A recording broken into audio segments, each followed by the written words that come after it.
Good morning, good morning, good morning, good morning, good morning to all and sundry. How are you this fine, fine morning? It's a great day to be whoever you are. Welcome indeed to the wonderful world of Barcelos here in sunny Portugal. We are up very early, as you are who are watching and listening with us, because we're starting the day today with the top 3 heats of qualifying.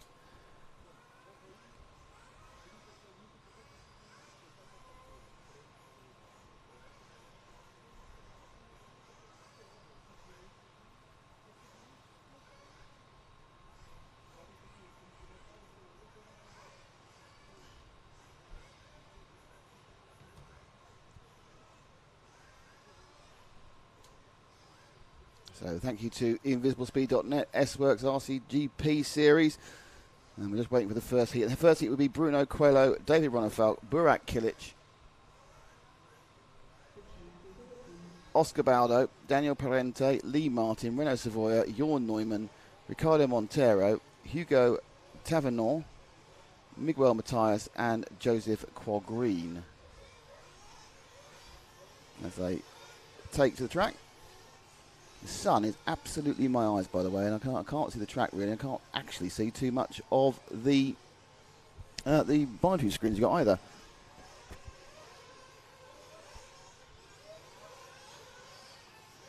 So this is going to be heat 10.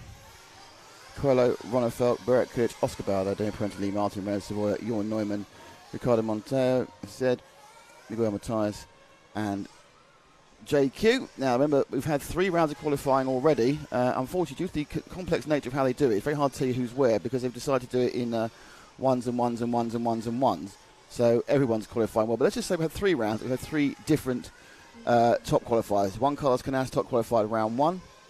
Burak Kilic surprisingly top qualified round 2. They're both Kilic brothers been quick the whole way through. And round 3 was top qualified by Bruno Coelho. Which means it's still wide open as to who will end up with TQ. Ongaro yet to really show his form, a couple of second or third places in class and a wipeout in round 3. Ronefalk's been quick on the ground but made a mistake in 2 of the 3 heats, and his third one wasn't, he got a 5, which is good. One thing we've learned is this track is very much a track which a lot of the drivers are quite good at, so there's no huge spread in time. So if you make a small mistake, it drops you a huge distance back from where you should be.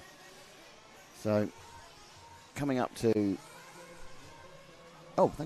coming up to the start of this one, let's look at the fuel. I'll see if I can see if Zach can start giving me some car-tastic action.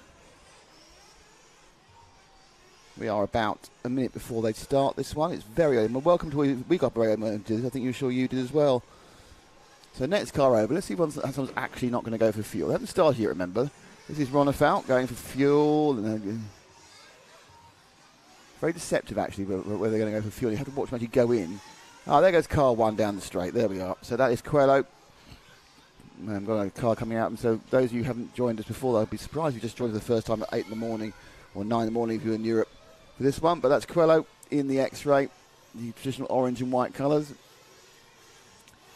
And as he takes his run around the track, so he's up and over and into the back rollers. Turning, that's a big drop. That's a big drop, that one, into the S, and he's going to go past where we are. Go past commentary corner there, and that's the pit and exit and the 2 green stripes of the timing loops, both of them. Then up and over the big single. They don't try and fly it. Apparently you can fly it, but it's a bit dangerous, so people aren't doing it in qualifying. Perhaps in the races we'll see them try and do a double or triple off that one. This is the switchback. Up on the mini tabletop, and then they come to the almost 180. It's got a huge drop. The camera being where it is does flatten this track, but the elevation, the up and down, is absolutely massive. There's probably a 10-metre drop from the highest point, which is here, to the lowest point, which you can see in the far end.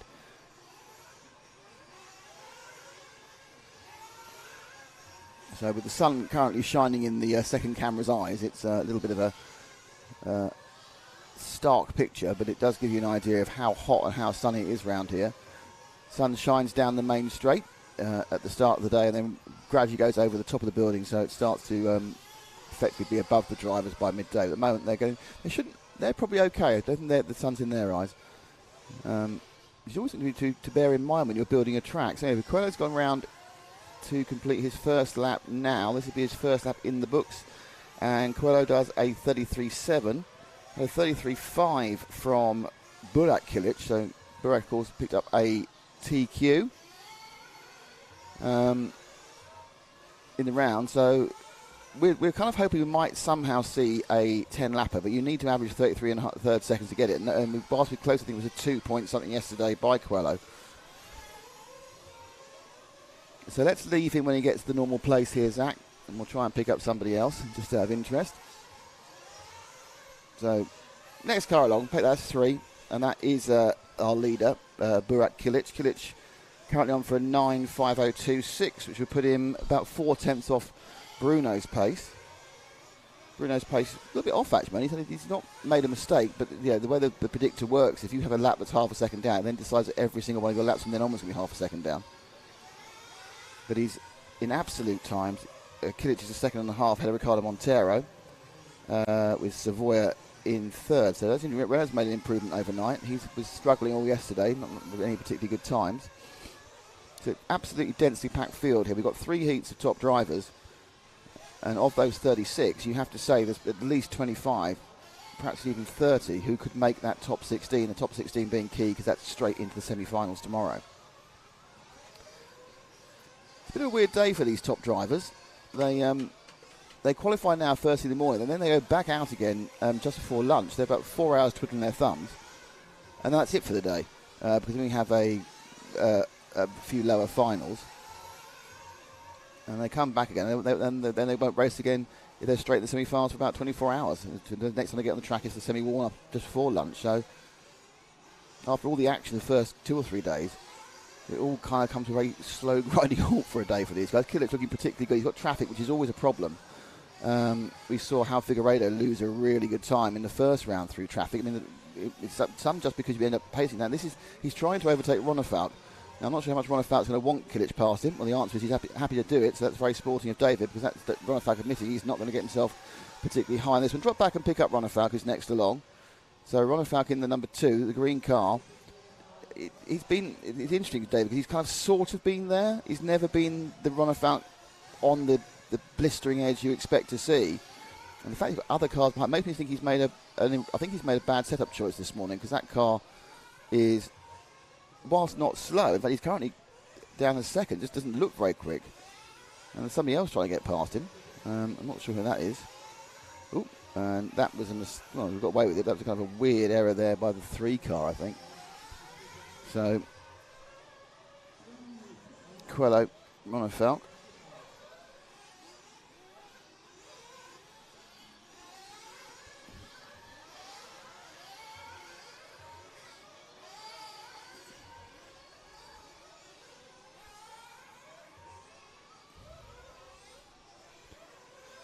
I think it's Oscar Baldo who's right behind him. So a few people have made some changes overnight, and that's really improved things.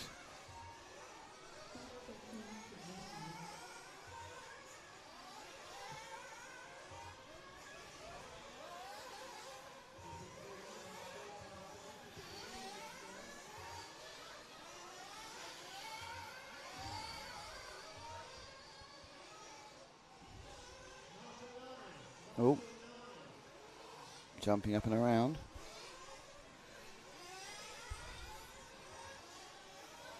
So Kilic from Ronefalk, from Baldo from so Ronefalk, who's not looked particularly in shape this race. It just goes to prove how things can be slightly deceptive. The Coelho pops into second. So Kilic has finished on a, oh my lord, 5:0.87. We got within half a second of fire. So Burak absolutely flying.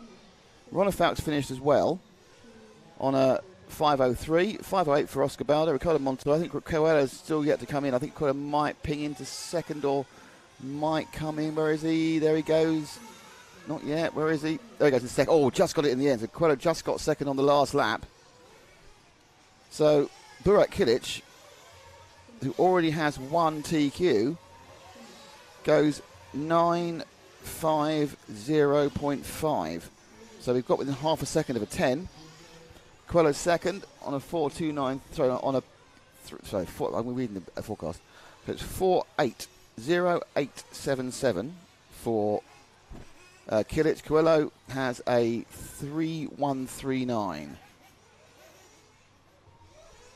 And the thousands do count because I think Coelho lost second by a few thousands. Ronafalk has a 4.0477. It's a good time. 4.047 would have topped 2 of the 3 rounds yesterday, but obviously this morning is a little bit quicker. Oscar Baldo on a 9, so the track is a tiny bit faster this morning. We may see that magic 10. We've got within half a second of it there. And there are 2 candidates in this one for it as well, with, well, probably more than 2. There's even Burke and Kilic, I think it's actually faster than Burak, but hasn't managed to put the thing on the track properly yet.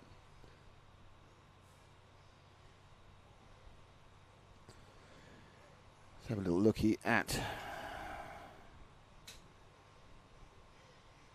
Morning to Brian Crawley. Hello to Pit Dragon Scary. Hello Ross Williams. Hello Brian Crawley. It's in beautiful weather here in Retford as well. Hello Oddball Photo and Video. Nice to see you. B3MD86 this is JQ apparently. It's JQ, not David. Isn't that JQ and not Ronafalk? So JQ's got a weird log on, I think. Who knows? Is it JQ? No, it's Ronafalk. Oh no, this is his JQ. I don't know. That's a confusing message. And Matt Guppers is morning to him. Hello, Matt. How are you? How's life in the quarry?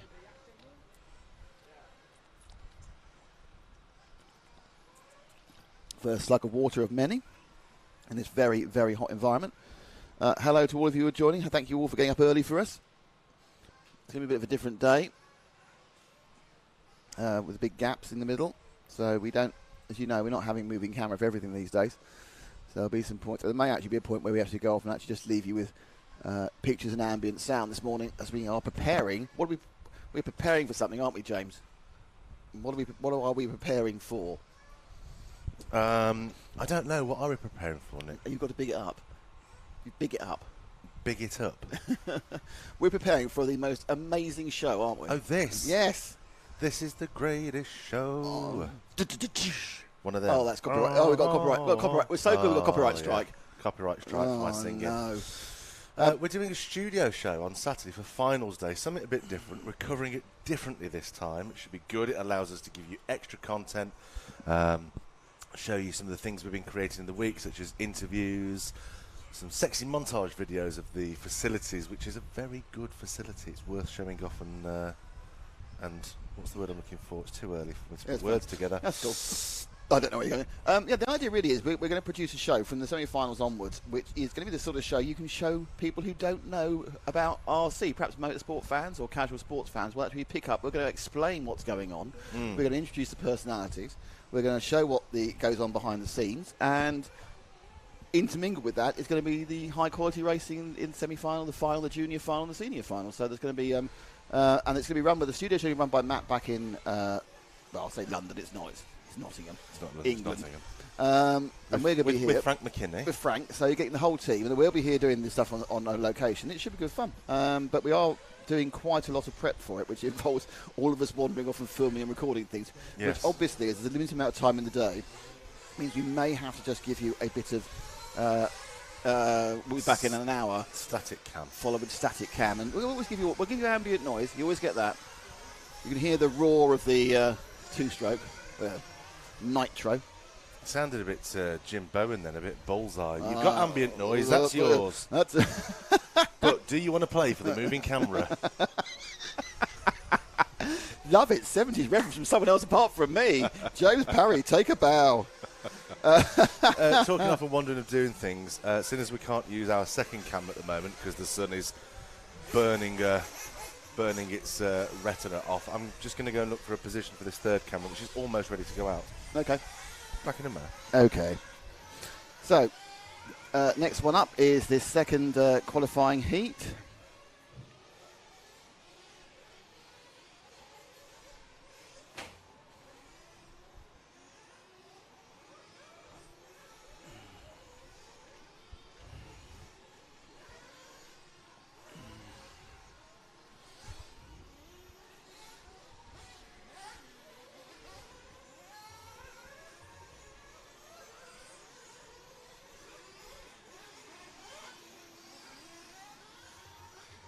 So it's Juan Carlos Canas in 1, Davide Ongaro in 2,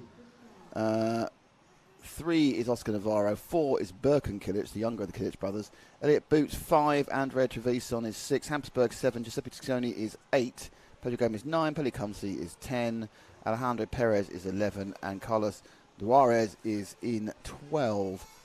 So give me a car, any car. Well, give me a car until I know which one it is. Next one down the hill that doesn't go for fuel. Here it comes. Who is it? Oh, it's a bit of a wait. Could be anybody. It's very exciting, this, isn't it? Who's it going to be? We're going to put on the... It's car number 2. It's Davide Ongaro. It's a lucky boat break. It's straight off with Ongaro. This isn't... he hasn't started the timing yet. This is his last warm-up lap.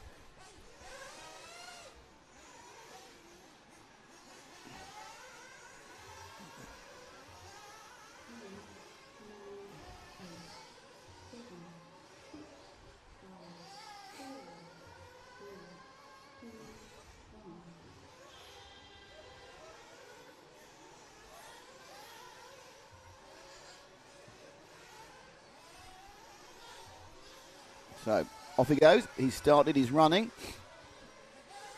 And Ongaro, who had 2 third place in round 1 and 2 yesterday, and then a complete blowout. I think he got a 5-second penalty as well, so including a penalty.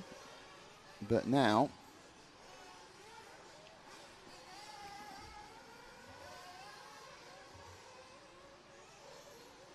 here he goes, up and over. Right, so through the S-bend, up now on that little double. That's the commentary corner, over time in square. We plunge down the hill. It really is a long way down the hill.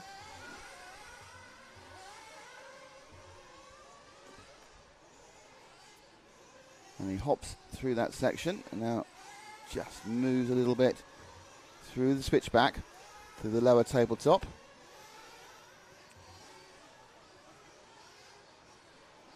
Flies sideways.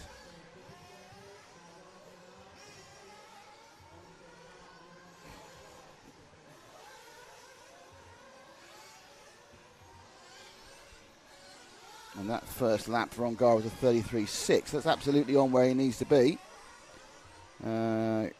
Others coming in with laps 33.6, 33.5. Ongaro, Boots 33.6. 33 Canas, so it's and Birkin clear 33.8. So there's a lot of extra. There's a bit of extra pace in the track this morning. Hasn't quite warmed up. It's not a huge difference. Obviously, it's a very, very stock standard surface. So we'll let David go at the top of this point here, and we'll wait for the next person of interest.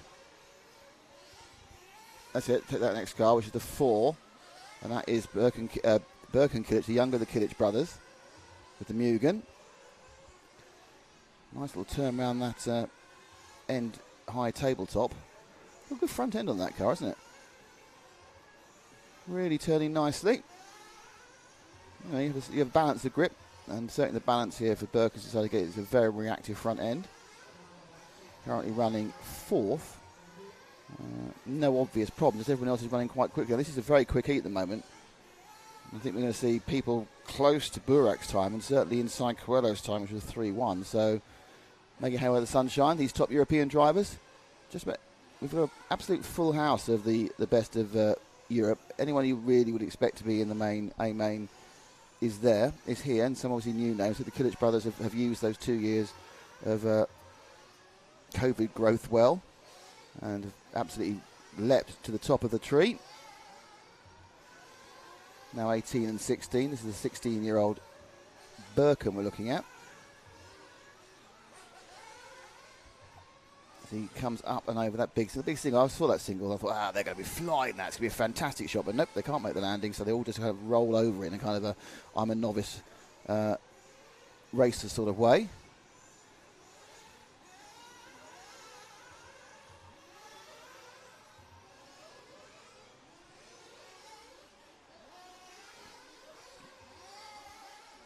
So let's leave Birkin when he gets to the normal place, and we'll see if we can pick after him.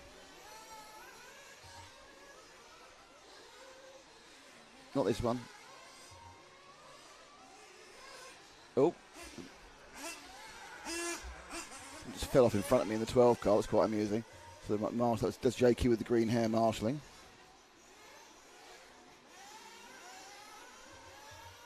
Yeah, the third one of those, the third one of those. The blue car, that is Oscar Navarro. Spaniard. There's a big Spanish team here, as well as a reasonably large, well, very large Portuguese team, obviously, but there's a very big Spanish team. The surprising thing is there's very few Germans. The German team's tiny. I think it's 4 drivers. From a country, with Danny Reckwood and a couple of others who dominated this championship in the past, it's really surprising.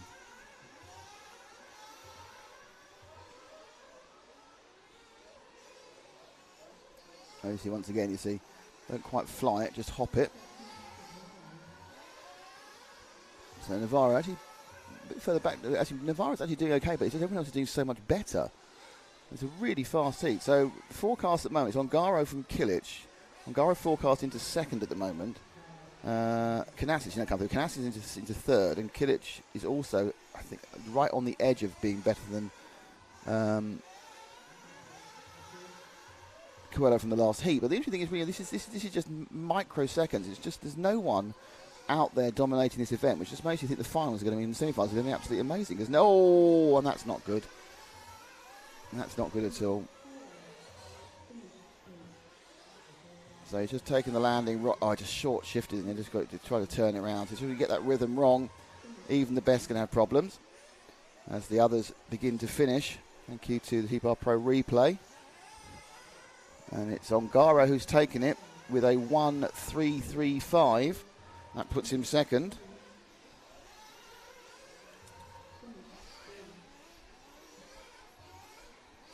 It's Birkin Kilic, not as quick as his brother. Did a Canassi a 2.63.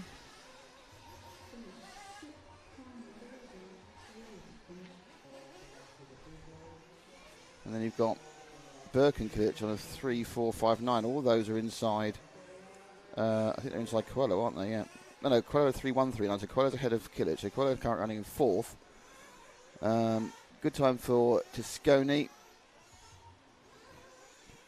as well in fifth. Boots in fourth. There's plenty of points. But these people obviously what they're trying to do is scrap into the top 16. And that really is the reason behind it. Can I get into the top 16? Obviously, you'd rather be higher up in the the semi-final starting point, but just get in the semi-final and work yourself out from there. You've got 20 minutes at that point rather than 5. This is all very well watching the top guys, but I've got some more important news. Ooh, go on. The portaloos have been cleaned and emptied. Really? They put more water in them? I believe so.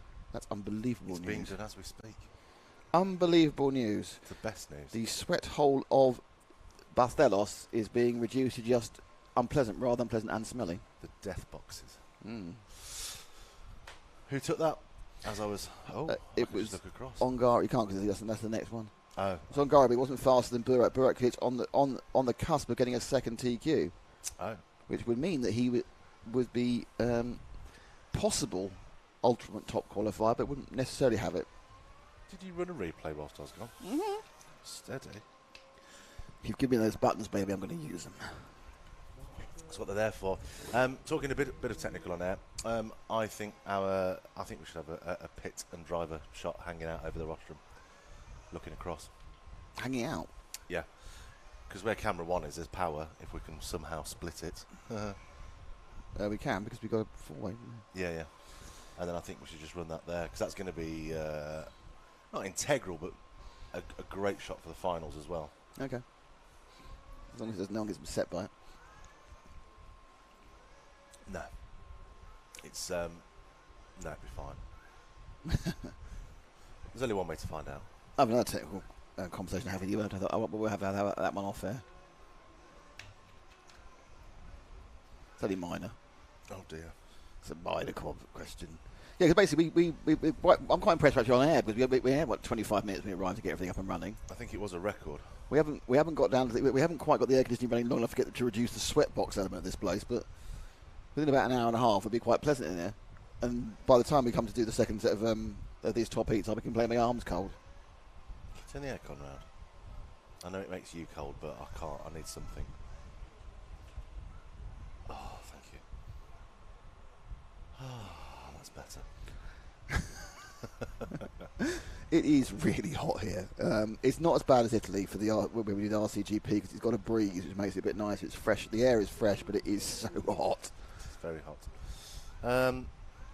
So I better look at what there have been any sexy comments or any ordinary comments in fairness. I hope they. Let's go. Boots. He went all right. Brian Corey says it's good for newcomers. Absolutely, that's the whole point of our. Whole point really. the Saturday show. Saturday show, yeah. That is absolutely the point. Because as much as we love bringing you all the live action to the regulars, to the long-standing members of the RCTV and EFRA community, we also have a responsibility to look to the wider audience, to the newcomers, to people who aren't aware of this sport and this industry, and that is one of the whole points of the Saturday show. Yes. And all of you who are looking for the Saturday show who are 1/8 IC fans, I recommend you set aside next Saturday. Because we're going to be doing the same again, but for a different type of RC. I think the visually most similar to full-scale racing, which is called large-scale touring car, which always produces excellent racing from Firano, the home of Ferrari.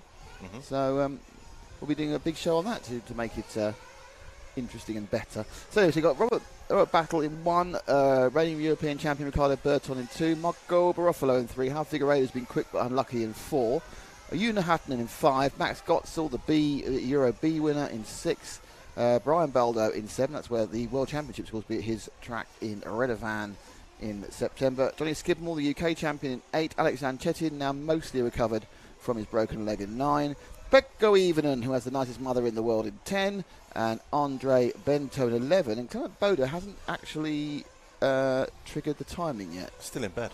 So he's either not here, had a problem, or it was a transponder issue. But so you're a Clement Boda fan. He's currently not registered as having. Oh no, he's taught. He's got. Oh, mum, I'm late. And she said, "Are you doing your homework?" He said, "Oh, go on, right you go." He was let out without. He didn't have to walk the dog this morning. He was all right because he was running late. Where do you get these stories from? The world of my imagination. World of my imagination. Anyway. You know what, Alex Anchetti, if it's the guy I think it is recovering the broken leg, I don't know why, and I know I shouldn't stereotype, he looks very British. Whenever I see him, I want to, I think if I talk to him, he's just going to be British. I think he looks Welsh. Welsh? He's got that tinge of Welshness to him. No, I don't want to have a go at him. He's Italian. He might either think that's a fantastic compliment or feel terribly offended by it. Normally, if you tell anyone in the whole Western world, they look, or in any world, they look English, they get very offended. But Welsh, you're probably a bit safer with. Okay, let's see if we can pick someone up. Next car in front of me, who is car number 8. He's going down the track. There we are. So that's the 8th car of Johnny Skidmore. Oh, sorry, just a quick one. Have you seen a message from producer Matt? Yes. About grit roll? That's yes, fine. The problem is that everyone, as I was chatting to JQ yesterday, everyone's dialed the grip roll out. Oh. Apparently they're grip rolling for Britain. Oh, sorry, for Portugal on the first practice days, but they've all kind of grip rolled, and they've done that by lowering their roll centres. See, I listened to what he said. Okay. So we haven't got grip rolling pictures, unfortunately, because they're not doing it. But if I see one, a reticent grip roll, I'll be right out there with one. Is that the kind of tip that you'd find out from signing up to Invisible Speed? It's exactly 100% the type of information you find out, and why you should do it, and also obviously why there are also disadvantages to do it on other tracks, which is why you have higher roll centres on other tracks. I'm not going to tell you what that is because I don't know, because I haven't done the course. Well, it would be great, wouldn't it, if there was an offer that would save you a bit of money? What, you could learn this for less money than before? Well, it'd be nice. Well, I've heard, and don't quote me this, if you go to invisiblespeed.net, as in the top left-hand corner, that's www.invisiblespeed.net, there's a 20% off of the courses of the whole distance. Yes. What are the chances? Well, just lucky, isn't it? So, crossing the line now, Johnny Skidmore, he just missed the first one. 35.1, that's just not the pace you need to be, Johnny, and there doesn't seem to be any real problem. Skidmore not really adjusting too well to this international circuit.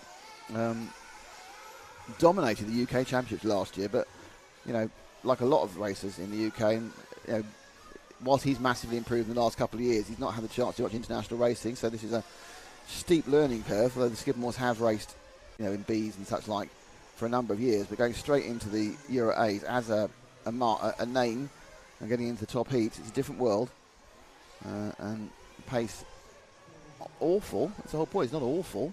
He's just done a 34, which is great, but you just got to bang them in. Up at the top, no one's going super quick. I think they're just waiting for them to come through. Figueiredo's on a 5:06. Pecco Even's on a 5:06. What's happened to Battle? Battle's on a 5:14. I think there've been a number of errors we've not seen in these first couple of laps. So this heat. In fact, this heat hasn't really produced the same amount of top scores as the first two heats. There's no reason for that. It's not the third best of the three heats. They're completely moved around. For Figueiredo on for 5:06, Baruffa on a 5:06, even on a 5:06 on 4A, not having got one obviously. So let's. So we've got a breakdown of the 9 car, which is Alex Ancetin. Welsh or not, his car's broken. So let's let this one, let Johnny go at the normal place. And the next car along. Why is it a long wait sometimes? It's very colourful, I think it's going to be this one. And it is the number 4. Oh, it was the number 4. Replay. But just as we came to do him, we managed to curse car number 4 of Hal Figueiredo. It's actually our leader. He got so excited to be on the camera, he thumped the tyre in front of us and lost about 2 seconds doing that. It seems like an age, it's 2 seconds, but 2 seconds is, knocks him out of. This is a very slow heat. Right? And do not know what's happened to the people in this heat, but then no one is. The fastest estimated time is 5:07. We've had like 6 people inside that in one heat previously. 5 in one heat previously. So Figueiredo can feel quite hard done by because he was on for what would have been a TQ or at worst a second in round 1, and got involved in. First of all, he got stuck behind a back marker, and then another back marker took him out. Well, didn't really take it, just didn't get out of the way and should have done. It was Clement Boda. He was told to do it. The faster car coming through, and they just tangled. And Figueiredo lost 2 or 3 seconds, which is a huge amount. It's 5 or 6 places, if not more. Figueiredo consistent, and as you can see, he's now not hitting the tyres, but he's now on for a 5:05, a 33.3. 13 heats or 12? 12. We go back to heat 1 after this. And we run through 1, 2, 3, 4, 5, 6, 7, 8, 9. And then they go 1, 2, 3, 4, 5, 6, 7, 8, 9, 10, 11, 12. Which is why these guys don't go back on again for nearly 4 hours, which is quite a long way. I'll go and have a look at the cable issue that we seem to be having with the camera. Yes, that's the conversation I want to have with you. I think when this heat is finished, I shall tell you what I think we should do. And you will either agree with me or say that we're ridiculous. Okay. Because we're going to go to, obviously, static cameras for a bit. And then we're going to go to cameras and noise for a bit whilst we do some work. And then we are going to sort out these technical issues for a bit. But, I'm quite impressed we were on air, to be honest. Don't say that. Well, no, when we were stuck behind the roadworks on a level crossing, I was thinking this could go quite badly wrong. Yes, yeah, that thought did cross my mind this morning. So Figueiredo is about to finish up his run, and he does it in a 9:5:04. So he improved it in the end. But that's like a 7th or 8th time, but he is the leader. Pecco Ivanen, that's very good on an 8:7. Robert Battle nowhere, 5:10. Ewan Hatton finished on a 5:12. Marco Baruffa moves up on a 5:7. Burton on a 5:9. They're not bad times for themselves. Johnny Skidmore gets a 5:9, so that'll be probably his best time. But, 9s and 10s don't do nothing. You need a 0 or a 1, don't you? That's what we've decided anyway. Yes. I didn't hear the conversation, but yes. No, I like that. I like it when you blindly agree with me. Just yes. Yes. What do you think? I think yes. I think yes. So what we're going to do now is we're going to have a little bit of an ad talk from our sponsors while I pull up the rank listing, the heat listing, no, the qualifying run for so far. So come back in a few seconds. I'll tell you exactly who's where on the qualifying. RCGP loves Great Britain. So much so, on August the 5th, 2022, we're coming home for some British hijinks and all-out Nitro Buggy racing action.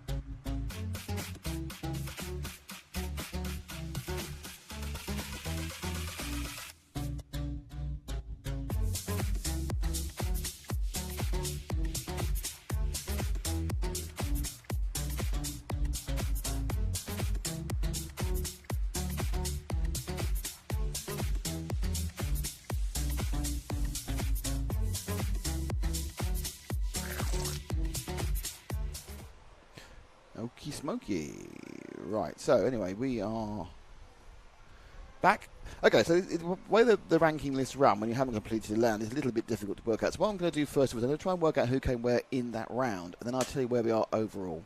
Right. So, Burak Kilic has got his second TQ. He was the fastest in the round. He gets a 0 points. David Ongaro was second. Juan Carlos Canas was third. Bruno Coelho was fourth. Hal Figueiredo was seventh. Ronald Falk was sixth. Burken Kilic was fifth. I'm sorry, that's where I'm reading it. Ninth was Barufalo. Burton was 12th. Eighth was Boots. This is his best run for Boots into eighth. So I'm sure I've missed some of these numbers out, but I'm looking down to see whether they're scanning in. Evening got a 10th. It's his best one so far. Oscar Bowler got 11th, his best so far. Johnny Skidmore got a 13, which improves his overall score. 60th, Pele Clumsy was one of his best two results. 19th, Renault Savoy. So we're still just looking out of sorts. Okay, so that's the overall thing. So another win for Kilic. So currently the score of the points of everything else is Burak Kilic is on with 2 out of 4 counting. Is your TQ man at the moment with 0 points. Bruno Coelho is second with 2 points. Juan Carlos Canas is third with 3 points. Now, any of those drivers can end up TQ because if either Coelho or Juan Carlos Canas win their round, it then goes on to fastest individual time, which, as we know, is currently Kilic's 5:0.5. So Kilic is very much the pound seats, as we say, because of the fact that it's getting much hotter when they go out later. And we see it's a little bit slower. So Kilic looking pretty good for picking up TQ at the European Championships. So it's Kilic, Coelho, Juan Carlos Canas. Ongaro currently running in 4th. Figueiredo overall in 5th. 6th overall is Ronefalk. Burken Kilic, the younger Kilic brother, is in 7th. Robert Battle is in 8th. And there's a kind of 9th is Marco Barufalo. 10th is the reigning European champion Ricardo Burton. 11th is Jorn Neumann, who's doing very well in not his favourite class. 12th is the youngster from Spain, Daniel Parente. Elliot Boots runs 13th. Ricardo Montero is 14th. Yuna Hatton is 15th. Pekko Even and the young Finn is 16th. He's on the bubble. That's the one that counts, the 16th position. They're the ones who get in the semis. 17th and not in the semis is Oscar Baldo. 18th is Johnny Skidmore. 19th is Andrea Trevisan. And 20th overall is Hampus Berg. And that's where we are. Though there is the 21st driver, which is Jordan Lott, is one of the guys who hasn't gone out yet. He's in a different sector. So he's the first of the people in the 7, 8, 9 heats who hasn't yet run out. So he's probably going to be I think it's a bit unfortunate because the track will be a bit warmer, but it's only microsecond difference. So looking like we may have a surprise pole sitter, or TQ, not pole sitter, got that part yet, in Burken Kilic. Cars look very good, very balanced, and good performance all in.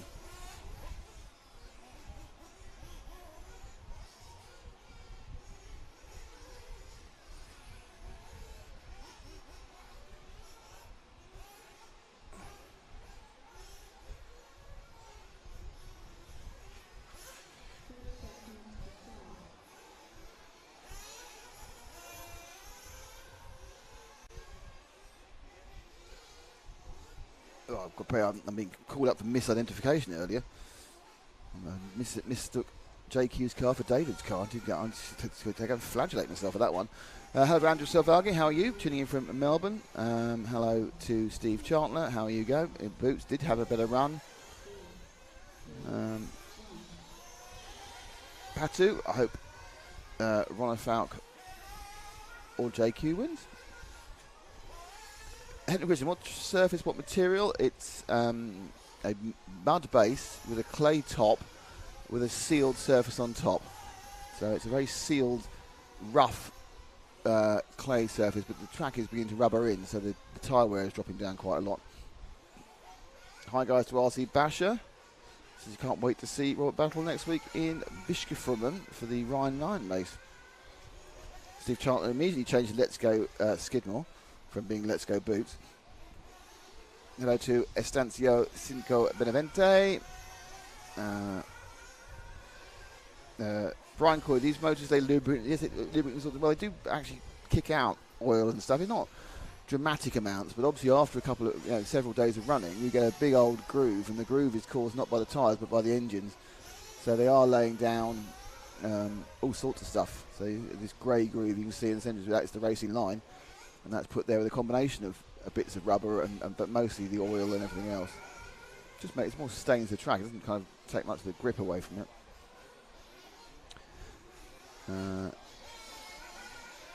Good morning to Gerard Paul. Good morning to Pit Dragon Scary. I am scared. So this is the first heat.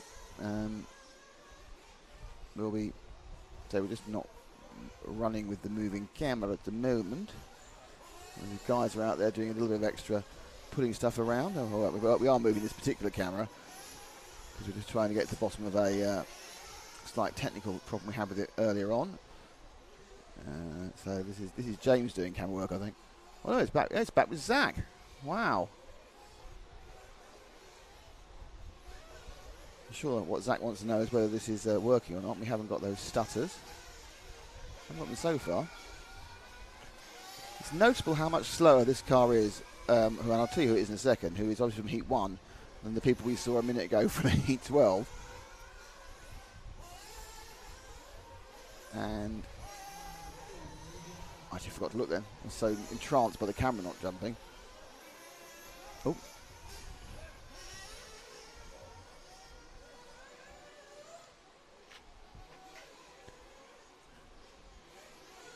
The inside. They just started this one. Very, very relaxed sort of running on it.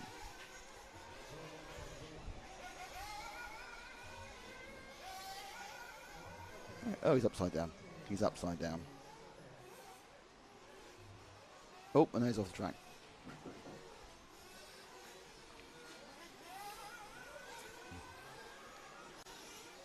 So this car is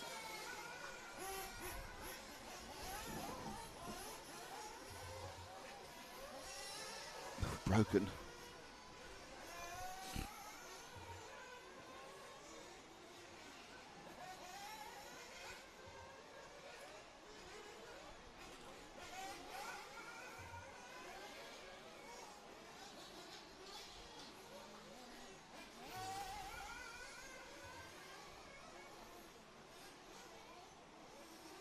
Oh, that's one way to get around the corner, isn't it? Bump, bump, bump, blip, and there I am, around the corner.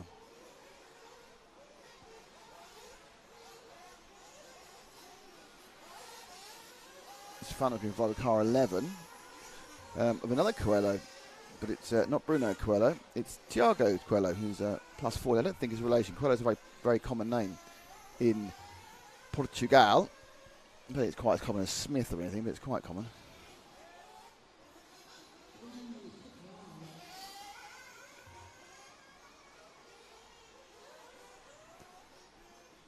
It appears to be mostly on the edge of an accident most of the time, but managed to avoid having it on some of the time.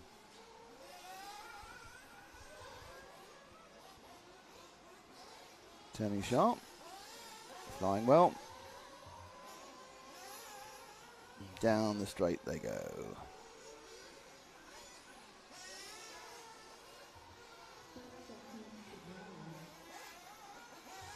Oh, that was an accident. Tiago there. Just off the side and a bad landing. Bang. There was a zoom in of shame from Zach there, as the car waggled its wheels in despair.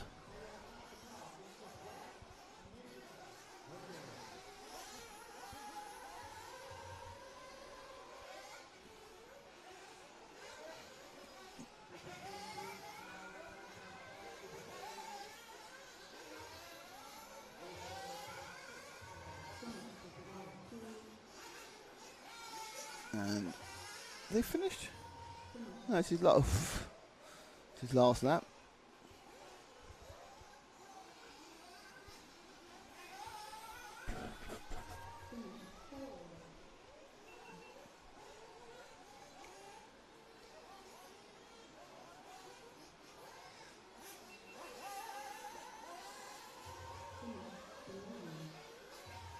So, Heat 1 finishes.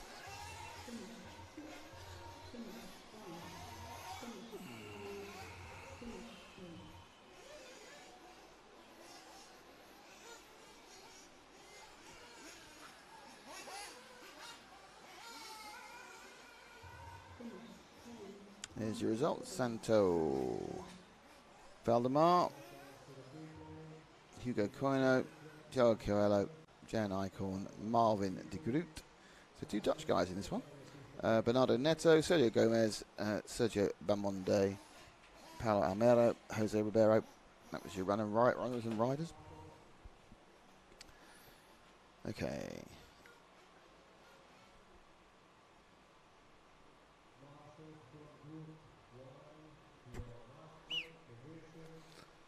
James has got a very aggressive looking piece of kit he's holding at the moment.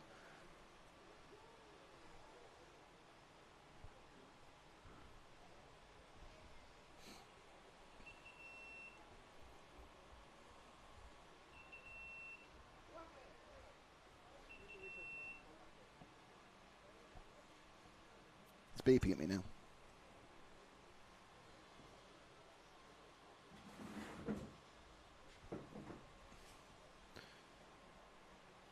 Oh, it's warm. Oh, it's working.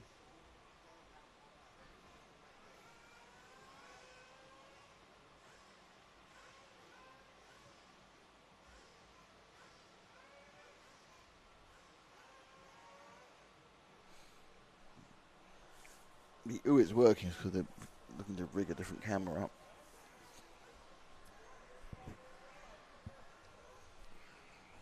So hot. It's taking a very long time to cool this room down. It's taking a long time to cool this room down. The damn sun's in our eyes. It's the same tomorrow morning. So just to remind you again of what's going on now, we're on heat 2. We're going to count up all the way to 9, and then that's because we've had the top 3 heats already, and then they will stop and they'll go from 1 to 12 again. So by my reckoning, and it's also called the timetable, the top heats will be back on again at about about 20 to 1 local time, so 20 to 2. 20 to 2 on the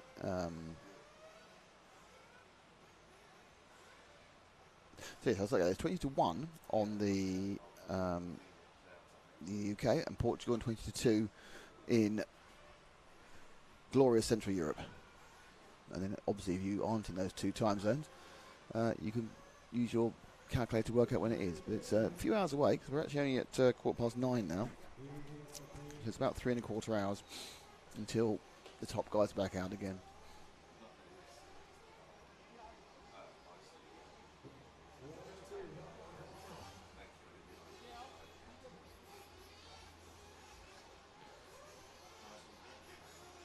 So more chaos now as the second heat goes off.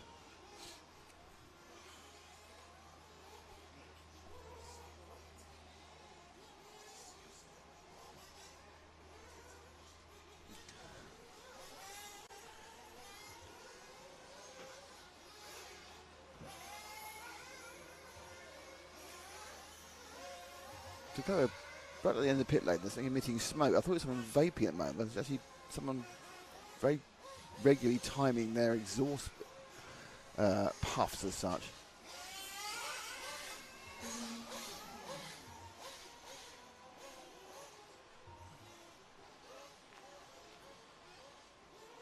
So there are your runners and riders for Heat 2.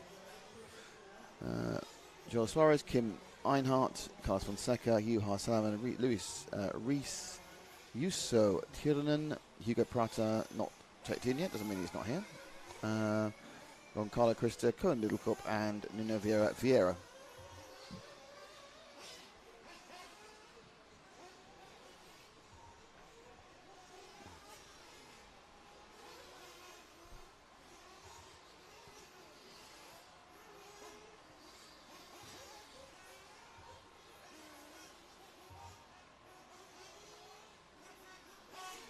So, no moving camera at the moment, maybe because the cameraman is trying to stand on the roof.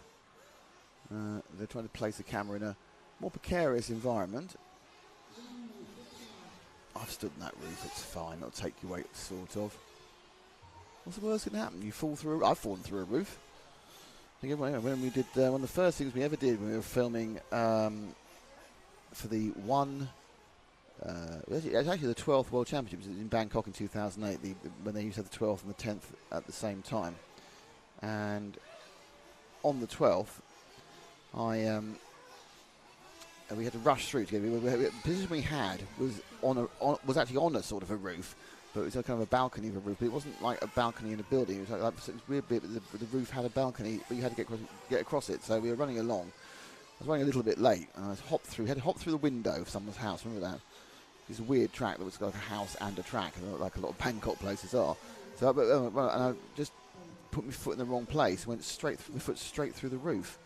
The tiles collapsed on my foot, and most of it fell into the food that the sort of the Thai granny was making beneath it. The thing was, they all apologised for me putting my foot through their roof, which I thought was quite impressive.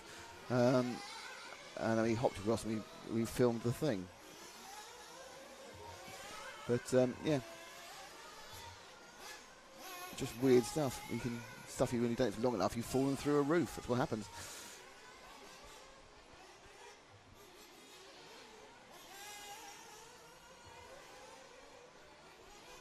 Braceway 1 says, Nick, would you agree, assuming most people tune in to watch the Top Heat finals and with the Top Heat only running twice a day, 10 minutes, that the race meeting format is not very media friendly? Couldn't agree more. However, that is IFMAR qualifying for you, and if you try and move people from IFMAR qualifying, they are not happy about it. They want to have this qualifying period, they want to run the cars around their own, they want to race against the clock, and it's a weird situation. However, on the flip side, how else do you qualify in RC terms 120 people or 140 people here? Because everyone has, it's not just, everyone has a right to take part in the point base. It's egalitarian is the European Championship. We might think we know who's going to win, but there's nothing to say that, Jaap van Barry Middelmaas from Holland might turn up and be fantastic. We haven't heard of him. It's unlikely, but there's no reason why he should be excluded just because we haven't heard of him. I don't think he's a top driver. The format is difficult. It's only interesting to RC people. 100%, couldn't agree more there. And obviously, if you look at RCGP, sponsor of this event, that's something that's been looked to be changed. But to change it for RCGP, you have to select a number of drivers who take part in the RCGP area. Now that's up to 4. There are 6 teams this year. There can be 7, so there's up to 14 drivers. Those 14 drivers are selected by sponsors, and obviously it's not. It is not a meritocracy. It is actually people are chosen. So it's not. It's by no means the 14 best drivers in the world. Not that that you wouldn't know who the 14 best drivers in the world, because it's it's a constantly moving button, and it depends on where you are in the country and the world and what you think about. Maybe there's the kind of the nebulous top 25 rankings, but they are a guide at best. It's a little bit weighted towards the US because there's more big US races, but I think it's an interesting situation, really. I think what do you do? I mean, people talk long and hard. I think RCGP is a media-friendly format. That's the point of it, is that you have everything is a race. So there's no qualifying. The races, we have 3 rounds of qualifying racing during the day. That's actual racing. It's not qualifying. You don't have to have a degree in maths to understand it. It's just whoever gets the first wins it. Then you have either a couple of 15-minute finals, or you have an hour-long final approximately. And all this done on shorter than average days, certainly shorter than American days. Depending on the number of RC2 entries, we're always finished by. Well, we try to finish by 6 local. Sometimes it's 6:30 local. We don't start super early. We start at 8:30. We try and start earliest at 9, perhaps 9:30. And that is one way of doing it. But at that point, by doing that, by narrowing down the field, you take away the concept of the European Championship, because you're just saying, or World Championship, because you're just saying these are the drivers we've selected to take part. Whereas, when we get to the Worlds in September, there'll be 150 to 180 drivers from all around the world, and the qualifying will be even duller because it'll be even longer, but there will be more top drivers. It's very, very difficult. I think that it's difficult with European Championships to work out how you're going to change them, to be honest. With an element, I always said that we should do qualifying racing, and I actually did a thing where put a whole structure together about how we do qualifying racing, and that went on the EFRA site, and people argued for and argued against it. There's a lot of people who, I think the public would back qualifying racing, where you qualify races, you're racing in your heats each time. You have a qualifying race, and that gets you where you're going to get to, and it's every race counts. The public would go, yeah, it's a brilliant idea. They'd love it. I would absolutely guarantee you get massive pushback from racers. They're so used to this trolling around qualifying thing now, where they get to their own little thing in their own little world for a few minutes and get very upset if someone gets in their way because they should be let through. It's what you do. It's a different. Interesting. It's a very different skill being able to do a 5-minute qualifier that is doing a 20-minute, half-hour, or 45-minute race. So, I'm not a fan of how this is done, but I don't see a solution to changing it that people will accept, and that's the point. So if you have a dictatorship like RCGP, you can say this is how we're going to do it. And interestingly, all the drivers who come and do RCGP really, really enjoy the format because they're racing the whole time. But I'm not naive enough to realise they come at the end of the day. They've had a great time racing. Are they that concerned if it goes a bit wrong? No. Are they? We get some good arguments and everything else, but it's not the same as I lost the European Championship because of X, Y, Z. I lost a round of RCGP. The point about losing a round of RCGP is there's 7 more in the year, so you can win the other 7. The European Championship is a one-off event each year, and people want to do that, but yeah.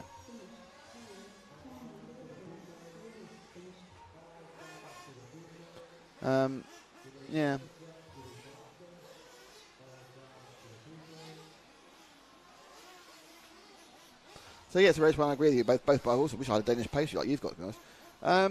Yeah, I think we get. I don't know how many people are watching now. We're on 5 different platforms. It's probably it's a lot. I know it's several hundred. It might even be 1,000. But the numbers for the finals day will be 3 times that, 4 times that. Because people do, people vote with their eyes. There's so much other things you can do. But obviously, we move into racing from this afternoon, and everything then counts, and it's a different world. People understand it. If you're qualifying, you turn around and you say, right, what happens here? Well, this is racing, and they're bumping up. What does that mean? Well, it means if you're in the first 4 drivers, you go up to the next final. What do you mean up to the next final? Well, they've got an A, B, C. I don't think it helps call it the 136 and 164 finals either, but that's a minor point. It's a point. Oh, you go up the 8th. I go up the 16th. I go up the 32nd. I've gone from the B, C, and A. I'm up another level in the quarterfinals. That sort of stuff. So, it's a good sort of situation that people can then follow and understand what's going on. Hence the reason that when we do our big program tomorrow, it'll be from the semi-finals onwards. So it's very simple to explain. Right, these semi-finals, 6 from each side go in, and then if you had a bit of bad luck, we've got a last chance qualifier to try and get in. It's all very easy to explain, and also quite exciting.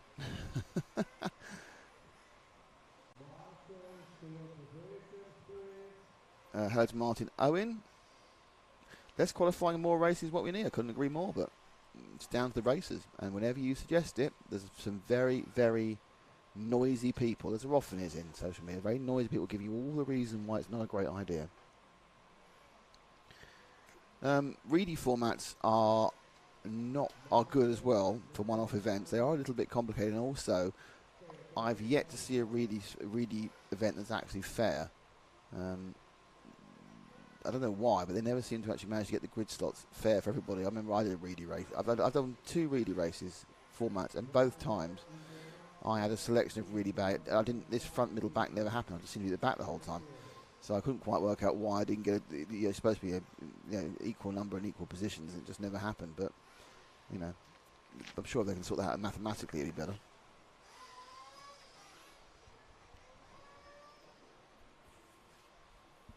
Jeff Parry, if you crash more than once, you're out. Oh, that's an interesting one. We have done that as a fun race. Last man standing, that's called. It could be last person standing now. But yeah, I think it is a major problem. I think as you try and, I think it's just this. I think there's nothing wrong with qualifying, but we have it's all out of whack. If you let's look at F1. F1 has 3 practice on a non-sprint day. You've got 3 practice sessions, and we do that. These guys were here for a day or for 2 days practicing. That's fine. Did about 7 rounds. But then qualifying is an hour. So qualifying is 2/3 the length of the race. And that was it. An hour. So, and that's how it all took place. But so you got an hour of qualifying. So could you put all 120 cars out for an hour? No, of course you couldn't. So, it's a problem again when you have so many entries. How you then? Because you think about it, actually, the actual qualifying time. Once it takes a long time because of faffing about, they're actually doing 5 heats of 5 minutes. So they actually do 25 minutes of qualifying. So as a percentage of the final, it's actually less than F1 qualifying, the main race. It's spread out. Because the problem is, the 5-minute qualifier, each heat takes 11 minutes with 3 minutes at the front and 3 minutes at the back. And I think, there are elements there which really should be condensed. There's no reason why you need 3 minutes either side of the actual qualifying. These engines do not need massive warm-ups or massive cool-downs, so don't give it to them. Give them a minute. You could easily take 3 minutes off that in and out, easily. You just run things more efficiently. If you think about how quick we turn around electric races, you've got a 5-minute electric race. They have a warm-up now. You don't even need a warm-up. They give it a minute's warm-up. 5-minute race, finished, get off, get out and marshal. So it's 8 minutes for each heat rather than 11 or 12, and that really tightens things up. But again, it's about what we've done forever, and what you have to realise is there is no real feeling within the sport for the major events. So within the EFRA events or the EFRA events, I can't speak for Raw, but I'm pretty sure it's the same for Raw. Then they don't see the media coverage. Certainly the organisers don't. Perhaps the governing body might be changing, but the organisers don't see the media coverage as the most important thing. We're an adjunct to what goes on. And what they have put on is a fantastic meeting. They put on a fantastic meeting with a fantastic facility for the racers and their families to come and enjoy racing in the traditional format. And and this is how it's been done forever. So prior to live streaming, so prior to 2012, these events happened in exactly the same format with 9 people watching them. Outside of the world, but then they got reported on in the magazine 2 months later, and everyone was very excited about it. But they haven't changed anything format-wise or at all in the past that I know of. Maybe some minor tweaks in the last 20 years. Ever since I went to round-by-round qualify from single FTD, and I couldn't tell you when that was, so it's different in each class. Nothing's changed, and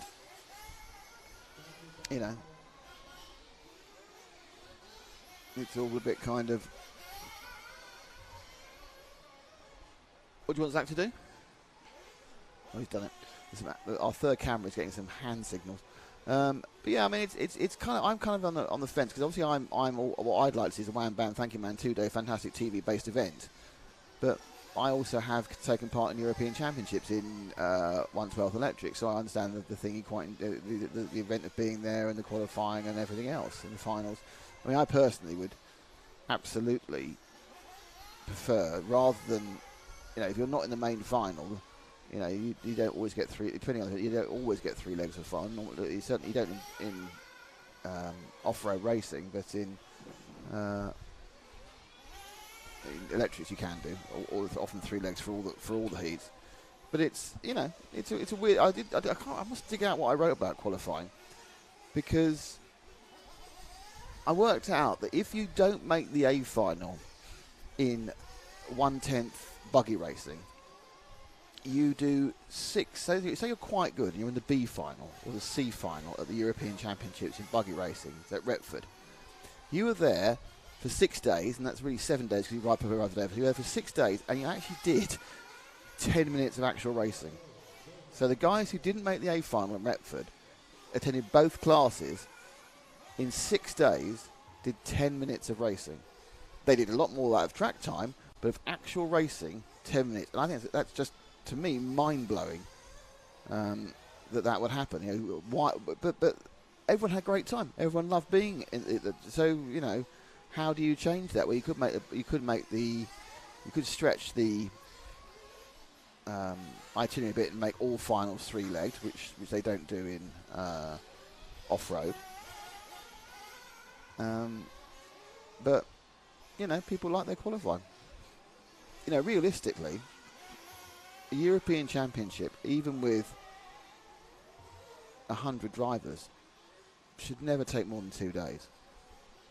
But the point about this is that people are travelling from all around the world, all around Europe. They want to get their value for money. They don't want to turn up for a couple of days. They want to have 3 days, 4 days. They want to enjoy the place. They want to be able to relax, not go straight into it. So, you know, you're not doing professional racing. You're dealing with guys and girls on their own coin, you know, enjoying it. So it's just, you know, as you can see, I'm having this conversation with myself, really. I'm disagreeing mostly through the conversation, disagreeing with myself, because it really is hard to fix. I personally would love to see a way in which we could, you know, race so much more, because it's just much more exciting. I think, yeah, the drivers enjoy it more, but the problem they have is a lot of these top drivers are professionals or trying to be professionals, and because of that, they're fearful of variables. They want to have as much in control as possible, and when you're doing 1-by-1 qualifying, which we're effectively doing, you've got a good referee. You know, it can go wrong, but I've only seen it go wrong once so far to this week. It's all under your control. What everyone who's qualified so far, and it's down to what they've done. Very, very few people will have been affected by an erroneous other car or a problem caused by somebody else. And if you are, you've got drop scores. So even if you have a nightmare with Trevor, it doesn't matter, because Trevor's only had a nightmare and only destroyed or hurt one of your heats. You're qualified. You've got 4 others. There's so many more to go. So you take all but what you effectively do is take the variables out. You basically say, right, we've built a world-class facility where the track's going to be consistent, and we've got round-by-round qualifying. So actually, you only need to bother about the other 2 heats near you. So there's only going to be a 20 minutes difference in the track. That's taken that variable out. We've given you loads of practice. That's taken that variable out. There's a warm-up. That's taken that variable out. And you're going to be qualifying 1-by-1. That's taken that variable out. So effectively, you know, these guys have no variables until they get to the finals, and then they have to just rely on their wits, and that's why sometimes the people who do well in finals and not people who do well in qualifying. But that's the point. They're professionals. They've taken all the variables out. If we went to qualifying racing with everything that incurs, there's a massive chance that something could go wrong in a race. They could get involved in an accident with Barry, or a very high quality Barry. The car's broken, they're out. And they're out a day early, and they don't even make the semi-finals. And their manufacturer goes, well, it's not on, you know. And they lose a bonus, or they feel hard done by. They feel, you know, other drivers will always affect your result. But what we've done is we've isolated it so much with this current process that is the minimum. We have come to the absolute minimum that other drivers can affect you. That's what they've done. They've basically said this is the minimum we can think of in that other drivers can affect you. Because you only start racing other drivers when you get to the final. If you're a good enough qualifier, you will go straight to the semi-final. So you only have 2 races, and where other drivers can affect what you do. And you've got the previous 5 days or 6 days where it's just down to you. Is that good? Don't think so. Is there a way around it? Probably not. But there we go. See what we have. Martino, as he agrees with me, there's not much answer to it. RCGP almost got it right, and hats off. So I think, yeah, well, that's, you know, I think the format in RCGP, and we've actually improved it this year with some other bits and bobs and super poles and the rush and everything else. But that is great, but you have the limitation that you have a maximum of 14 top pros in it, and that is instantly not going to be the best 14 in the world, or if it was, people would argue it wasn't. So, you know, it is a great event, and it's very good to watch. But, you know, would that work for a Worlds of Euros? No.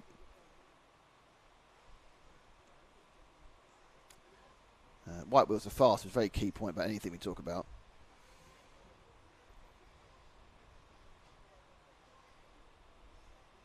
Pit Dragon Scare. If you look at the gallery at the EFRA website, you'll see how many Spanish and Portuguese drivers there are compared to the other delegations. Maybe there's still some high street shops there. I think it's just down to geography. I think, yeah, I mean, there is a problem that you don't have the high street shops. I agree that's disappointing. That's our fault because we all decided to buy stuff from the internet rather than from the high street shops, and I include myself in that.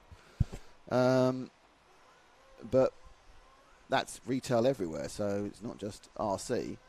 No, the reason there's so many Spanish people and Portuguese people here is because you can drive here really easily from Spain and Portugal. So, you know, it's not getting on a plane, it's not mucking about, it's easy to get there. Also, there's a very strong Spanish Nitro scene as well, and the Portuguese, obviously, the local. So that's why. I mean, if you look at the rest of the contingents, the only surprise to me is how few Germans there are.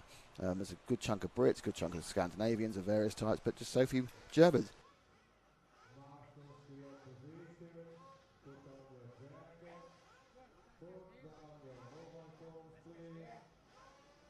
Sorry about that, I'm just trying to have a massive sneeze. It's hot, there's dust on my eyes. It's all going wrong for me physically today, isn't it? Yeah, so that's what it is.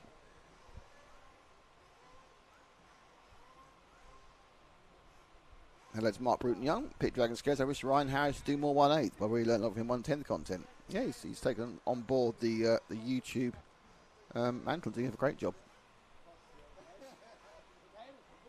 Great chat, Rauco International Raceway. Great to talk about racing here in New Zealand. I used to run full-size racing, so we try to add this to our club racing.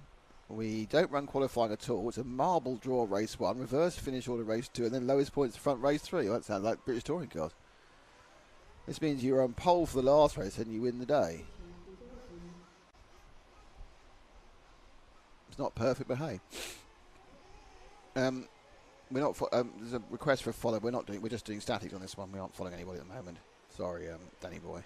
But I appreciate the. How many E's? 1, 2, 3. I think it's 5 E's in the please he's typed in there. That's good. I think I had a sneeze about this time yesterday as well, didn't I?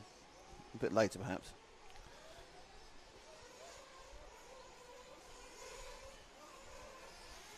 Yeah. Julian Hardy says, yeah, sorry, you win the day you finish first, the last race from pole.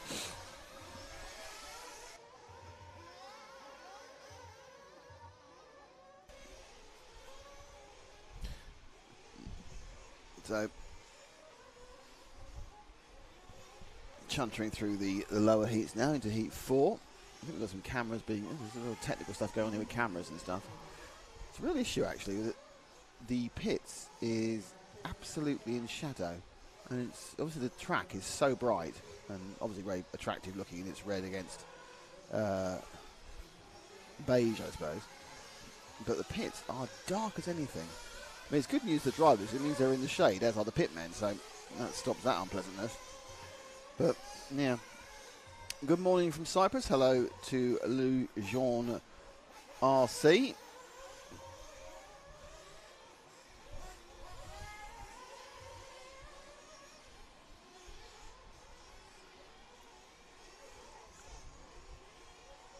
It's good to have you all with us.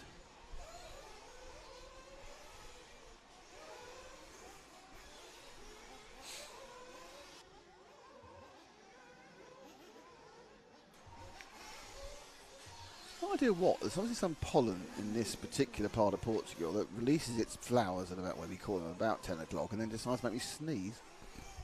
Honestly. I'm being attacked by the local wildlife. We're at the point very soon where the sun's going to get high enough it's over the top of our booth. I stop doing this wearing sunglasses, which is very difficult. Oh, I suffer for me art, don't I? Poor me.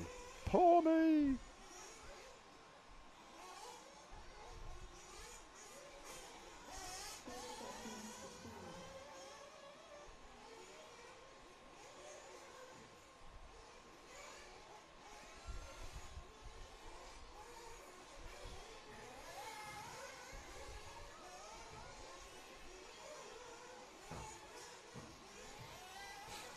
So who's in? Well, we'll have a quick look at what's going on. I've talked to myself about the last hour, so I'll just have a quick look at what's going on here. This one's about to start. Nuno Casa Ribeiro on 1, Jerome Sartell on 2, Zacharias Philibert on 3, Mitch Booth on 4, Oliver Fisher on 5, Patrick Bremstaller on 6, Alejandro Duras on 7, Pablo Menendez on 8, Marino Silva Samuel, actually it's probably Samuel Marino Silva. It's quite difficult when they put the surnames first. You can't, obviously quite a lot of Spanish and Portuguese surnames are double-barreled. And then, well, I'm going to go for Samuel Marino Silva in 9 and Matteo Boxi is in 10. Usually Matteo is Belgian. You think he's Italian, he's Belgian, and he's the only Belgian here.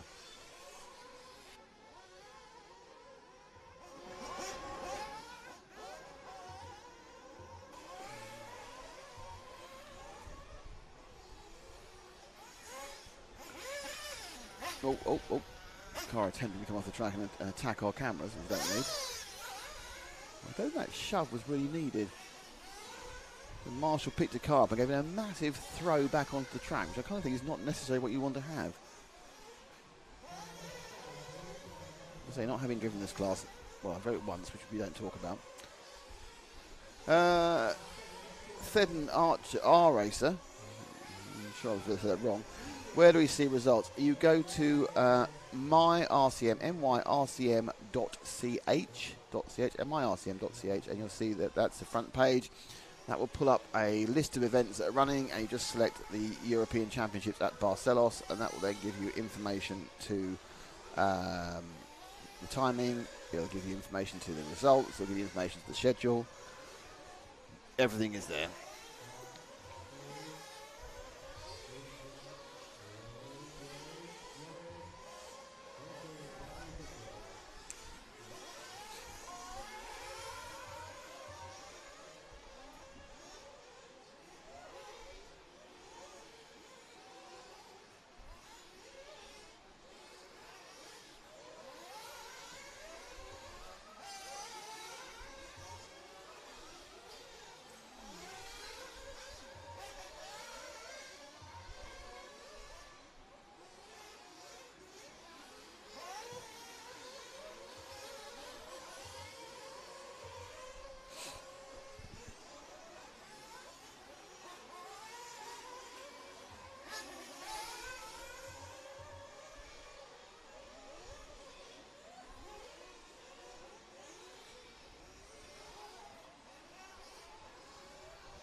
Foodful, thank you, Raceway One. I was trying to think on my feet as I went. It's quite hard to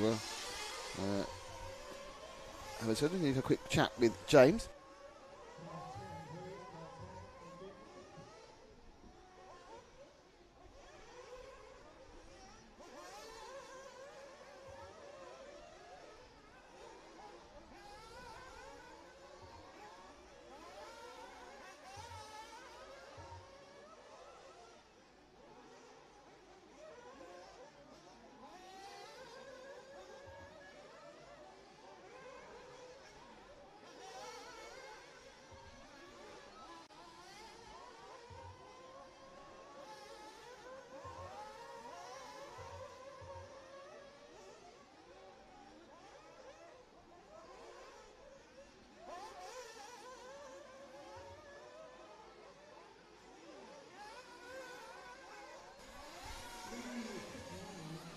So this one's running on, heat 4.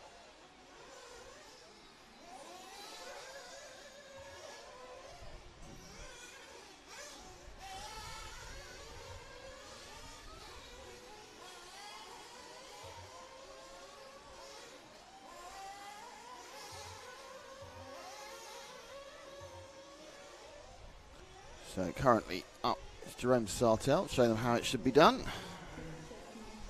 Now part of the S-Works sort of management team.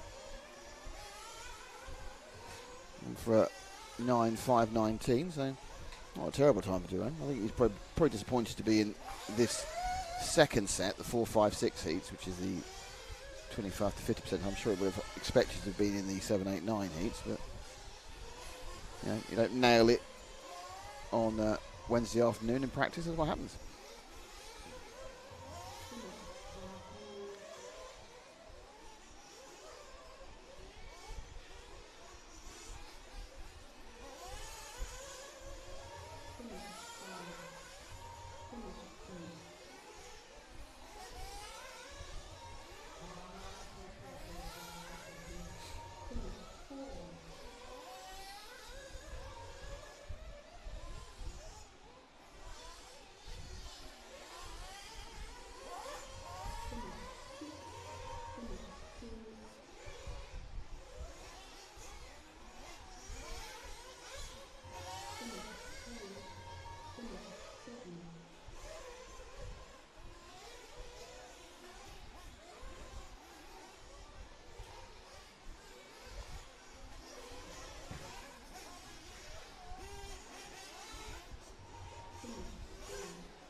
There we go. It's all over. Jerome Sartel, Patrick Bremstaller, Zachariah Belabia. They did 9, then 8 laps. Fucking, Casper Rebel must have got 9 as well just at the end, yeah. Very late, but he was actually in 3rd. Then you have Samuel Silva Moreno, Mitch Booth, Pablo Mendez, Oliver Fisher, Mateo Boxy, and Alejandro Diaz at the back.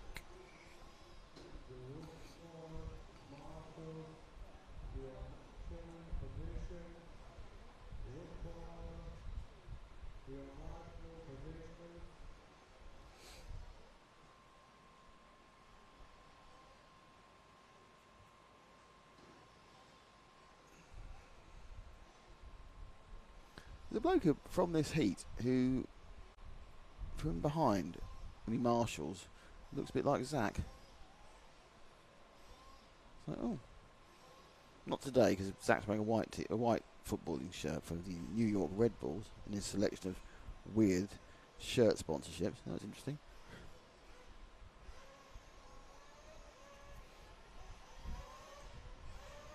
So Alessandro Scaramuzzino in 1, Matteo Benetton in 2, Ika Tellez in 3, Julius Ciclodi in 4, Michael Lewis in 5, Lewis Jones in 6, John Hareswood in 7. Hooray, indeed. I don't know what that means. Alexandra Vidal, Luis Rodrigo, and Manuel G. Perez. G. Perez?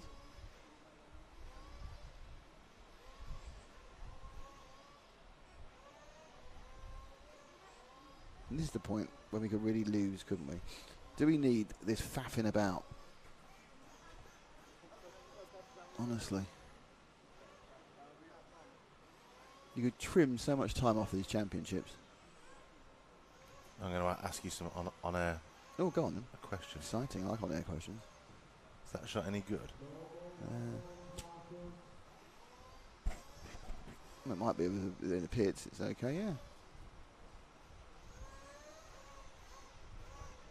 I need to sort out some of the frame rates on it, but just wondered if it was any good, if it was usable. Yeah, I like it. It's got a kind of feel about it. When we get to the finals, people are fielding up, it'll be valid. Well, that's what I'm thinking. Just needs a bit. Okay. I won't talk any more about tech on there. Oh, I love it. You know I love it.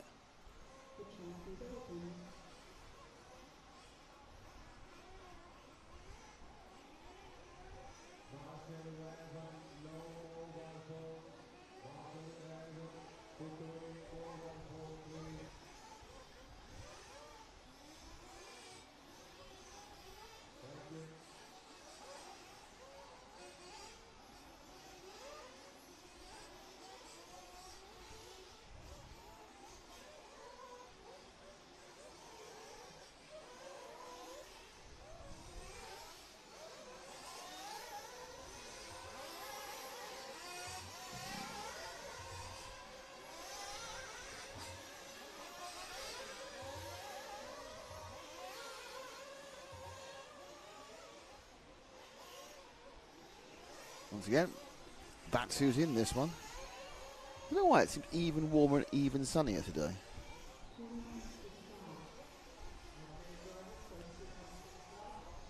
Hello from Australia. Slee Gecko, how you doing? Slee Gecko Productions. Hope it's all well. Track looks great. What is the surface? Clay or carpet? Well, it's not carpet, Krista. It's a sealed clay sort of thing. It's quite an open clay. They've sealed the whole top with some form of glue. They need Tony Gregg to do a pitch report with the key. Quite fun. I don't think it would take. I think this track would definitely take spin. It's a little bit of bumpy track as well. I think it gets uneven bounce, to be honest, and the cars have had uneven bounce. Hello from Tacoma, Washington. Hello, Dwayne668.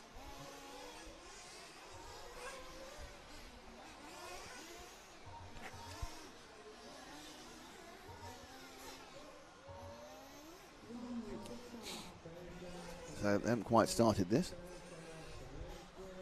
Why would they?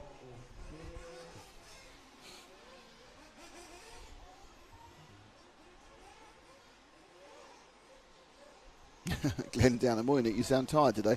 Well, you know, just trying to keep the energy up.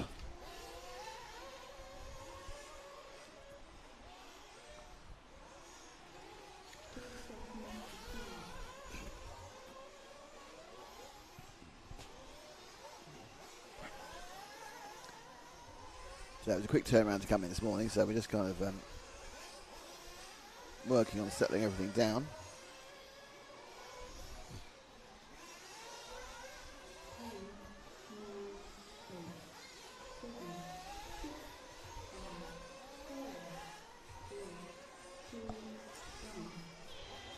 Tracks in Australia are starting to use veggie oil to seal and grain grip. Yeah, there's quite a lot of track sealing. This is sort of wear is the major issue. This one is sealed with a white gluey stuff, which they will reapply whenever there's a break in action. Not in between rounds, but sort of like in between for lunch and that sort of thing. And there's a big break between heat rounds. They'll go and paint a bit of this stuff. It's quick drying, but I think probably everything's quick drying here because it's 35 degrees. Well, it will be 35 degrees. I'm not sure what it currently is. I'm going to have a quick look at my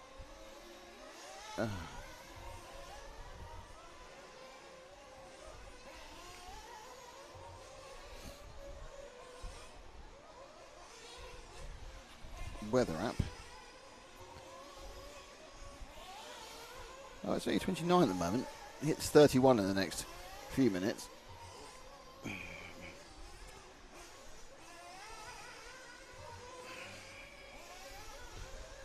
Something else we need to do, by the way. I'm going to talk on air so you can hear it.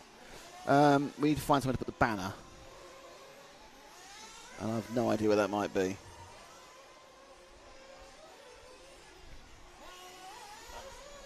I know where the banner is. Oh, you little cheeky monkey! Oh dear. Going down. Help me get through COVID. Oh, which one have you got? You've got the new one. You've got the new one, Omicron 5. That's the one everyone wants to get. Don't get one of the old ones. They get an out-of-date COVID. Oh no, I don't want that. I feel kind of really out of fashion because I got original Omicron in January, not even Omicron 2. I got Omicron BA1. Caught it in Dubai. Came home, managed to infect the whole family, and it was just like. Well, actually, really weird things. Coming out of lockdown back in August or September, we did those EFRA days, didn't we? Those EFRA day things. Yeah. Do you remember that Matt had a really bad cold for the first one? Yeah, and he gave it to me. Yeah. And it was, because we'd had no infections for 2 years, we'd locked up. It was the worst cold I could ever remember having. Way worse than COVID. It wasn't COVID. I test myself all the time. So just want to say, I'm not saying that everyone's experience is the same. I understand it's long COVID, but at that point I realised I'm not really bothered about COVID anymore because that common cold was way worse. Fair enough. Honestly, absolutely destroyed me. But yes, if you are going to get COVID, please get Omicron 5. It's the one to have. Offers extra benefits the other Omicrons don't. The new and improved. New and improved COVID, yeah. So, Yeah, I mean, I don't know. I mean, my opinion, I'm not going to start putting my political opinions on everything. My personal opinion is everyone should get vaccinated and then just do your own thing. Okay. No point being frightened of the flu. I wasn't frightened of the flu 5 years ago. I'm not frightened of it now. Jonathan Wolf. Krista Rasmussen, looking forward to the Worlds in Spain. Vacation booked to go watch it live. Well, that was a waste of money because you can watch it live here on RC Racing TV, the home of the world. All right. Home of the world. Home of the world. Because we'll cancel those. We've got 2 in 2 weeks. We go finish the Worlds in Spain for this class, then we go and do the Touring Car Worlds. Oh. It's very exciting.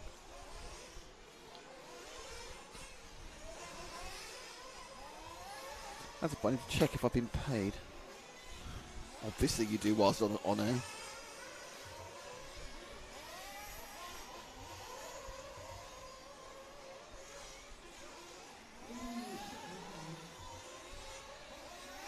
Yeah, so you're going to take 2 lots of Worlds.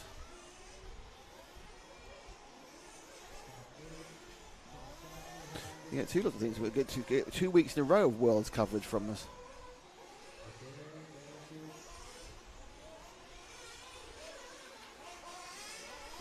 There you go. Now I have a button.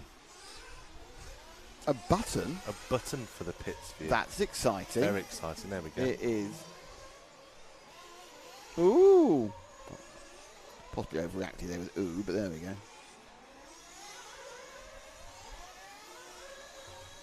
Where I really want the camera is dead in front of the drivers, in the centre, on the end of that roof. Right. Facing down so I can get the drivers and the pits. There's an excellent view from where the race director can stand but doesn't stand. Right. Yeah, it'd be really nice, but no.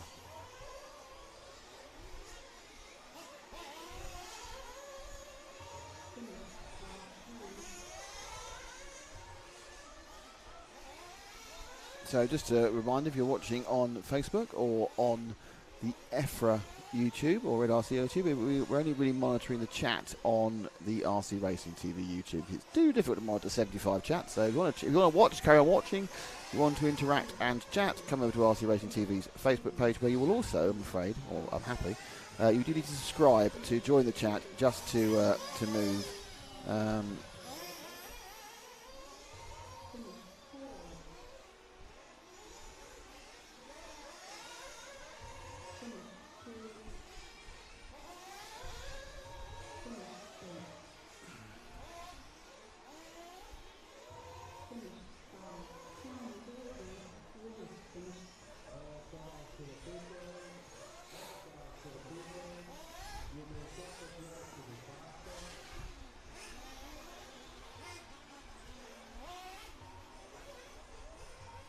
Had all the symptoms. Let's go back. We go.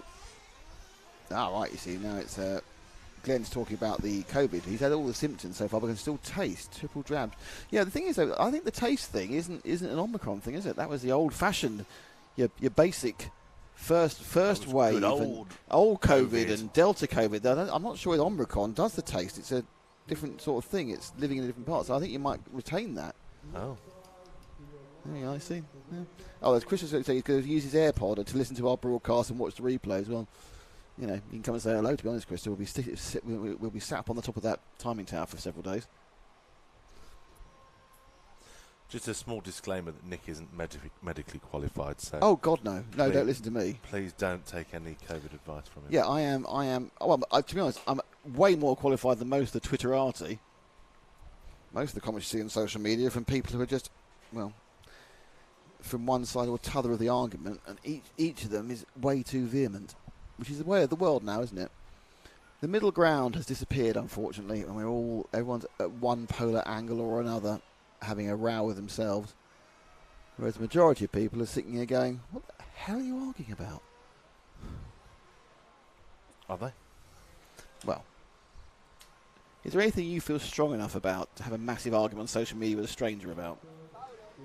Pizza. Okay. Right. Well, what would you argue about the pizza with the person on social media? I'm Barry social media.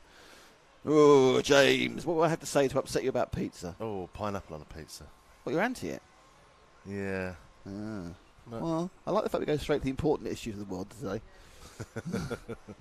Skipping over anything else, we've gone straight to pineapple and pizza. It's a big debate.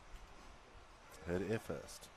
Can you follow? I'm going to have to say that Javier Leon Gonzalez. Thank you for the very sweet request, but we're not doing moving camera at the moment, so you'll have to see if. I mean, obviously, if you're lucky and Joaquin is actually that person we can see on the far left on the bottom of the screen there, then you could look at him, but otherwise not.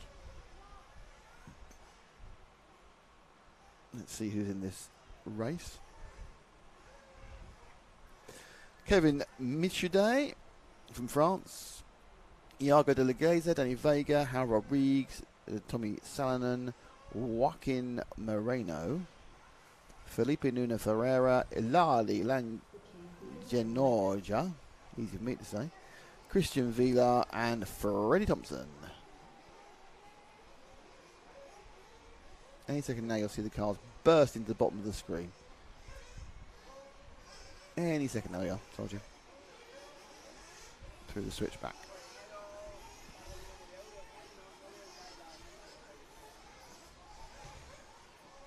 So on a serious note, where are we going to put this banner up? I don't know. I'm going to have a look now. Just downloading a sponsor clip. Ooh, exciting.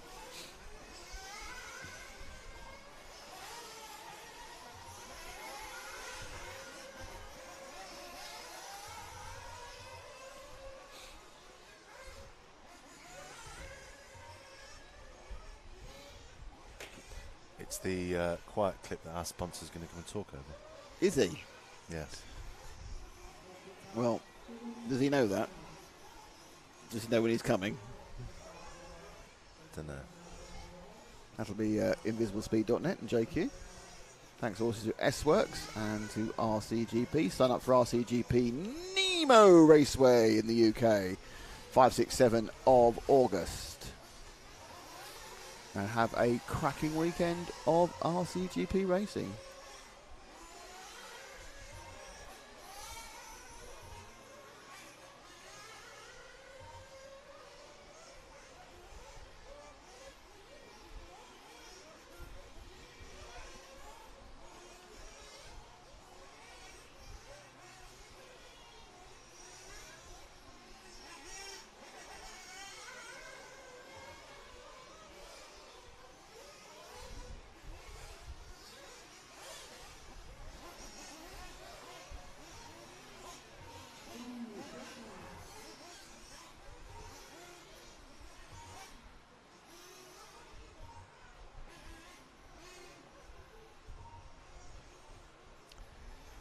Ooh, warm, isn't it? It is very warm. Be nice to be on holiday, but we're racing. Yeah, not on holiday, I'm afraid. How long is this clip, by the way? 2 minutes 53. Oh, I look forward to seeing it.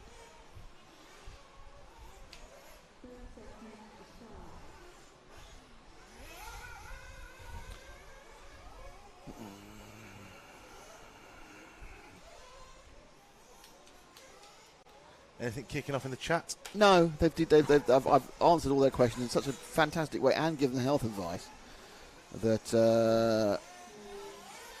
Oh, that's a really good point. What's that? Jonathan Wolf just said, is Q3 correct? It's not, it's Q4. Oh. Why has that picked up? Well, that's the first person to notice that. Show me the timing screen, your local timing screen. I will show you local timing screen. No. It's 4. 4. Hold the line, caller. Oh, that's weird. Sorry about that. Anyway, I don't know. Well, if I was David Bellamy, Big Chief I Spy, I would give you 15 extra I Spy points for putting that one, Jonathan Wolf. There you go. I don't know why I didn't pick that up. Huh. I just refreshed our system and it's picked up the right qualifying. That is weird. It's been wrong all day, or did you just suddenly get wrong earlier? I don't know. No, it's gone wrong. It wasn't wrong.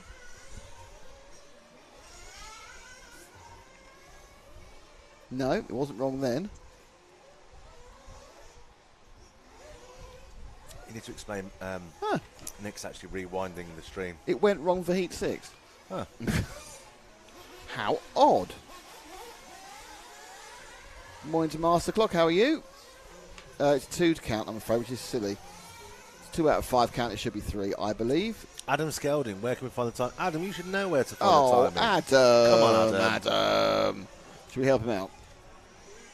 myrcm.ch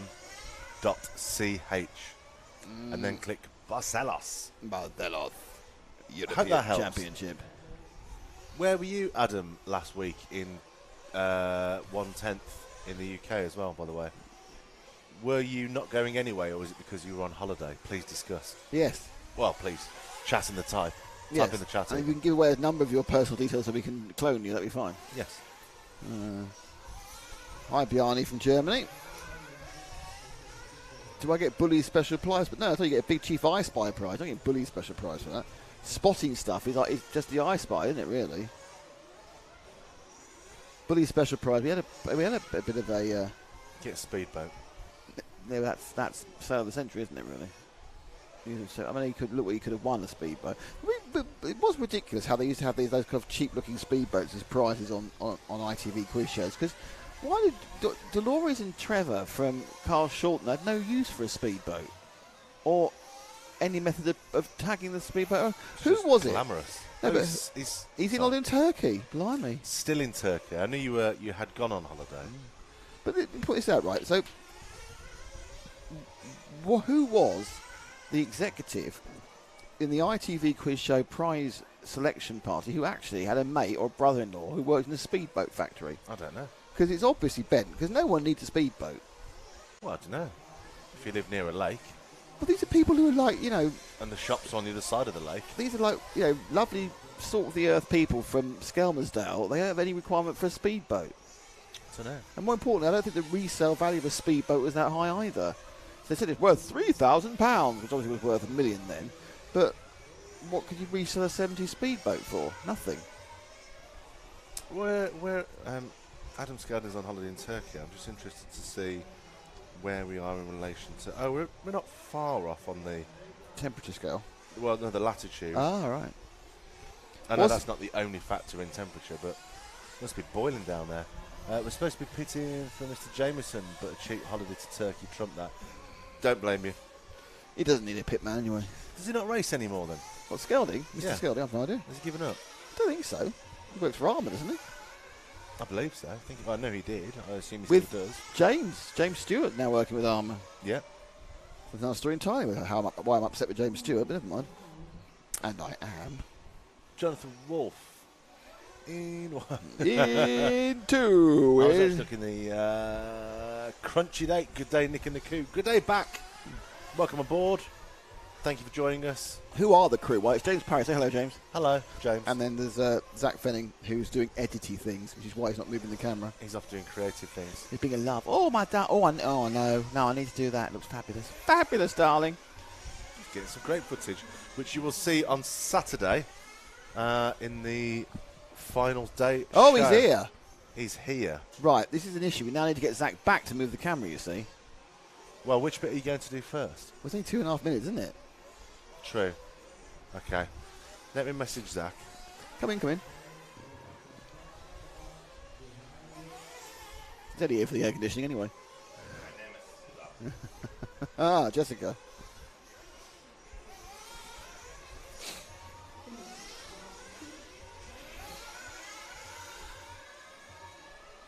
So we're going to have a sit down and chat and a little look around at things with JQ. Oh, the security is having a look at you now. He's not happy about this. Oh, what did you do? It's the security here. What is it? The security's come in and he's gone, there is a man with green hair wandering around the place. He has gone into the TV. He is going to be murdering them. Oh, no, he's just chatting to them. Hang on, I need to give you a button to play. Oh, it's very exciting. 1 second, and then I'm going to sit here. Hold the line, caller.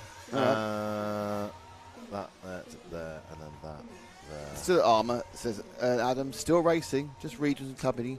Picking for Gemma at Nationals. I say, that's good. I think it's Gemma's daughter. Sec. Sorry, I can't do two things at once. Is it 2 out of 5 or 3 out of 5 to count? It is 3, is it? Oh, God, I thought it was 2. Fantastic. It's 3 out of 5. Well, I mean, we have no idea who's going to be TQ then. So it's 3 out of 5 to count. So it is 3 out of 5. So I've literally sat this up because it was 2 out of 5 for the 1/10 electric, which I thought they'd adopted that across the board, but no, it's still 3 out of 5 here. Zach is on camera. Do you want to do the video first whilst I'm here? Yes. Okay. There you go. Pass it over, and I'll say hello. Oh, what's say? I'll say hello to JQ.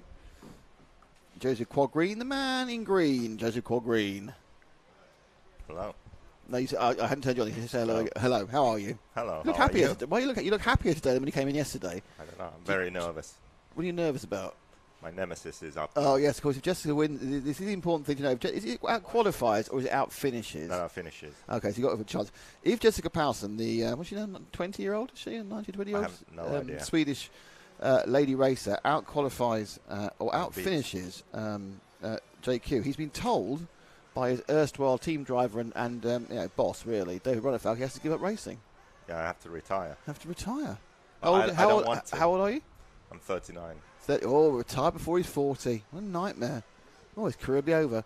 Anyway, we're here to talk to obviously, he is part of Invisible. He is Invisible Speed, from Invisible Speed Net, our title sponsor of the event. Invisible Speed is a website which leads you to fantastic learning courses. You learn to set your car up, you can learn to drive, you can get advice, you can find all those sorts of things out, and you can sign up for a course. Explain to our listeners what your course will give them. Well, hopefully better results than what I've had this week. No, what the course gives you is just a complete view of RC racing. So from the very beginning, if you're a complete beginner, you learn the basics. If you have moderate experience, you learn what you need to know, and then you can build up to the, top level. So even the best drivers here could get that course, could watch videos and learn things. And I've sold a bunch of books here also. Excellent. World champions. 3 languages. Yes. European champions have the book, and it's been helpful for them too. So I'm very happy that I've been able to contribute something, at least. and testing tyres for David. Yes. So you can get the book in Spanish, Italian, or of course English. The course is available in English and is rolling out in Spanish. It is an interactive video and online and Discord. But we have a video for you to talk over and tell us all about stuff. Oh, right now? Yeah, right now, because we get this out of the warm-up, and then we can follow Jessica and see her beating your ass. Okay. Yeah, this video shows you how the forces in the car are transmitted through the arms and links. So this car is supported by a coin now. I took the shocks off, and now I'll simulate what happens in a corner. So I'm going to twist the hubs as if the car is driving through a corner. This is what happens as the car goes through a corner. You see the coin dropped, but the car stays up. So the forces through the arms and links is what's holding the car up. And if I relieve the tension, then the car will drop. And this is something important to understand, because now if I twist the hubs again, you can see that it actually raises the car up. Now you can see that I start twisting the hubs and the car raises up. And this is something that happens on track. So how does this work? Well, if I pull on this link here, this is what the car looks like. Upper link. The link straightens out, which raises the car. And here, the lower arm, if I push on the arm and the arm is perfectly horizontal, nothing happens. It just stays level. If, on the other hand, the inside of the arm is higher than the outside and I push again, then the car would raise up. If the inside of the arm is lower than the outside and I push, the car would move down. So these forces are very important when we adjust the car, especially for a high grip track like this. So here you see a car where you can see that the rear end of the car is up. This is because the roll center is high and the forces trying to lift the car up are larger. It's called a jacking force. And here, same corner, a different setup with a lower roll center, so the inside of the arm is lower, the upper link is higher, and you saw that the car was more level. So top, you have a high roll center, the car is jacked up. Bottom, a low roll center, and the car is low to the ground. So top, on the track, bottom, in the track. That's how we describe the difference. And on a track like this, you definitely want a car that's in the track. So if you have the issue where you can see in the top picture the car being high up when you go around corners, that's an indication that you should try lowering your arm or raising your link. And the good thing with a low roll center is you can have these situations where you go up on two wheels, like here, and you just stay on throttle and the car rights itself. So instead of crashing out there, you stay on throttle, and the low roll center and the jacking force trying to suck the car into the track will help you stay on your wheels. There must be a point where it's other tracks where a higher roll center is better, surely. Yes, so in the opposite scenario, if we are on a track with very low traction, then there isn't enough grip from the tires to generate these forces in the car. So that would mean that you're just sliding around the track and you don't have any response, you don't have steering, precision, no rear traction. In that case, we want to introduce some more grip to the car, and we do that by raising the roll center. So there's not enough force to lift the car up, but there is enough force to initially put load on the tire to give us initial grip. So two different conditions. The theory, the idea behind everything, how everything works, it's the same. It's just that we require different things. That's something that people often confuse. They say that, oh, our RC cars, they don't work like full-scale cars, or their setup options don't make sense because in this condition it does one thing, in another condition it does another. But there's an underlying truth to everything, and if you can understand that, you can then better go to a track and make the right decisions regarding your setup. That's good stuff. Should we try and find car number 6, and which is your nemesis, young Ms. Powson? Good news, didn't have a very good first lap, which is obviously excellent news for you. So it's number 6 we're looking for. There she is, down straight now, pink and blue. 35.7 is good enough to beat me. Oh, what were you doing then? So currently she has done, well, that was a 35.5. So obviously what I'm going to ask you to do is assess, what she's doing wrong, because obviously she should be much faster than you, not just slightly faster than you. Yeah, well, she does have one slight advantage. Her home track is Astro, so very high grip. So she should be used to these kind of conditions. Looking smooth out there, as you can see. Are you sitting here willing to have an accident? No, I'm a positive person, I don't believe in that kind of bad karma. 35.8 that time round. So it's interesting because the car actually looks okay. There's no obvious to me reason, but that's running at 1.5 to 2 seconds off the top guys. And I think the track has slowed slightly with the heat, but even so, let's say it's 1.5 seconds. Where is that being lost? Where are the Ongaros and the Kiliches making that extra second and a half? Well, on this track the differences are quite small actually, but just like every track, the difference is made up in the corners mainly. So corner speed, entering the corners correctly, a lot of us can do that, but then to maintain the speed through the corner, not to push too hard, not to go too slow. For example, this S section, to get that line correct so you clip the apex of the first one and maintain your speed as well as possible around the next one. It's really hard to do on a track like this with high grip where you can flip over easily if you overdrive the car. So yeah, it looks easy. Like when she's driving around the track now, it looks like she could do this all day long. But if you want to try and go just a bit faster, I tell you, it gets difficult. She's sort of winding the speed up here. She's down to 35.2 now. I don't know whether just getting the feel for it. Obviously, the thing about it is the drivers coming in this morning haven't been on the track for 18 hours. Right. So you've got to get your eye back in again. This sort of section also, you jump again. If you are able to connect it so it's one smooth motion and you never really hesitate or wait for the car to settle, that's where you can make up, a 10th there, a 10th here. So you obviously, Jake, we joke about your racing, but obviously you were at the absolute top level for a while, and now you've come a little bit off the top level. Why is that? What's different now, which means you can't quite get that top thing? Is it just because you're 39, or is it? No, honestly, people always blame age, but I'm not a believer in that. I think that Ryan Mayfield will show us how old you can be and still be on the top level, because he seems to have the drive and motivation to keep on going, and he's getting older too. I think the reason that most older drivers fade away is because they don't have the time or maybe the motivation to keep practicing and testing and really preparing well for these big races. So for example, Canas, I am sure he has spent hundreds of liters just driving and testing and trying all kinds of different things on his car and on his engine and tires, just to have the absolutely best package he can when he comes to a race like this. So he's tried everything. He knows what he likes. His car and him are one as such.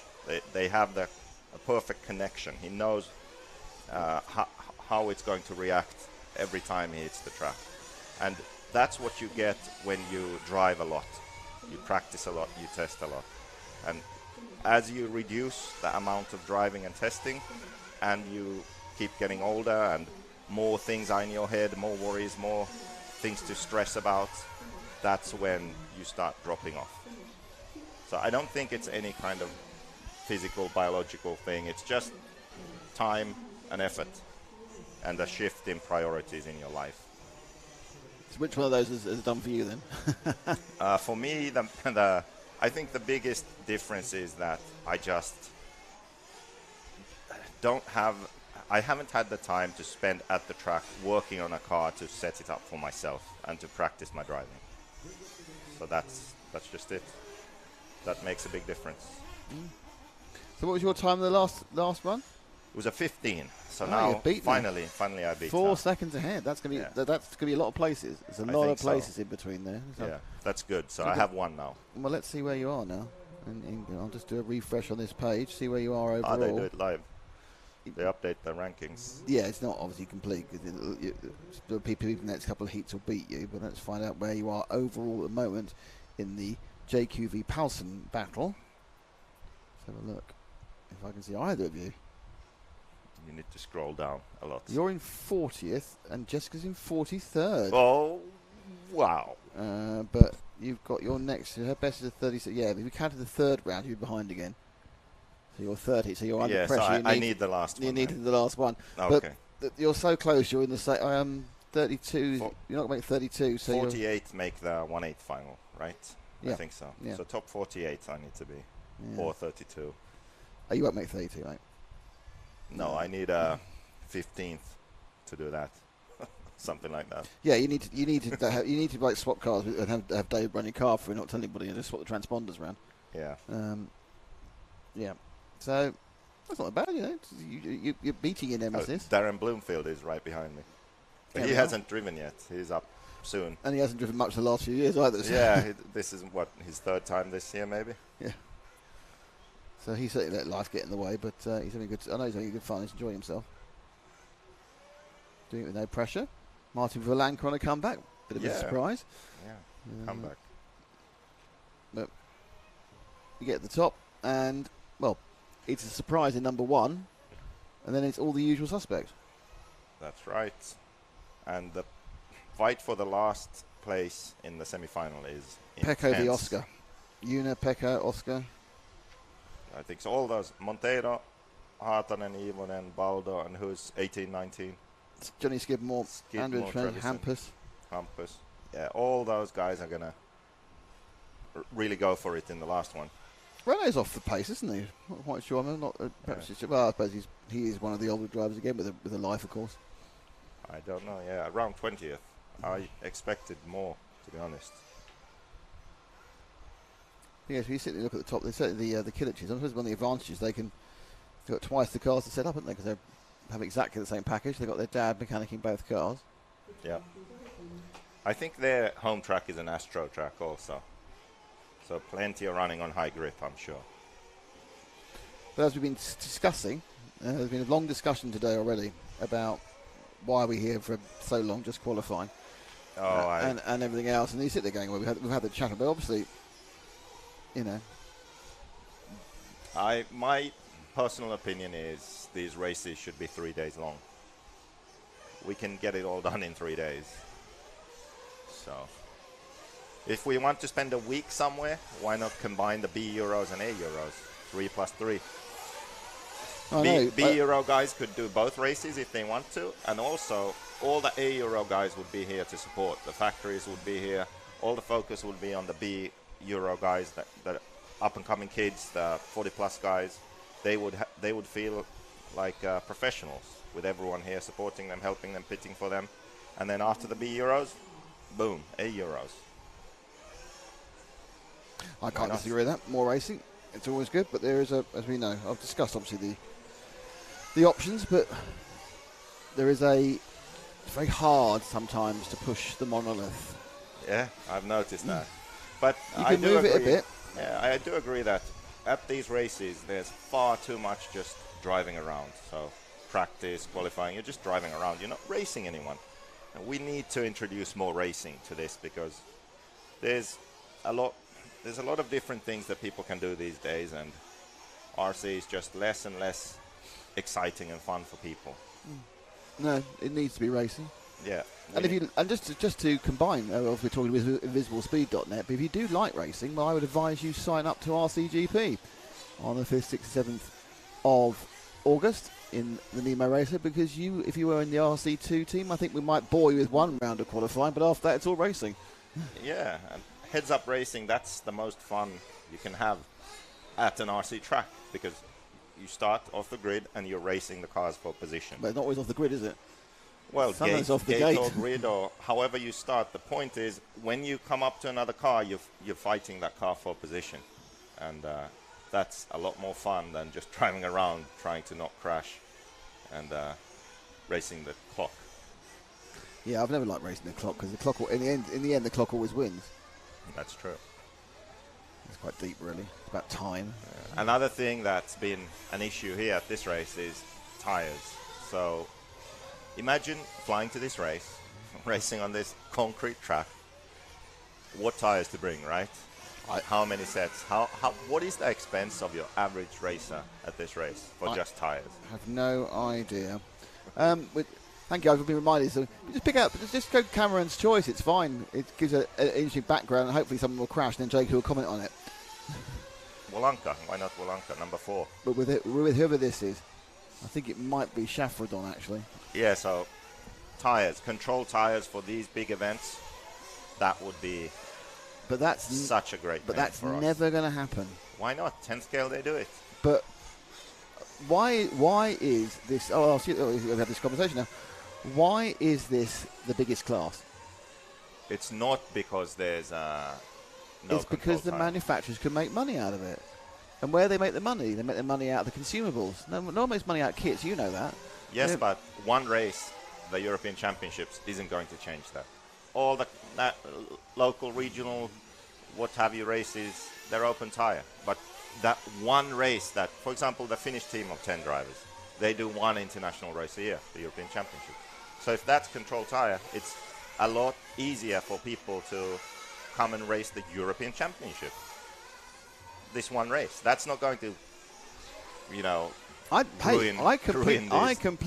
completely agree with you, but it's not. Again, it's another monolith to pick uphill, because this is where they make the money. And the point about RC racing is, there's a lot of people trying to make small amounts of money, but the one place you can make an absolute fortune, you can tell this because there's a new manufacturer every week, is in tyres. Yes, but I also think that for a company like Hot Race, for example, the cost of doing this race probably outweighs the benefits or earnings. Like, however many tire sets are sold to racers, that all of that or more goes to supplying the top pros with tires. Shipping tires here, shipping tires, testing before the race, developing a new tire for the track.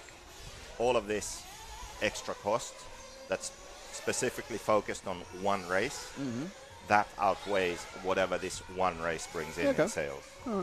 So even for the tire manufacturers, if it was controlled tire and it's rotated through the different brands, it's easier for them too. Yep. No, I agree with you. But I think that every single. I'm trying to think of any open tyre event left now in major motorsport, and I'm struggling to think of one. Yeah. And there's a reason for that. Creventic series. No, that's not Creventic. There's one of the series. Nürburgring. The Nürburgring 24 is open tyre. Yeah. And all the Nürburgring Langstracker series, they're all open tyre. Yeah. But that's the only thing I can think of. Everything else is controlled tyre or stand tyre. Got some questions for you. Ask JQ. What do you prefer, loose or ashtray? Do you prefer a high grip or low grip? What's your dirt preference? Every time. Loose dirt. Bumpy, DNC style. How the tracks normally are. So basically, you want the most decrepit circuit possible. Yeah, it's good. I like it. It's off-road. It's motocross. Like we're racing MotoGP, like Supermoto. That's what we're racing now.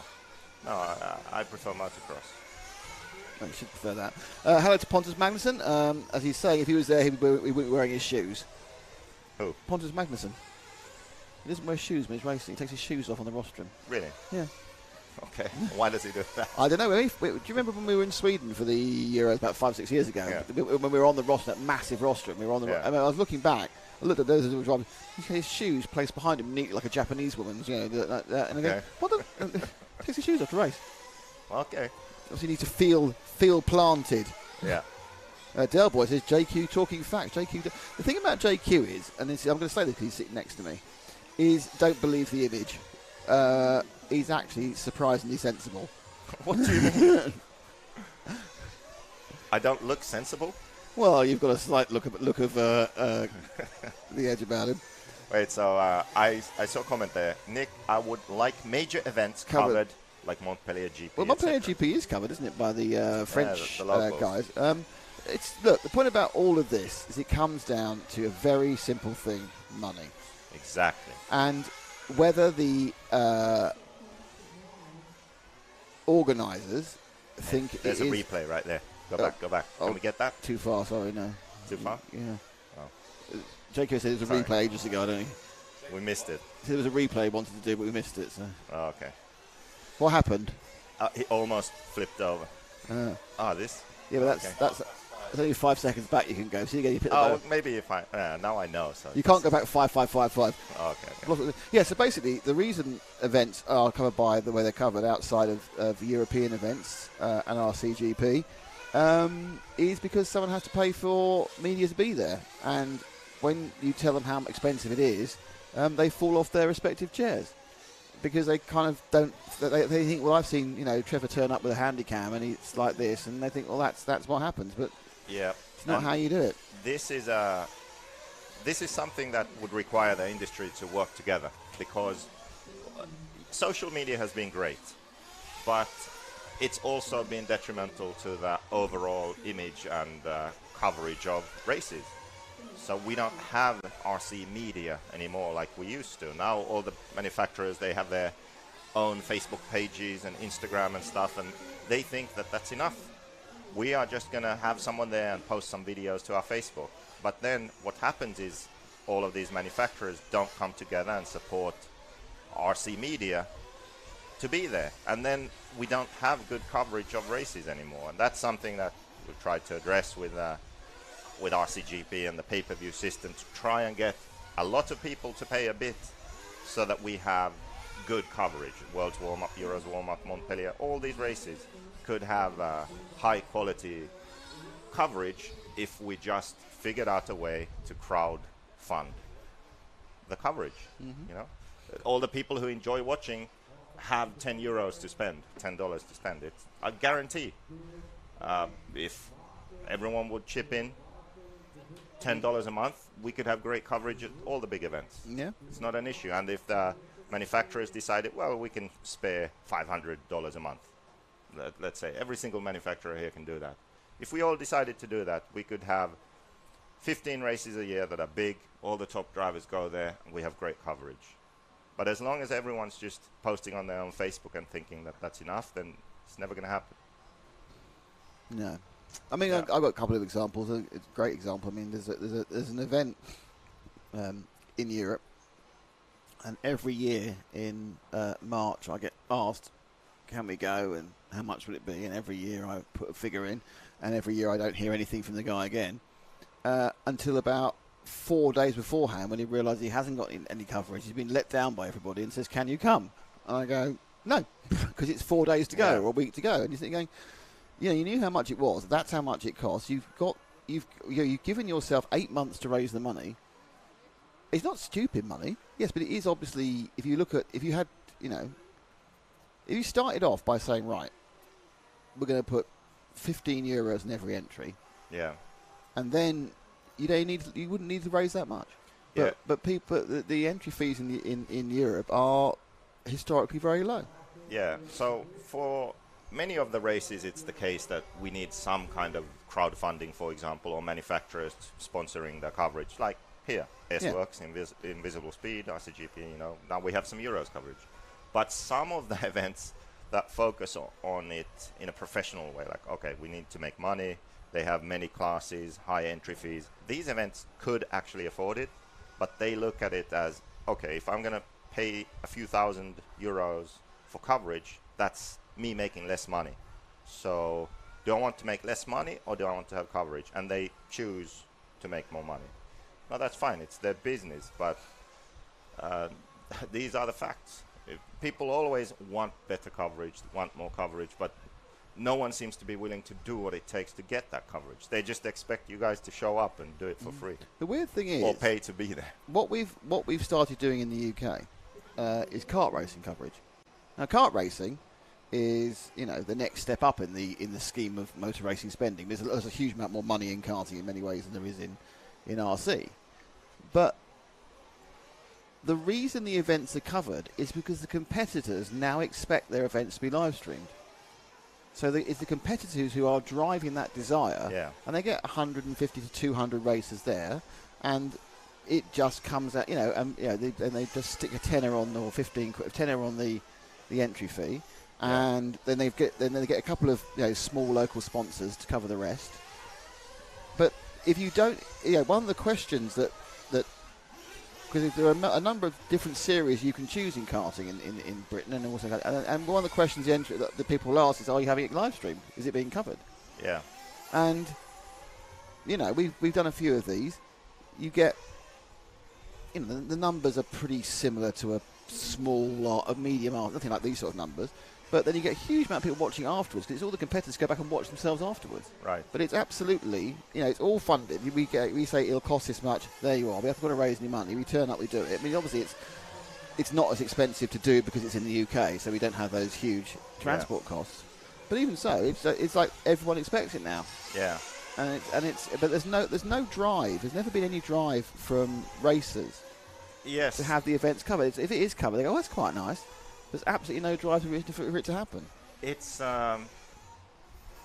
something I've given a lot of thought because it's a bit of a chicken and an egg issue here. That who is the one that's supposed to push for improvement? So is it the media themselves, or the manufacturers, or the race organizers, or the drivers? Because we all have our own interests, and because we all have our own interests, there's no structure to it. I've tried to approach this from so many different angles. Like, okay, what if we say that the top drivers and teams, we just decide that these 10 races are the 10 races we care about. We want to go here. We're going to send our drivers here. And then we make sure that those 10 races, whatever they are, have good coverage. Even something like that, but it's like the brands, the drivers, they just don't care enough. They just show up, and if there's coverage, there is. If there isn't, there isn't. Pit lane accident there. That's always good to see. Thank you, Zach. Your steering's working, mate. It's fine. Car 3. So honestly, I don't know what the solution is, but I hope we reach it soon, because we could be... The thing that annoys me is this could be so much better for everyone. Because when we have more races with all the top drivers with good coverage, that will encourage more people to keep racing, to go to bigger races, go to international races, because of the image. Nope. What's happening here? Look, he's got it wrong. It's a replay. It's car 7. Maxime Karting Noble. tyre. It's Always all about karting, you see. Yeah. Yeah, because RC racing is no different than any other motorsport. If you take away Formula 1, then go-karting immediately is less interesting. If you take away MXGP or Supercross in America, then dirt bikes are immediately less interesting to people. If you take away MotoGP, then road bikes are less interesting. It's just a fact. Yeah. I mean, it's Delbo's on the stream. So taking your child karting, it being live streamed is great. So your family can watch it back at home, live, and that's it. And the thing is, it's not quite that. Rob Buzzy said it'd be nice if someone was calling the race. Honestly, we've had enough qualifying. There's timing on the side. With Maxime Noble Car 7, there'll be lots more calling coming up tomorrow. It's all racing. This is you're seeing what we're seeing. Cars going around racing the clock. The clock's nebulous and doesn't exist. So once we get racing, then yeah, absolutely, you have to be on it and calling everything. This is the point about the 4 days we spend here. It's minorly interesting for the top 3 heats. And we try and build it all up, but even then you're only watching one person going fast, and invariably going to miss 2 of the others going fast. Yeah, and you spend thousands of euros, you show up, and then 3 days you're just driving alone around the track, and then finally you have a main, and then, if something goes wrong right at the beginning, you never really got to race anyway. Well, it's the thing. I said it before you came on, but last week in Retford, 10th off-road. If you were the 11th best person in Europe, and so you were pole position for both B finals, you were there for 6 days and you got 10 minutes of racing. Yeah. 10 minutes of racing in 6 days and you're actually really good. Yeah. It's like, why are you doing that? Why are you doing that? I mean, in fairness, the guys in the A final only got half an hour of racing in 6 days. Yeah. Makes no sense to me, but... All I can say is slot car racing used to be a thing. It is no more, and we don't want to go that way. So we have to change our ways. Maybe I'm ahead of my time, or however you say that, but that's what I see, and hopefully more people see it before it's too late. Yeah, well, we have a Worlds coming up on the standard format in September. It'd be interesting to see whether they start to make some changes in things from there onwards. I'm not sure they will. But I think someone has to force their hand a bit. Well, I mean, it's it'll be an interesting situation to see where it comes, what people who turns up, who does. Some of the Americans will obviously come over, but will you get what you would expect, which is the top 20 Americans to turn up? So it sounds like most drivers will be there, but I think the top 10 guys from America will be there, but then the next 10 to 15 who are also really very good, they won't be there. That's what I've heard. So we'll see how that goes. This is actually the last heat of the round now, so you'll be able to get an official statement of where you are against Jessica Carlson. Yes, exactly. Because some of these guys were going in between you and above you and knock you down. Yeah, these guys seem to be on a very similar pace to what I was on, so maybe 5 guys ahead of me, 4 guys ahead of me, and the rest right there. Crunchy Date is to do RC racing. Is it the same cost as kart racing? Actually, no. It's more expensive doing kart racing. You have more cameramen, but it's cheaper because it's all in the UK. Right. So yeah. Yeah, you can't cover the track with one camera. We are covering it with 3. If we had more, again, if they gave us more money, we use more cameras. But it's quite a lot of. So it really depends on the kart track, because some of the kart tracks are built like this track, where they've got the maximum amount of tarmac and the minimum amount of space. Okay. A couple of them are on old airfields. So they blat off in that direction down an old runway, come back and then blat off miles in that direction, another runway. You go, well, how are you going to do that? Yeah. Miles away. But, yeah, it's... Christy Rasmussen said, as a winter series in Denmark, we now run 1 quali, 5 finals with bump up, down after each round. Great racing all day. Sounds good, actually. Yeah, for smaller club races, that's a great format to do because then it's heads-up racing. Acquiring, transporting and maintaining a cart is all much more expensive. Absolutely, it's more expensive than a 1.8. Interestingly, though, I don't think the running costs are that much different. In go-karts, how much are tyres? Well, the championship we're doing, it's a 6-round championship, and you're allowed a maximum of 2 sets of tyres for the whole season. Whole season. Wow. And that costs you £260. Okay. No, £280, £140 a set. What about engines? How does that work? Well, you have an engine. You can have another engine. They're sealed, but you can have multiple engines. An engine can last the season. season? No, engine lasts season, yeah. Engine lasts 30 hours. The new ones do. Okay. It's changed from 25 years ago when an engine lasts a maximum of an hour. No, you get 30 hours for your rebuilds now, which is obviously a season and a bit. Yeah. This looks good for me because only one guy so far has passed. I love the way you're just only interested in who's beating me. Because Bloomfield's not beating you, so it's just Tom Robin. That's good for me. Tom is using the experience he got from RCGP to beat you, really. So no, it is definitely more expensive doing karting than doing RC certainly by a factor of the purchase price is just completely. It's a different stratosphere. Yeah. It's $8,000 really, perhaps $9,000. But running costs, oddly, not much worse. Yeah. But it's more really a conversation about the willingness to be covered rather than what's best, because karting's great fun, but this you just get more when we're actually racing. There's a few things that can beat a really good Nitro race over 45 minutes or an hour. And I've done as you know, I've done all sorts of motorsport from the absolute top through the middle to the bottom. Yeah. Well, this track will offer some amazing races. I'm sure of it because qualifying is so close. So, when we get into the 1/8 quarterfinals, semifinals, those races where the drivers are very consistent, you will have battles for the last bump spot, and in the semifinal to bump to the main. There's also, and then in the main, I'm sure that it's just going to be a freight train of cars going around the track. It's going to be exciting. Yeah. There's so I'm going to do the refresh you don't want me to do. Oh God, here we go. Let's see where the ranking lists say you are. End of round 4. End of round 4. One more round to go. One more round to go, and with the counting round. So just so you know, it's Kilic and Coelho, but at the moment, if they were both running, it would still be Kilic, because Kilic's got 4 points for his third run. The second 2 from Coelho, but it's 2 leads for Kilic. So Coelho.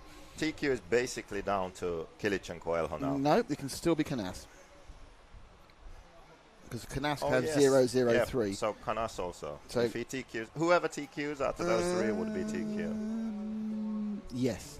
They. Hang on, no. It would be on if Coelho TQ'd, but Kilic was second. It would be on tiebreak time. What's the tiebreak? I think it's fastest race time, isn't it?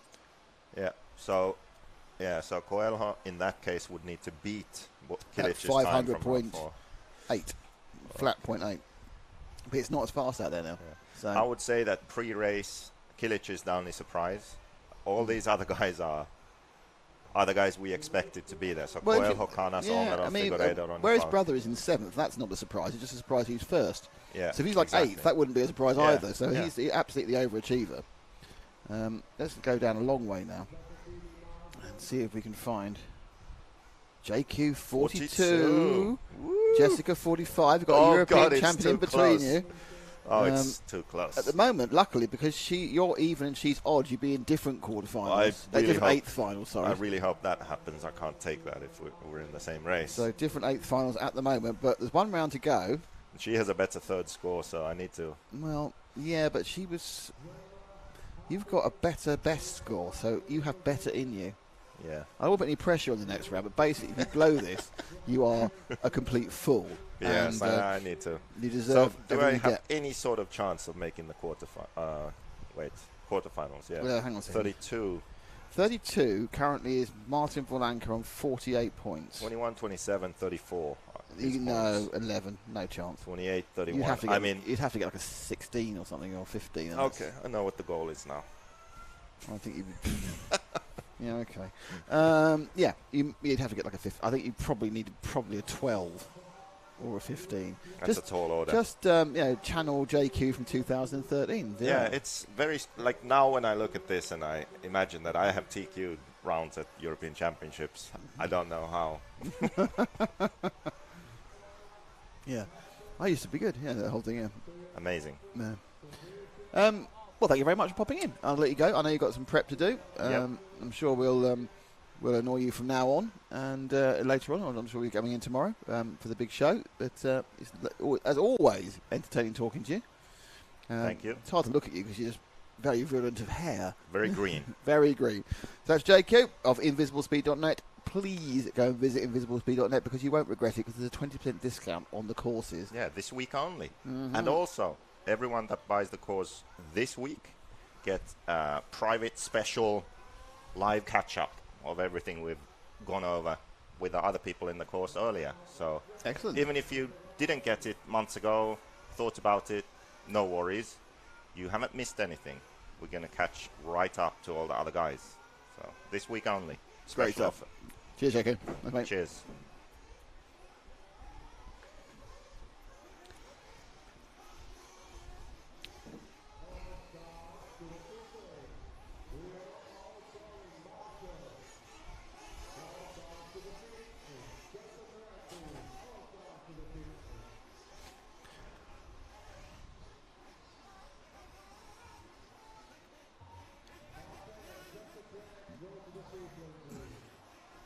Okay, so we're now back at the start of Heat 5, which is going to go 1, 2, 3, 4, 5, 6, 7, 8, 9, 10, 11, 12. As you might expect. Well, actually, we're not sure why you would expect it, because it hasn't going to be going that way any other previous times, so who knows?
So, final round of qualifying. We're on the static camera for a bit. Just to remind you, though, just see where we are on the time schedule. We're currently just about on time. That's good news. Now, the top heats are back out again at about 20 to 1 local time, so 12:40 local time. Just to give you an idea, we're currently at 11 o'clock, so it's an hour and 40 minutes till the top heats get out. The car throws itself towards me quite worryingly.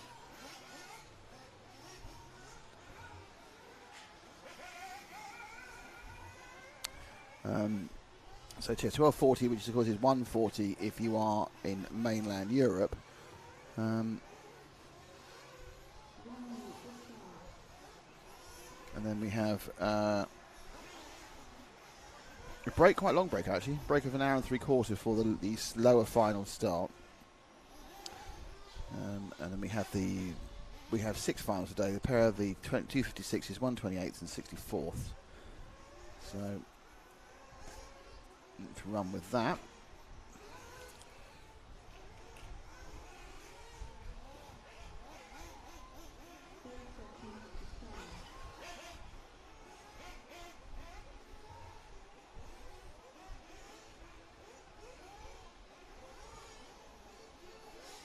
Now what we're probably going to do actually, because we are preparing for this big event tomorrow, so we might actually just go to fixed camera and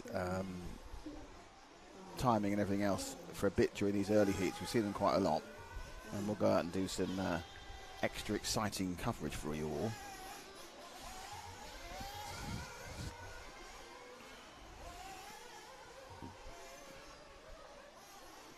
But I need my teammates here first that happens, so we're currently chatting about on the chat. Please keep chatting.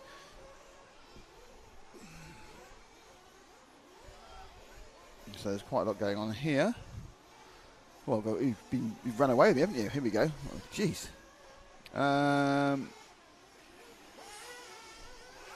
AMCFP, we had coverage of Torch for RC Race Car on YouTube. That's helped get some people in. Yeah, it does. You can show people what's going on.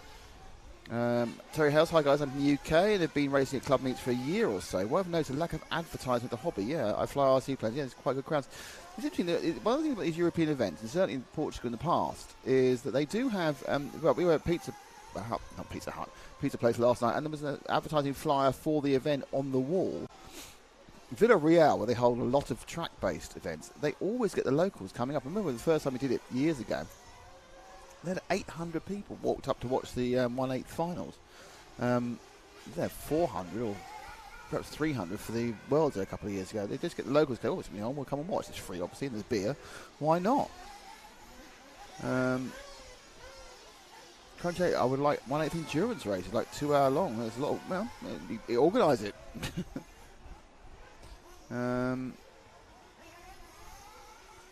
Yeah, I know. Obviously, haven't. Yeah, I don't know anywhere that charges to watch RC racing. I don't think there's any reason why you would. The more, the merrier.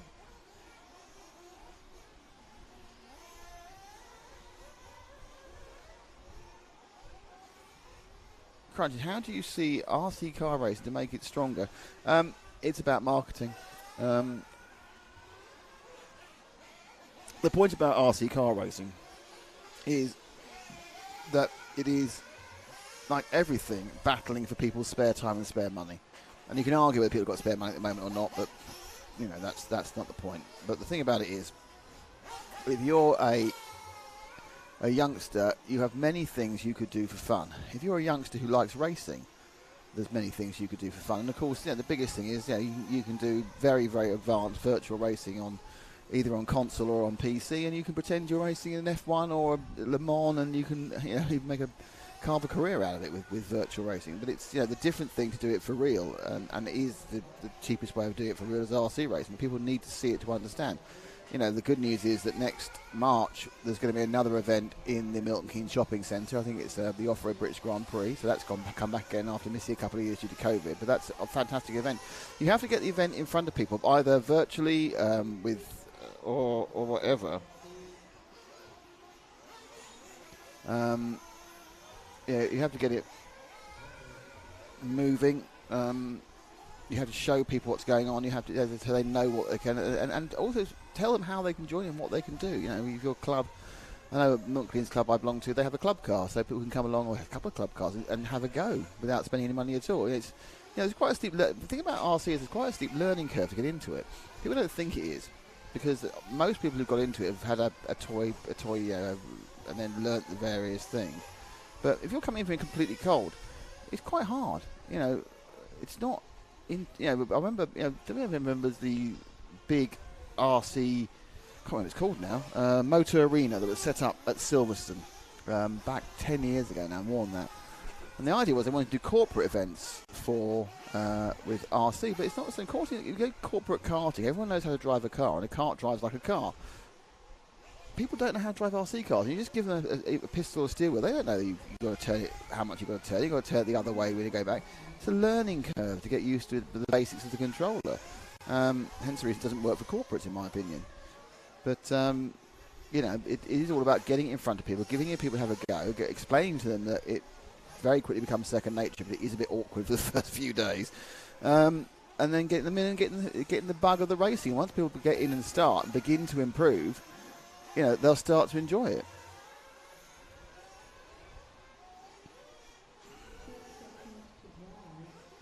Terry Howard, I know there's not a lot of money in the hobby, but perhaps manufacturers help local clubs with supplying balances for free and smart tracks to make it look more pro.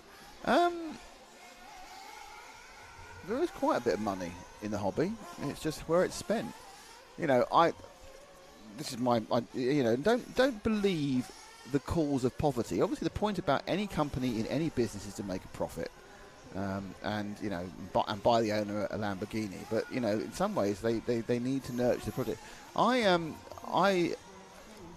We're covering the World Championships in September.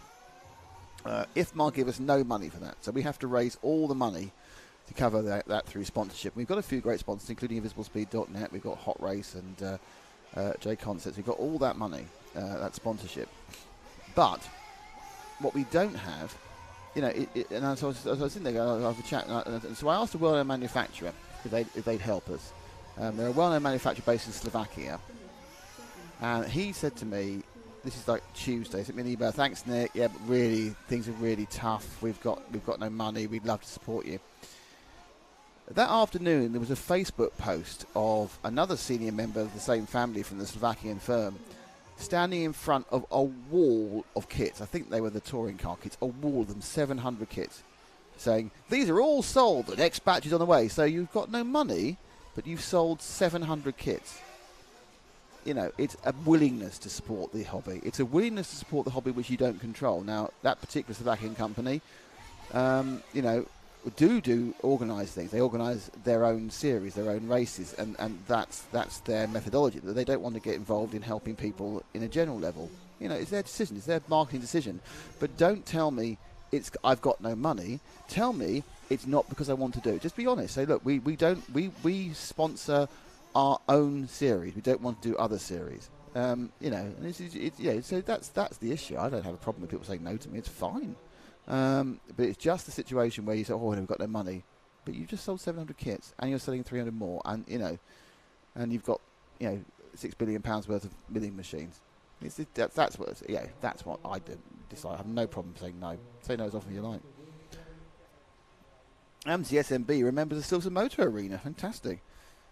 Nick, the 1/10 guys were mentioned this as well. What's my first RC car? Was a Tamiya Rough Rider, which I got when I was young. I ran that for a bit, learned how to drive with that, and then I went 12th racing. So I didn't actually start off-road racing. I started 12th racing. It's a long time ago. I don't think it wasn't even an off-road club then. We're talking like 1981 or 2. So I did 12th racing for a couple of years, and then I started properly doing racing in about 84. With off-road, with a Tamiya Frog and then a Hot Shot and everything else. Nick, are you covering the big UK race on the DXR race? That race no longer exists, I'm afraid, Crunchy. DXR, that one isn't happening anymore. As far, well, mate, I would love it to have a comeback, but certainly the conversation I've had with the organisers, that's not going to happen again. People say things and then the world changes, so perhaps it might happen again, but at the moment it's not going to happen again. So, which is disappointing, isn't it?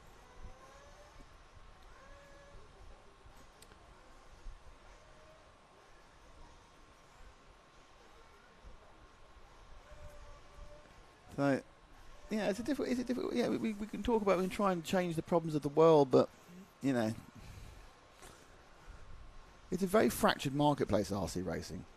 There are so many different classes, so many different manufacturers. People are specialising. It's also fractured amongst the continents. You know, America and Europe and the Far East. It's not always possible to do everything you want to do. David Sante, you sound like Jared Harris in the Chernobyl movies series. Sound like who? Jared Harris. From the Chernobyl movies. Chernobyl series, the series. Oh, the one that that was a great series. Do you know who? I don't know who he's talking about, but I can't think of anyone in that series that sounds I like you. was doing my kind of serious voice. I was talking about the state of. I was telling my favourite story about a well-known Slovakian manufacturer as well.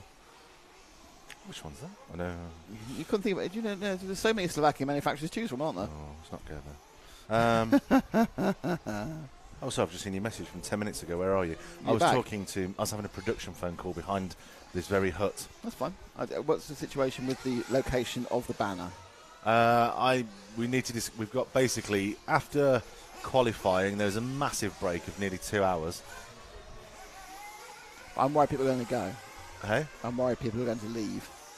Well, that's what we should maybe.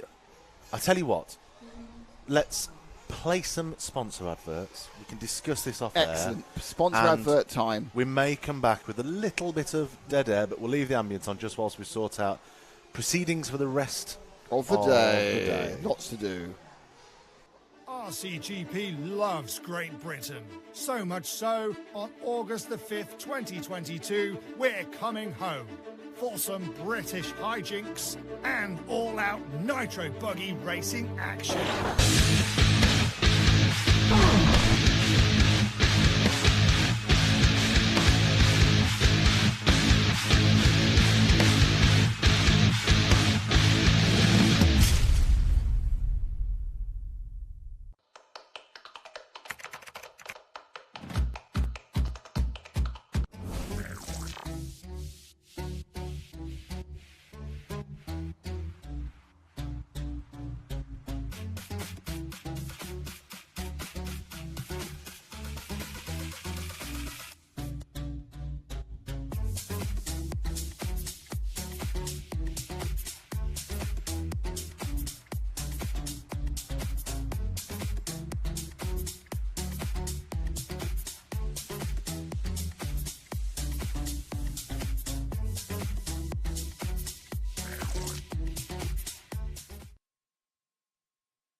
Right.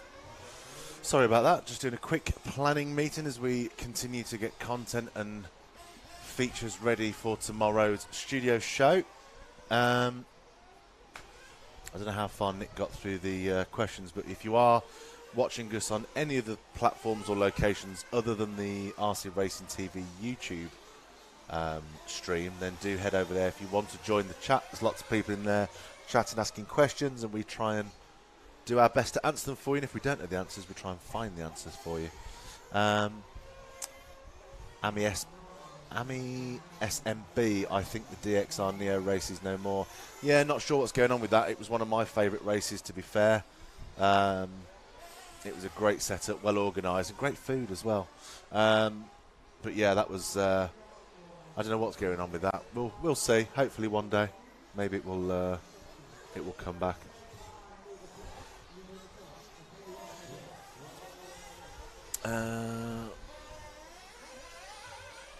Can you turn up the volume because I can't hear you when I'm delivering mail? I think our level's are loud enough. I try not to blast us too much. No one else has commented on the levels of the volume, so I'm assuming that it's just because you're delivering your mail that you can't hear us. Get some noise-cancelling headphones, that will help. It sounds Nick pit walk will happen. Yes, it will. It will. That's one of the things we were discussing. So you'll be able to see that pit walk tomorrow in the studio show. So we will be coming off, well, not off there, but we will be going to it'll be a nothing camera really, at 1:15 until just before 3 o'clock. So there's an hour and 40 minutes where we have quite a big break. If you're missing nothing. You won't be missing anything because it's lunch and then a team managers meeting. So I should film that. So we'll be going to get some features, having some lunch ourselves. We're going to go and talk to some of the young gun drivers. We'll be talking to the top 3 qualifiers, and we'll be doing a pit walk. We've got all that to do and eat in an hour and 45 minutes. Easy. And 40 minutes. Thank you everyone who is watching on all our channels, which obviously is the Facebooks of both RCTV and EFRA, and the YouTube Red RC. Great to work with our friends at Red RC and Owen and the gang. Who else could we thank? Oh, thank you at the moment. No, there's a reason for this. This is building up. Oh, sorry. I'm literally building into something here. It's because you looked out into the track. No, I'm building onto something which actually refers to you. Oh, okay. Right. Are you ready? It's what I think it is. That's old school RCTV. I know. I want to hear it once more. So if you are listening to that on any of our outputs, great. We're only actually monitoring the chat on the RCTV YouTube. So that's if you want to chat and join in, just please come across. I mean, obviously, the other thing is we do ask that you subscribe to the channel to talk. The reason for that is not because we're desperate for subscribers, because it keeps out the bots. Yes. It stops us being spammed by bots. Now, if you want to know what's going on in the world of RCTV, my best thing you can do is go to RCTV's Facebook page and subscribe. But if you're going to subscribe or join the RCTV Facebook group, there are a number of rules, aren't there, James? There are a number of rules. We have an RC Racing TV group and we have a page. The group is for like-minded RC enthusiasts that wish to partake in discussions or share best practice or pictures of their cars, etc., etc. But we have the Facebook page, and you can head over to the to Facebook, type in RC Racing TV, 3 words, and look for our page. Hit like, and once we have confirmed that you are a real person and not the seller of fake sunglasses, hooky handbags, or unwanted cash pyramid financial schemes, we will welcome you into the collective. We've not actually welcomed anyone live on air. No. This is something we've not done for so long, partly because of COVID and partly because I don't know who's joined recently. Something like flogging a dead horse. But we can have a go. If you head over to the Facebook page and hit a like, I, on air, will welcome you. Wow. Into the collective. I just want to say that James can go home now. I've missed dodgy sunglasses and hockey handbags. It's been my probably my favourite thing from the entire 10 years we've been doing this. It's been a while. What you don't realise is that James was very, very kind of policeman-y about it originally. It was he meant it very seriously. I still do, but there's automation things that happen now. Yeah, they put these filters on where you had to, and suddenly half his job was done for him. Yeah, that's it. I was just trying to see if... do you know, it's been that long since I've actually welcomed anyone to the page that I don't even know where it is now. If someone could hit us with a like, and then it will give me the link in Facebook to see where to go. Oh, I've been tagged in a... Oh, there we go. So, yeah, it's... House of RC, apparently, have also got it on as well. Thanks, Crunchy. House RC... Look, James is so good. Country, I'm terrible at commentary. No, but you're very, very good at slightly scaring people not to try and sell. I did like the fact we had pyramid schemes added. That's obviously, is that a personal issue you've had recently? I can't remember what the third one was. It was always fake sunglasses, hooky handbags. What was the third one? I'm sure it was unwanted financial products. Yeah, something like it was unwanted financial something, and then I couldn't remember, so I just went into pyramid schemes. That's good though. It's been a while. It's more modern. You've really picked up on it. Oh dear, where is the welcome people? Oh, that's now different because of the way it does it. It's slightly different. You have to go to. I go there, and it tells you you've got. It's people who want to interact for the first time. Oh, is it that one? Yeah. And then you get a lot of people who aren't real.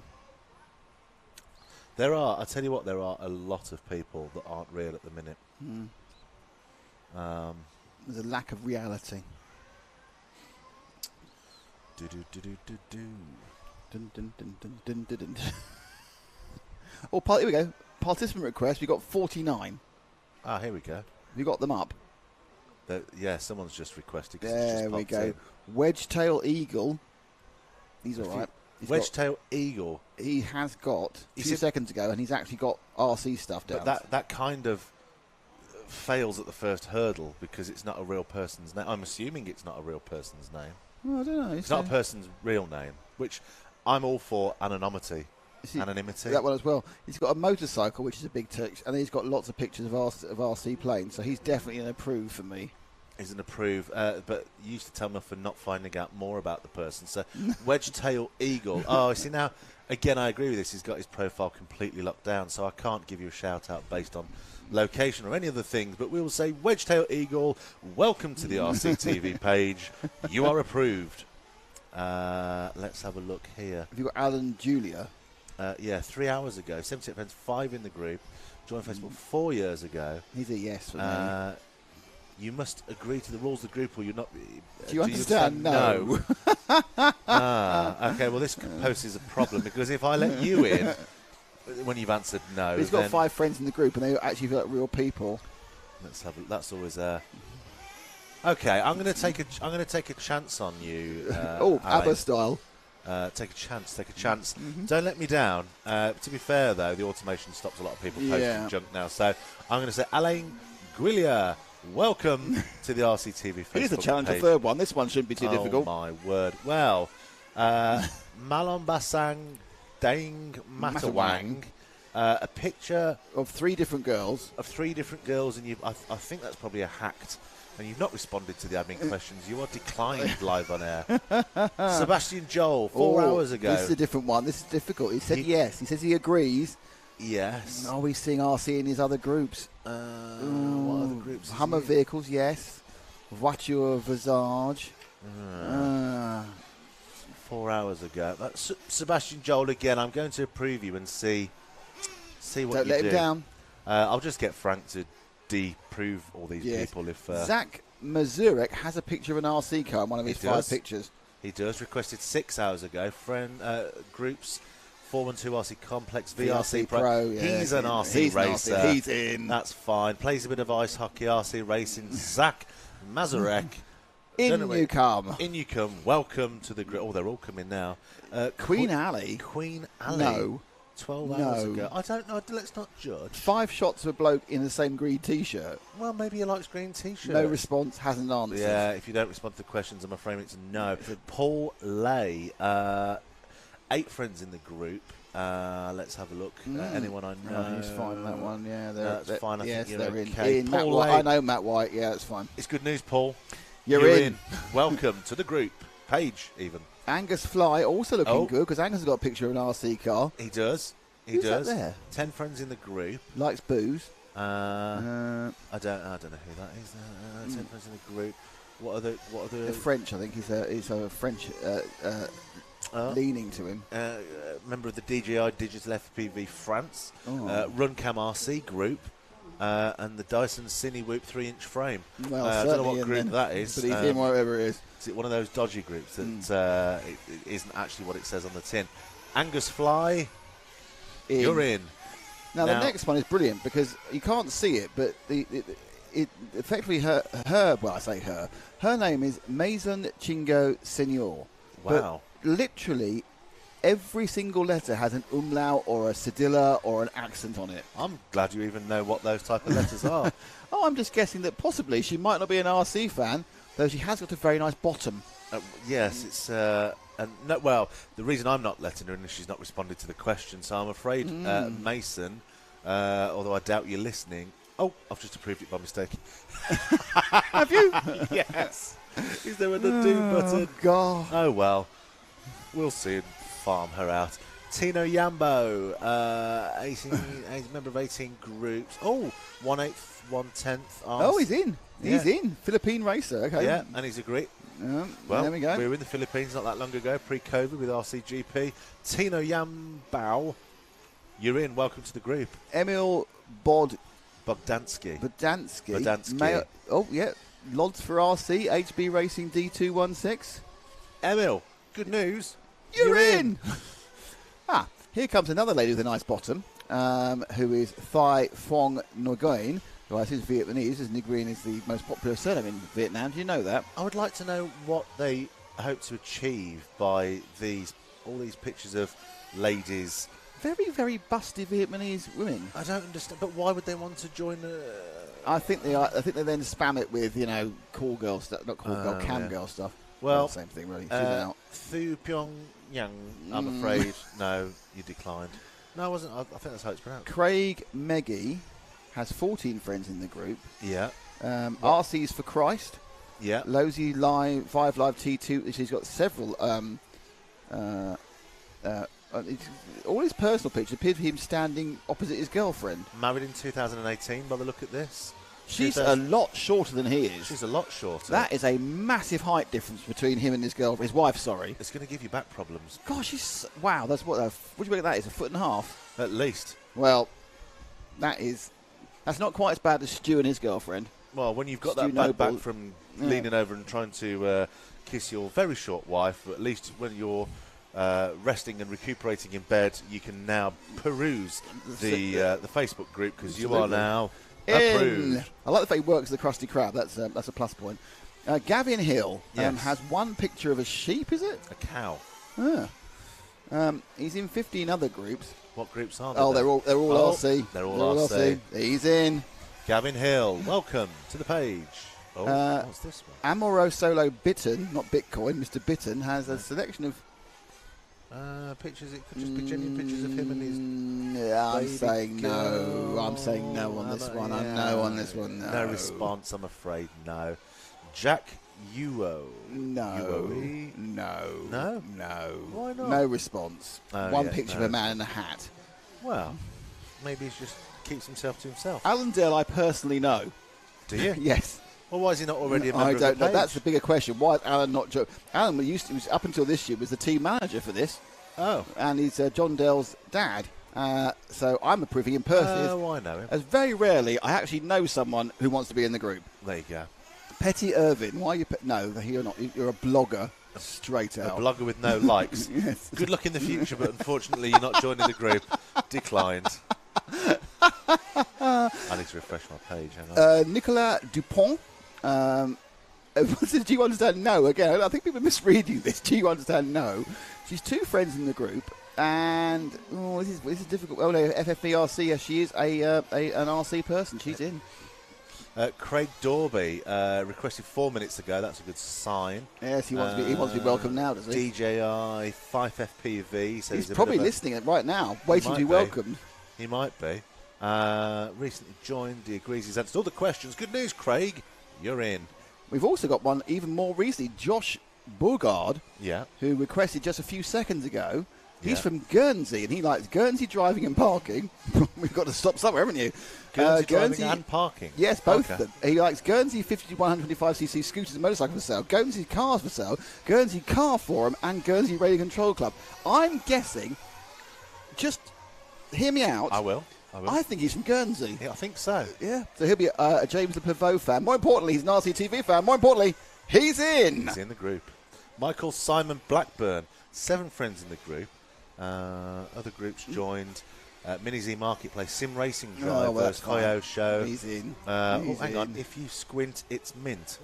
If you squint, it's mint. Interesting group. He's answered the questions. Good news, Michael.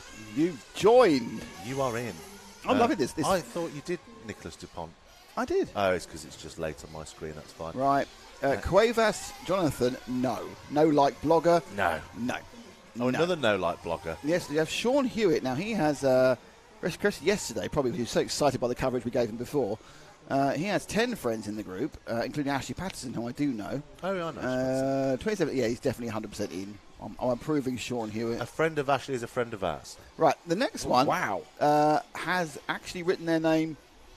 I think that might be Tamil. No, I think it says Colin. But I've been stupid. Tamil? What, the language or the name? No, I think I think it's an Indian script. Oh, I thought you were able to read it, and that was his No, name, Tamil. Oh, wow. No, it's an Indian script. I will be making a decision about him. I think it's a no. Yeah. Didn't answer the question. Luke Dobransky. He's a community on his own with no likes. Oh. No. No. Cedric Dugas. Have you already said no to him? Yes. Cedric Dugas in 26 other groups, including RC Ballard Group, Clio 5. Yeah, he's fine. We can bring Cedric in. Okay. Hi, Cedric. Welcome. Welcome from a day ago. Fabrice Loger Ferrier has. He's got he's large scaley by the looks of it. Oh, yes. He's answered the questions. Member of other groups. What groups is he a member of? RC Life, AFX, Tommy AFX, Aurora AFX. You've shot ahead. Oh, here's one. More Vietnamese ladies. You approved him. I didn't approve him. I didn't approve him. You need to approve Fabrice. He's not approved at the moment. Oh, I approve it. Welcome. There you go. You're officially approved. More Far Eastern ladies. Yeah, let's say no to that one. Another Far Eastern ladies. Let's say no to that one. Oh, and that one. That one. Bo Enmark. What groups is he a member of? Makita. That's just tools. He's answered the questions there. I'll tell you what, Bo, if you're listening and you really want to be part of the group, I'm going to decline you now. And if I see your name pop up again, I'll know that you're a real person and I'll let you in. There you go. Nicholas Bassinet. Likes cats. Well, not the film, because no one likes that. No, that's a terrible film. Why do they not have backsides? Yes. I can't get this to work. I think he has got... Groups, Tamiya, Lego Modular Builders, and Mazda MX-5s. Well, it's all going well then. Absolutely. Nicholas Bassinet has made it. You're in. And the last one for now, I believe. Oh, no, more have dropped in. Fabrice Gurin. 8 friends in the group. 38 friends. Likes RC the Ball. It's obviously been a French push, isn't there? I'm going to approve Fabrice. You approve him whilst I just sneezed off air. Yesmer Geronimo. Excellent. Posadas does say yes, and I agree. I'm not liking the rest of the things I'm seeing. Oh no, RC on-road penis. No, Pinus, not penis. Sorry, P-I-N-A-S. Not RC on-road penis. The word is Pinus, P-I-N-A-S. It's a different kind of racing altogether. Sorry. Oh, it started already. It's not even lunchtime. Yasmir, welcome to the group. You are in. How many more have we got left? I don't know, but James Gelador Ciadas has done he hasn't responded, and he's also sat around with so he's got his profile pictures. I think he's a young lad. He's in Hanoi, Vietnam. I'm just racing ahead and getting rid of all the Right. The weird ones. So we now have David Sander. Dave just sent the message out to him. Where are you in? Did we say hello to David Sander earlier? Because he just told me he's in California. I think so. Joey Schifano, who has 75 friends in group, which is probably the new record. So I'm just. And he likes fish too. I like fish. He's got some big fish, some big carp, I think. So he's definitely in. Taravel Christophe has 40. There's a big push from France, I think you'll find. And Taravel Christophe, he's in as well. Yeah. I'm not so sure about Yanis Charlery, I'll be honest with you. Let's have a look. Oh, no, I'm wrong. I'm wrong. HB Racing Canada amongst his other groups. Let's not judge too. Oh, go on. Give some more forensic insight into what's going on. No, nothing. I'm just going to say, Yanis, welcome to the group. Excellent. Astrid Jimenez, I'm guessing no. Oh, no, you need to refresh your page. I've already done all those. Oh, right. Okay. We've only got one left. And It's last, but by no means least. Henniger, who's got a BA in Dresden, from Dresden, and has nothing but RC pictures, in his, apart from his wife, in fairness, then RC pictures, and is all about the RC, and is going to be approved. I think we should add a third question to the... What, do you sell hooky hamburgers? No, I think it should be, if it takes a man a week to walk a fortnight in 10 days, how many sticks of rainbow wool does it take to knit an elephant a jumper? And just see... Whether anyone ever comes back. Exactly. Right, so that was... Have you approved it by us? Yeah, that was 15 minutes well spent. I wonder we haven't done that in ages. I wonder how that went. I feel over. I feel that's part of our heritage of RC Racing Yes, TV. indeed. We can't let, what's the word I'm looking for? Traditions like that go by the wayside. Oh, Crunchy Date's into the join thing, so we don't know which one he was. Oh. Crunchy 8, who are you in real life? He probably has told us later on. I haven't got down the rest of the messages. I missed the instruction on how to be improved. SG Zip, you just have to answer the questions and not be a spammer. Crunchy 8, do you go to Western Park Model Air Show? I've wanted to go for that, actually, for a while. It's only not far from me, about an hour. Lee Tracy, what's the surface? Is it tennis court clay? It's not far off that. It is a sealed clay surface. It's sealed with a glue. Looks like one of the people you accidentally added to your Facebook have already posted a random video to your page. That was you. No. You're going to have to... That was me. You see how easy these people can slip through the net. One wrong click. It's all gone horribly wrong. Hang on, I'm trying to look at the You just page. go to the main page, and it's a pain. You have to go out and come back in again. Look at the main page, and then you can just delete the video and ban the person. It's quite. You get quite cathartic when you ban them. You're banned. Where have they published already?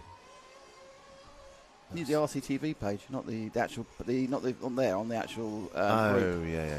On to group. Sorry, I'm looking at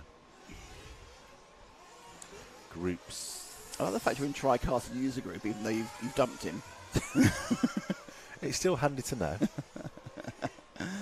Let's have a look. Where is it? Oh, it's not there, is it? Has it been killed already? Are they winding us up, or is it sat in? We've got another participant request. Hang on, has anyone reported it yet? Where is this post? Potential spam.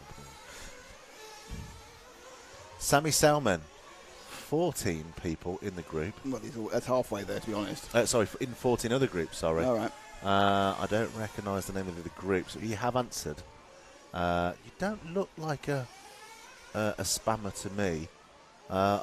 Sammy, I'm going to give you a lifeline here. Please don't let me down, like the other person did that I accidentally let into the group, who we now can't find. Who's just causing trouble elsewhere. Yeah. Sammy, welcome to the group. You're in. I need to... I just realised I didn't share today's stream. That's absolutely amateurish. So yeah, so it's a busy job being a group admin, isn't it? It is. Frank should be doing this. I don't know why there are that many people sat there waiting. Oh, it feels warmer today. The aircon's not really taking the edge off. It's not. It is warm. It's the extra 2 or 3 degrees.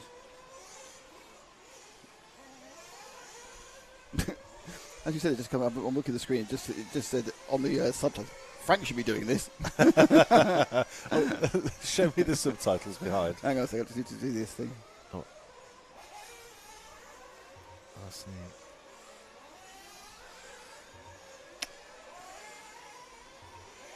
cocked up there, press the wrong button. What are you looking for? I'm just trying to share it.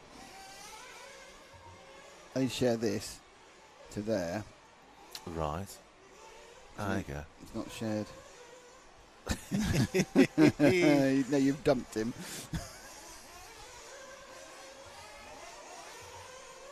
I need to be me again. Oh, the subtitles are excellent. They're a little bit behind at the moment. Yeah. The only problem is I'm going quiet reading them, so You're reading yourself. they're a bit anti-productive. Yes. Let's have a look at the chat thing. No, a second. I need to share this properly this time rather than cocking it up.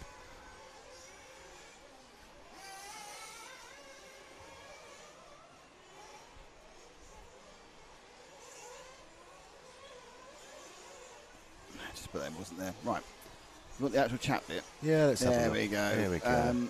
It's like one of the people who accidentally posted a random video. Dave, we can't see this random video, so you're winding us up. Well done. Hello, Tara Evening. Lovely to speak to you. My favourite person on the chat. Made us socks all those years ago. Pecco's mum. Oh, yeah. Hello, Pecco's mum. This is great. I don't know if the coverage is great or are just walking around talking rubbish about things to people who are coming into the group. You haven't done that in years. Same with Nick's pit walk.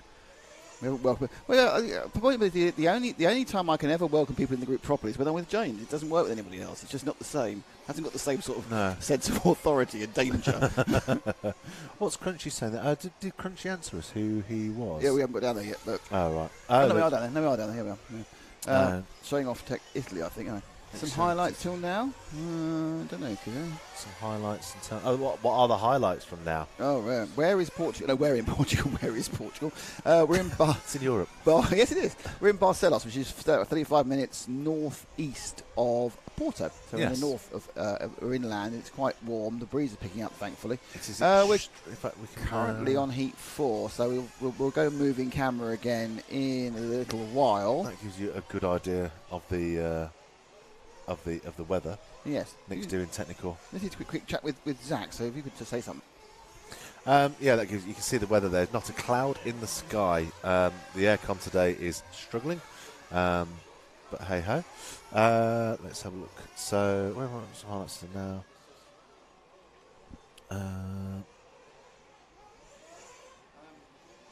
No problem, Ralph. That's fine. Obviously, you guys are on a bit of a delay to us, so we get your comments as you hear us, which is about 30 seconds behind. Of course, if you're new to this or you stumbled across us, we are RC Racing TV. We're here for the 1/8 European EFRA Off-Road Buggy European Championships. Brought to you by Invisible Speed. Yes. RCGP World Series. Yes.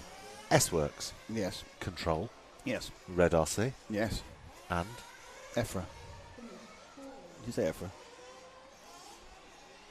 RCTV? I said EFRA. Yeah, I said EFRA. Okay. It's nice that camera now, without the sun in it, it's actually have a similar look to the other one. It would have been nice if you'd have levelled it out as well. It is. I keep telling you, the track is not level. Look at the. Oh, actually, that isn't level. No, I'll give you that. I've got that wrong. Oh, it's a good, lovely shot there. The only way you can work it out is the grandstand level, and the grandstand's not level. So I have got that one wrong. Yeah. You can't level it against the track. The track's all it obviously is very uppy, downy, and angry and everything else. In fairness, it looks okay. It doesn't look like a Batman villain home, so it's all right. No, not as up and down as Sandam Main. That was the steepest track I think I've ever been to. That was very steep, that was. It is. I guess it's still there. It's still there. 2 European Championships in 2011 and 14. I like that track. Other than the angry man that took my lunch vouchers off me. Yeah. You've got a lot of problems with authority figures within RC. haven't you? You've fallen out with the security guard. You fell out with lunch and voucher man in the sand. He didn't like the fact I was able to get lunch and a beer with the daily allowance, so he came up and just took a strip of vouchers off me. And what's the word? Not berated, not tethered. What's the restricted? What's the word I'm looking for? I don't know. Restricted my lunch allowance. Which you should never do.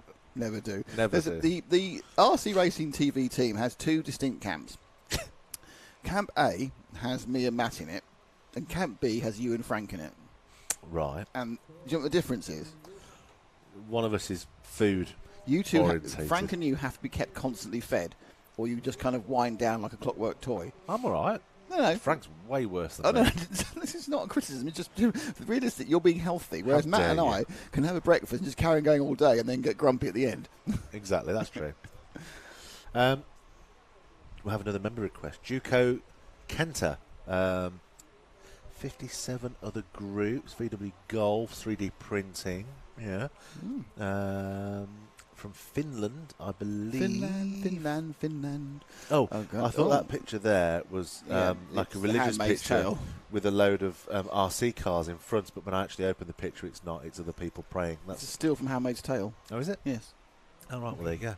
I don't think he believes in dystopian society. I think he probably just enjoys the programme. Yeah, well, yeah. It's like I don't believe in nuclear and cyborgs ruling the world, but I enjoy Terminator. That's true. Yeah. That is very, very true. Juco, welcome to the group. Hurrah! You're in. David Sandler, when did you take notice of Ongaro? I thought he was going to be one of the best in the world in Italy. Well, he is the best in the world at the moment because he's world champion. I think we first saw David when he was quite young. Certainly, obviously, he burst on the scene. I'm going to say 2017 he won the Neo with not a whole wing. Did I? Oh, yes. I was So there I for think that was 17 he won that one. That was where, but everyone already knew he was pretty good before that. So probably the Euros in 16 would be around when we started realising he was the real deal. But he's been very good from about the age of 11. Was he sponsored by Associated then? He was in his early days. I think he was Mugen.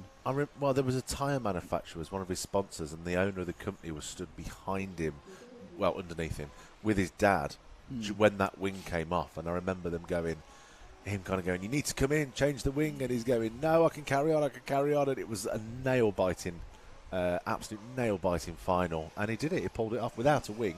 You had 1/3 left, a bit in the middle. Yeah. The two edges had fallen off. It's incredible. Just goes to show. But how's he doing here? Well, it's interesting. That will link into one of Crunchy 8's questions. Yeah. Is what is the update on the overall top 15? Now, actually, I learned something in the conversation with JQ, which is always quite nice. I actually learned that they are. I thought they were counting 2 out of 5, which they did at the 1/10 track Euros in Hoodie, but I think it was. It's 3 out of 5, so that means the next round is very. The 3 drivers can still take TQ. Is the answer to that question? Not a question anyone asked, but I'll tell you anyway. And those 3 drivers are Burak Kilic, Bruno Coelho, Juan Carlos Canas. Kilic very much in the pound seats, though, to be honest. Yeah.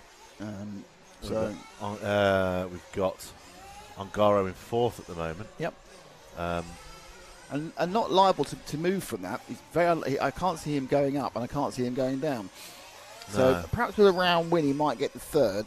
He can't be TQ, and at that point, it doesn't really matter after that because you're in the semis at the front of the grid, so it's fine. So what's Burak got there? What is that? He's got 2 zeros and a 4.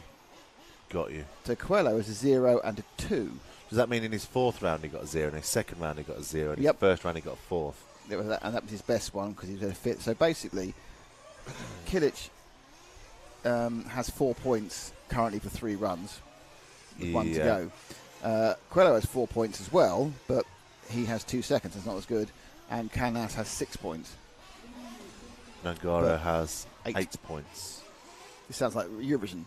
Ongaro, 8 points. 8 Ongaro, 8 points.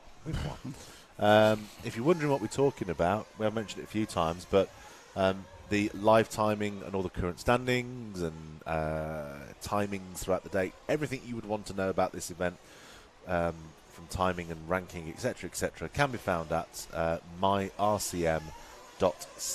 That's myrcm for mother .ch, and then just click Barcelos, and all the information is in there. It is, and I'd recommend you do it today because it's much easier to do it today and tomorrow because there'll be a lot more events to choose from tomorrow. Yeah. On the front page. Bring up the chat again. If you've got anything that you want to ask or want to speak to us about, today's the day because tomorrow will probably be run, zero run, chat. run. I'll go down. Crunchy's Ongaro's downfall is as RCGP starts. I think they're called gate starts. I don't know how much of a downfall. He won.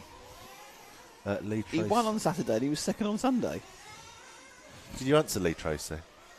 AstroTurf covered in glue. No, and no, but No, no and yes. It's you've had a. Didn't someone tell you how they built it? Yeah, so it's the normal earth underneath with about 40 centimetre layer of clay on top. And then once that's all compacted down, they cover it in kind of a glue and a layer of a chemical on top, which allows the water to literally run off and not soak into the clay. It's not hydrophobic as such, but it does allow for a very quick drying time. But that means that they can't race on it whilst it's wet, because it will probably not do the cars any good. I think more so as well, it doesn't do the track any good, because it will scrape those layers off and then down into the raw clay, and then bad times. So, but it isn't. It's very, very firm. It's like there's no give. Like when you used to go around Neo with the clay, your feet used to go into the clay by about half an inch to an inch sometimes. But here, there's no give in the track at all. It's almost like concrete, to be fair. And then when there are gashes in the track, there's a crew that come out in between each heat and go around and dab all of the damage on the track. Copydex, I've decided it is. It's the only white glue I know. Yes, or PVA, surely you know PVA. I think it is actually PVA that they're using just to bond the track back up. And luckily, because it's 35 degrees out there, it dries instantly. Yeah, everything's drying very instantly at the minute. Like my throat, as you can hear. Well, luckily we've got now, we've been there on air now for 3 hours and 20 minutes, and the aircon's been on for 4 hours, and it's just about got around to a reasonable temperature in here. Just about, yeah. Just about. I know no one likes to hear us moaning about things, but it's one of the things that makes the day for us. Yeah. You see in the background, just towards the middle and up and right a bit, you can't see it now, but we're surrounded by cornfields. There's loads and loads and loads and loads of cornfields and vineyards as well. Can I do my joke again? Which one? Say about we're surrounded by loads and loads of cornfields. We're surrounded by loads and loads of cornfields. It's amazing. Anyway, move on. Canis is not there this time. He's second. Third. He's third. Yeah, Canis is in third position. He's in third place. Carl de Boss. If you two were one of the fast drivers, who would you be? Would you want to be Burak Kilic, or would you want to be I don't really want Carlos Canas. I don't know what it is. I think he's a lovely, lovely lad. He's a bit small. I always quite like being tall. But I like being tall. Who would you be like? Who do you look more like, or who do you want to be? Well, I don't look like any of them because I'm 30 years older than them. Well, that's true. I look like their grandfathers. Don't know. I honestly don't know. It's such a difficult one to answer. I remember Burak at Neo as well. He was very young. Him and his brother came over. It's been great to watch them progress through the ranks over the years of 1/8 Buggy. Well, they certainly they've leapt ahead. Well, obviously, what you expect in those 2 years when we didn't really see anybody. They've jumped as you would expect from people who go from the ages of 14 and 16 to 16 and 18. So they're certainly in there. Oh, Crunchy wants to be Boots. Okay. Crunchy's always saying for the world, I'd like a live camera on the car go around the track. Yeah, that's not going to happen. I just said right now, that's not going to happen. For what? We're going to have a live camera on the worlds around the track. For the worlds. Oh, on the car? Yeah. Oh, sorry. I thought you meant, surely we've got moving cameras at the worlds. No. Budget constraints? No, I see what you mean. It would never happen. These cars are dialed into... People aren't going to do it. Millimetre, precision and weights, etc., etc. No one will ever... When I speak to people outside the community who are kind of in AV or even FPV, they go, put cameras on the cars. No. A, the driver can't use them to drive because the delay's too much. And B, the extra weight, the problem... No. It would never, ever, ever be allowed. We do take a camera car out for RCGP just to give us features for like B-roll and stuff, where we literally just strap a GoPro 10 to the car and send it out around the course by someone who's not going to be taking part in that competition. And that's pretty cool. We get some excellent footage with that. Front and rear. We do a few laps front, a few laps with it rear facing, with chase cars, etc. Get some awesome footage. Does look good. When the people following understand what to do. We wanted to do live drone feed from just an overhead. The problem is manpower on these jobs. There's only 3 of us here on a job like this, and there's only so much we can do. But we did have an idea, and we bought a drone that we could hover it above the track as long as the wind's not too much, and leave it there for the duration of the battery, which at the minute's probably about 25-30 minutes, and take a HDMI feed off that. But unfortunately, the drone that we bought at the moment doesn't have a clean HDMI out, so we can't take a feed from the drone, which is very frustrating. It's got a dirty HDMI. It doesn't have any HDMI out. Oh, so that's a mistake. The bigger brother, the Mavic, I believe has a HDMI out if you get the right controller, but it's a much more expensive platform, and also the drone that we've got keeps us under the 250 gram limit. So you don't need a license? No, don't need a license, and it's a lot less conspicuous taking it from country to country when customs are looking at it, and it's tiny and it's light, etc., etc. So yes, unfortunately, maybe if DJI do, if anyone knows anyone in DJI that can possibly get the USB-C output to allow a clean HDMI on the DJI Mavic Mini 3 with the Pro controller. Is there no output then? No. No, it's really annoying. Such a shame, because the quality of the images, which you'll see tomorrow in some of the montage videos for the Saturday studio day, some of the shots from around here are just beautiful. Keenan's got up. Oi, oi, Keenan. Hey, look, Keenan. Morning, lads. Lads. Boots did it in the past Euros. Not live, he didn't. What's that? An FPV. Yeah, I'm sure. Not on a race. We did do a live. You can stick a camera in RC cars, but you're not going to do it at the European Championship when it actually counts. No. We did get a live feed once from Casino. We did. We did twice actually. Did it in Sweden as well. Yeah, Spain. That was Sweden. Sorry, that was with Stefan. Mm-hmm. The timing that you see in the top right corner of your screen and the timing, well, not the timing, but the rounds that appear in the top left is thank you to Stefan from Sweden, who is a bit of a coding genius who takes the data from the timing system and manipulates it into a on-screen graphic for us. He before he did this for us, he was in Sweden. He's a timekeeper. We took the feed from Phil from Neo from his DJI Mavic. We managed to bounce it through a couple of servers and a bit of cleverness and a bit of Linux, and we managed to bring it in with a bit of delay. But since then, DJI did have clean HDMI out on the bottom of some of their drones. And so when we went to Casino, the track owner there loves his drones, asked if we wanted to send it up and take a clean HDMI, which we jumped at the chance. Little did we know he was going to launch it from about a 1 square metre space that was next to us in commentary and shoot it straight out of the what would you call it, the terrace. But that was awesome. Got some great shots. That is, and we weren't when we did it in Sweden. We were really ahead of the curve, weren't we? Yeah, doing it live. No one had done it.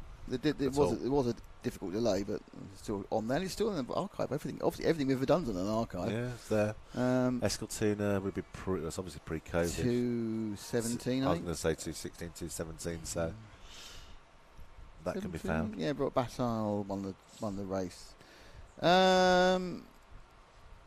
Which driver has given you the funniest interviews, says David Sandante? I don't know, actually. I can't remember. I think they're funny at the time, and you kind of lose them slightly. I can't remember the bit of grumpy more than anything else. There you go. I brought the pits view up for you, so you can see drivers and mechanics. TV's about to turn off in 298 seconds. It's turning off. Press a button. Any button, up or down? Apparently not any button. You got to point it to the right of the screen. The track, excellent facilities here. They've been really good. They went and got us a fan and a brand new fan and a brand new TV, and supplied us with air conditioning. The TV is for Nick to be able to see exactly what's going on, because the little screens I use aren't great for commentary. Magicking. So I'll give some thought to who is giving you the funniest interview. I think the most, I've had some pretty memorable interviews. Obviously, not necessarily ones in RC. Oh, I know where this is going. I got something I did many years ago. I got featured a couple of weeks ago on the Canadian Grand Prix stuff. Did it? Yeah. What was that? No, it wasn't that one. What, the making Michael Schumacher cry? No, that was many weeks later. No, it's when I tried to interview. I hit the Wall of Champions. Just stared down the mic and went, Have you no respect for a human being? To you? Yeah. Oops. Because I asked him a question like, why'd you crash? Who Michael, was that? why'd you crash? Who was that? Me. No, who was the driver? Michael Schumacher. Oh, Schumacher again. Oh, God, you didn't get... So you made him cry and you made him angry within weeks of each other. Yeah, you see? You don't work in F1 anymore, do you? No. No. I think why it would be, but that was also many years. That was many years before that came to an end. David Sundate? On the backside of Disneyland. Chilling at home, can't sleep on the backside of Disneyland. Does he live on the backside of Disneyland? Like round the Does edge? that mean he lives in some place in sort of southern Orlando, or is it kind of a... is it Disneyland or is it Disneyland in California? SG SIP. We Is haven't... it Disneyland or Disney World in California? It's Disneyland's California, isn't it? So Florida's Walt Disney World. I don't know. Luckily, I have no children in the age where they ever want to go, and I can also think of nowhere worse in the world to go. Mine want to go. Well, my wife wanted to take our kids, and luckily COVID kicked in, and the trip that they were going on that they'd started paying for got cancelled. We got a refund. I wasn't going anyway because I hate Disneyland. And now they're too old. Oh, yeah, too old now. SG Zip, we had a similar looking service at our local track in Brisbane, Australia. The surface treatment used here is called Sick Surface. It might be that. I'll see if I can find out the name of what it's called. It might be that. So this is a track, says E9747. Absolutely correct. It is a track. It is a track. I'm sure he wants to pronounce it. This is a track. Like that. Who built a track like this?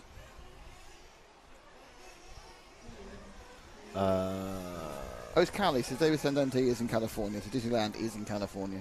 Oh, okay. Where'd you get that one from, Keenan? What's that? Hopefully back in Cali later this year. Interesting. Round 4. I don't know if it's California. I don't know if the location's been confirmed yet. No, it has not. So that's fine, but I know where it is. Thank you, David. Yes, Disneyland is California. Disneyland World, Disney World, Disneyland is Florida. And then you've got Disney Paris. Disneyland Paris is... Yeah. All places I don't want to go. No. No, thank you. I went to... many years ago, I went to Disney Paris, 2011 actually, with my two and my niece. But it was less awful than it should have been, because at the time my sister was waiting a knee operation. Right. So she was on crutches. So she wrote in advance, and we got the disabled access. Oh wow! Brilliant. I hadn't got a queue for anything. She went straight at the front. It's probably the only way to do it. She had she got her knee replaced, and then she got her second. That was like 10 years ago, and then she got her other knee replaced a few weeks ago. Hey, 60, 2 knees. My son had a trip to a UK theme park called Alton Towers yesterday with his mates, and just queued for hours and got on nothing. Yeah, and they avoided Smiler, which was a 2-hour queue, so they went to Galactica or something, or some other ride, or Nemesis, I don't know. They queued for an hour, got to the front, and it broke down. It is pointless. It is pointless when you actually. I remember. I can't remember what it was. I actually did when I was quite a bit younger. I did a Thorpe Park day, and worked out that we'd been there all day for 6 minutes of entertainment. Because the rides aren't very long when you're on them. No. Absolutely ridiculous. But if you have someone, if you do know a disabled person or an invalid, then just go to Disney World, because you just Disneyland in Paris, because you get the front of all the queues.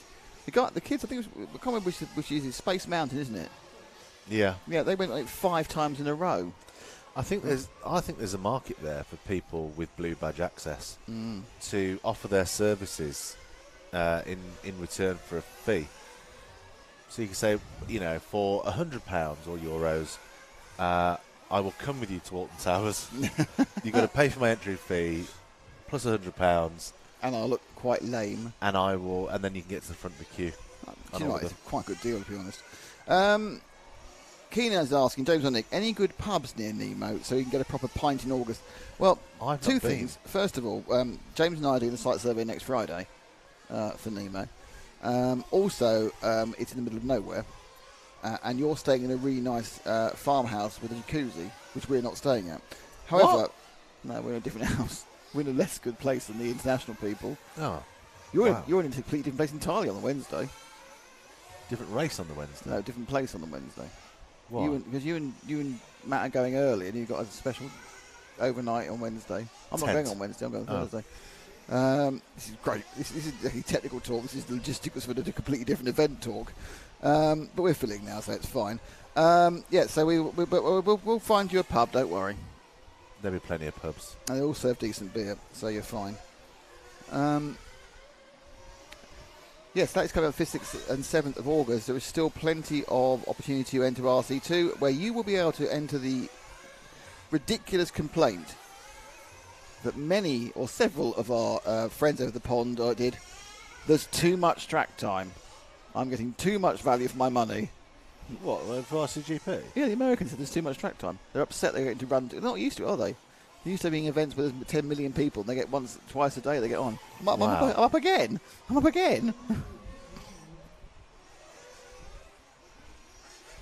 So, yeah. So that one is coming up in a couple of weeks. Obviously, we have our big feature tomorrow, and then next week the Euros continue. And I know a lot of you here are off-road fans, but some of you Euros fans, we go to the most realistic to real-scale world event. That's the large-scale touring event at Ferrano. So not only is it most realistic, it's actually at the home of Ferrari. Well, it's quite near the home of Ferrari, where we'll be doing another Super Saturday presentation of everything that needs to be done at that large-scale event. After that, the boys are tripping off to probably, I'd say, my favourite location, which is Fairing. And the Punta Gamer. The Wendler brothers who run it. Punta Gamer I is always amazing remember I don't know if I can say this on air, that the Wendler brothers, in fact, all the people who the lads who work at, it's a very agricultural, rural part of Austria. So if you imagine like Texas ranch, but in Austria, and they're growing corn again around here. Yeah. The lads don't bother going to the toilets, do they? They just turn around and slash into the corn. Yes. And you're walking past three guys having a urination. And you're going, okay, hi. And they'll turn around and wave to you while they're doing it. Oh, God. I went to use one of the portaloos here yesterday, and the door was unlocked. I opened it. There was a man there urinating. Oh. Why do you not use the lock? Perhaps he wanted you to come in. Who knows? Anyway, so that is when the brothers into the Punta Gamer of the Euros large-scale off-road, which is also quite a good visual thing. It's like this, but bigger and slower. And then after that, it's the 1/10th IC Euros. That's down at Gubbio near Rome. And then it's RCGP at Nemo. Is that our last coverage of the year? No. And after RCGP at Nemo, it is the 1/8th track Euros in Valencia. Then there's a week off. And then Bank Holiday Monday and Sunday, so Bank Holiday in the UK, so it's the last Monday of the UK in August, we've got the Hearts GP. Then we wait about a week, and then we go to the World Championships in Redovan, where RCTV are the host broadcaster. Please give me some money, because if I haven't given me any. And we were there for a week, and then the following 3 days after that, we fly out, or the team flies out to do the IFMA 1/10th Electric Worlds. And then about a month after that, perhaps a bit less, we go and do the 4th round of RCGP TBA, where it is. It's in America, but exactly yet has yet to be finally agreed. Yeah. There's a few tracks vying for the honour. He says, you guys are busy. Yeah, but this is just the RC stuff we're doing. I'm doing a load of karting. You guys are doing a load of everything. So I've gone very quiet. The heat's kicking in. I'm Getting asleep. You know, you were saying about the keeping me fueled. My tanks are running low. Oh dear, it's a while before we get anything either. So we're on heat 7 now. Well, we're on heat 7. So we started that. We'll come back with the moving cameras soon. And obviously the top heats are 10, 11 and 12, which are in about 25, probably half an hour when it's 3 heat before they happen. I'm going to go shortly and put this banner up so that's ready for... That's a great idea. But don't call me shortly. Surely. Oh dear. It's a great film. The No Name loved your answers to my questions on episode 197. Oh, they're now talking about episode 197. Keenan, can you just remind everyone of the number of the greatest episode of the No Name RC podcast, the one with me about 6 weeks ago? Apparently not the most popular. I can't believe it, can you? Didn't get their greatest listening figures. Nightmare. So yes, you want to hear more about what we do and how we do it, and more importantly, massage my ego because it obviously needs it. I did the No Name podcast a few weeks ago, and Keenan is about to put down which episode number you should go for. Yes, Tara, of course we're covering the large-scale off-road Euros in Austria. Of course we are. Is that Ferring? Yes, in Ferring. Yeah. It'll be Jude, it'll be Matt, and doing the talking, I think, is Frank. I think Frank's doing the commentary. Trying to make up for 2012. Make up for 2012? Yes. Frank owns the... is it the hospital visit? No, that was that's when Frank did the worst commentary anyone's ever done. Because he was half asleep at 3 in the morning. And it's like...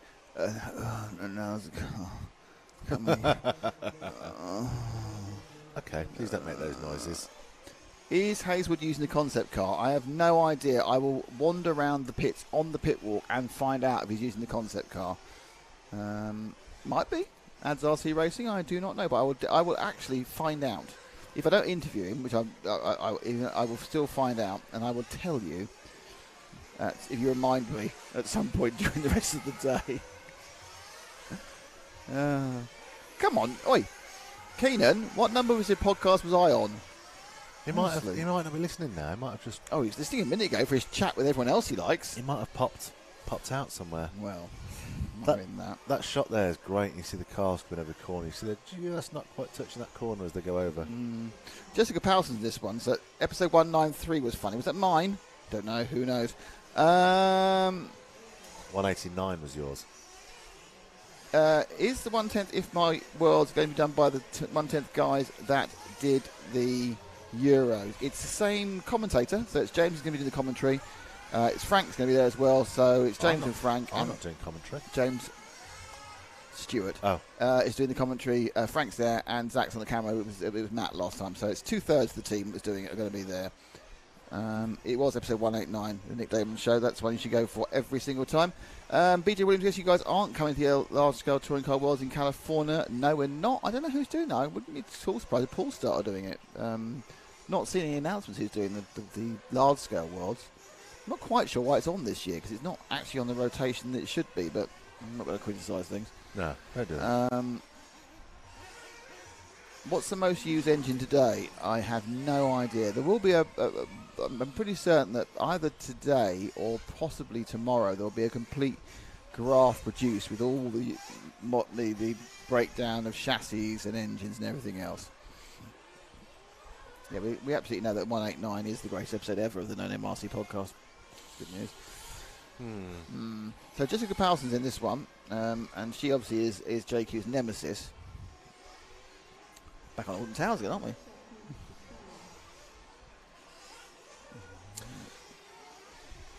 Guessing you don't have the little corn flies like you do. No, there aren't. We don't have I call them thunderbugs. No one else seems to. God, those things. We're quite sealed up here, actually. We've been very lucky with a limited amount of insectorial annoyance. In fairness, when we've been out of an evening, there's been quite a few little irritating flies, but not on the scale of Robin Hood Raceway. Yeah, actually, wildlife-wise, this is pretty good. Perhaps it's too hot even for the mosquitoes to be bothered. There are a lot of lizards around, which is great. There's lots of little lizards all around. You see them all the time scurrying about, little tiny, dirty lizards. There were 3 of them where we were eating yesterday. One of them, unfortunately, lost his tail. Oh, there we go. This is you've got to come back. You've got a question. You've got a question. Question to you. Right, I can only bring it back once, so this is one question I'm going to ask. I know it's aircon. It's far more important. The aircon's broken. So that question, we only have to wait, Keenan. Yeah, so it's not too bad on problematic fauna and flora at the moment. James is attacking the end of the... oh, I see. That's worked. Shoving it right out, missus.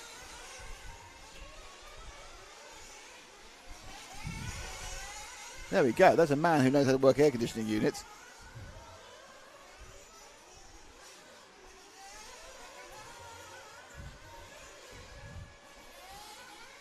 Right, you need to answer this one question, and then you can go and put the banner up, okay?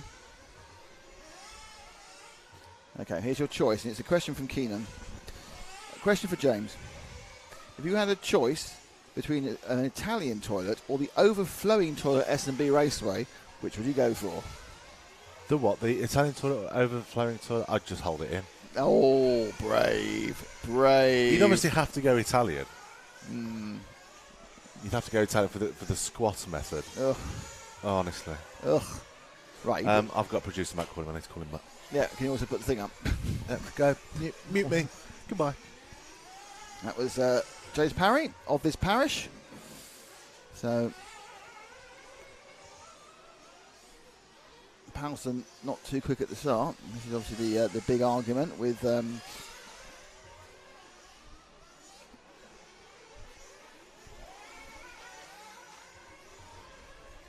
JQ. Who's it going to be?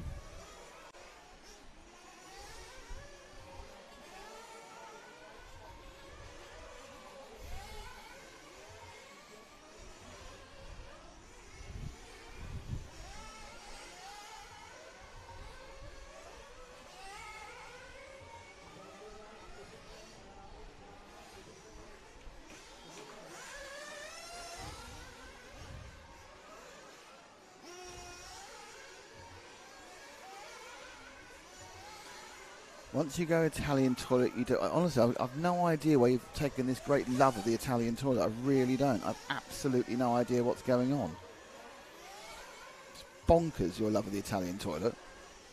What's the surface you're racing on, says Shane Parker? It is sealed clay. The clay's been put down top of mud. It's then had a coating applied to it, which is then sealed. So it resembles, in fairness, concrete or tarmac. I mean, it's obviously not got quite the same grip as either, but if you trodden it, yeah, you know, that's what it is. Let's go, Jessica. Retire JQ. Honestly, Lefty, that's not very supportive of your mate, is it? I mean, we're all hoping that, of course. Need to write down. Don't forget, it's not about qualifying, though. It's about where they finish overall. So once they get in those quarterfinals, it could get very, very close. Oh, look, my friend's back. Morning.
So just chatting with Zach, who's wearing a New York Red Bulls top, which irritates me because I can't stand Christian Horner, and therefore anything Red Bull.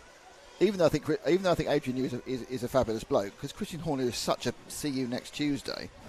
I really can't stand anything Red Bull. Absolutely, I've never known anything provide such a massive visceral reaction in me against a brand as Christian Horner does. I've got nothing against Max Verstappen. I think he's a very worthy world champion, all the rest of it, but Anyway, back to the story again. At Cockcroft, where are you staying for RCGP Nemo? I'm sure you find a papa. He doesn't know where he's staying. He's staying actually about 4 miles from the track in a nice farmhouse. That's where you are, because I know where you're staying, because I've booked it. Crunchy that an Italian toilet is trumped by a Japanese toilet. For a pint of Draftkin is one of Yorkshire pudding. I'm not sure Yorkshire pudding is particularly popular in August, even in the UK. Keenan needs a Toby Carvery. Yeah. No idea what that is. No, yeah, go to a Toby Carvery. That'll do it. Right, Jessica Powson got 9 in 5:17, so that's one to remember for this international challenge with JQ. Ryan Majubi was second in that one. And then I think Andrew Meyer won again, actually, there's 16. So there's 3 of them covered by a second. So it's very close in this sort of area, which means that the final's going to be very close.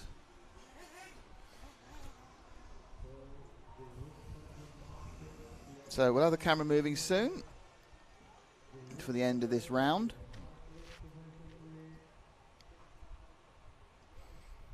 I am on point with this travel arrangement, absolutely.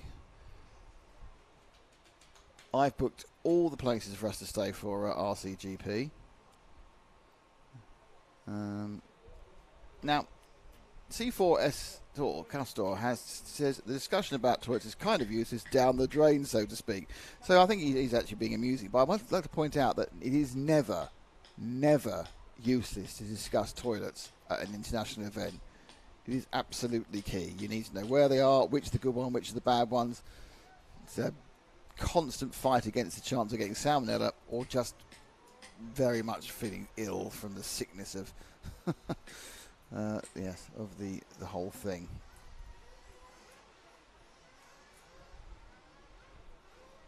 So you get a view of the circuit. There's a big grandstand. 1, 2, 3, 4, 5, 10, 20, 30, 40, 50, 60, 70, 80, 88.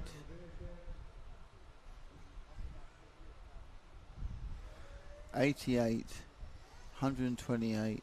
It's 150 seater, that grandstand in distance.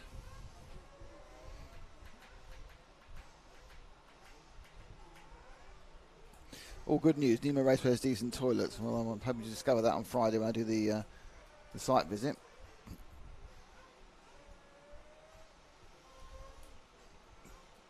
Friday is toilet day.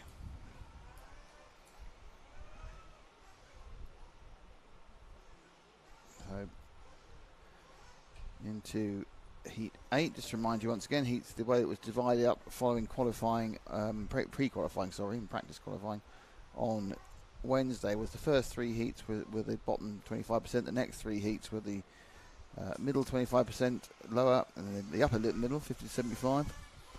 And then we had a bit of fun with the top heats, which are coming up. So we're currently in 8 of 12. There's 5 heats to go.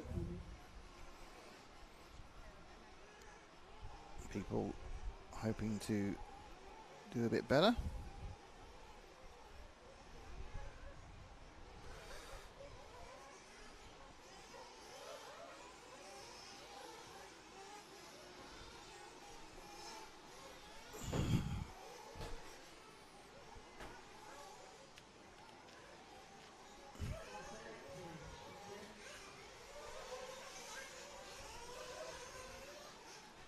Get rolling. Okay, so up and running on practice. Is he happy with us? Yeah, just a technical link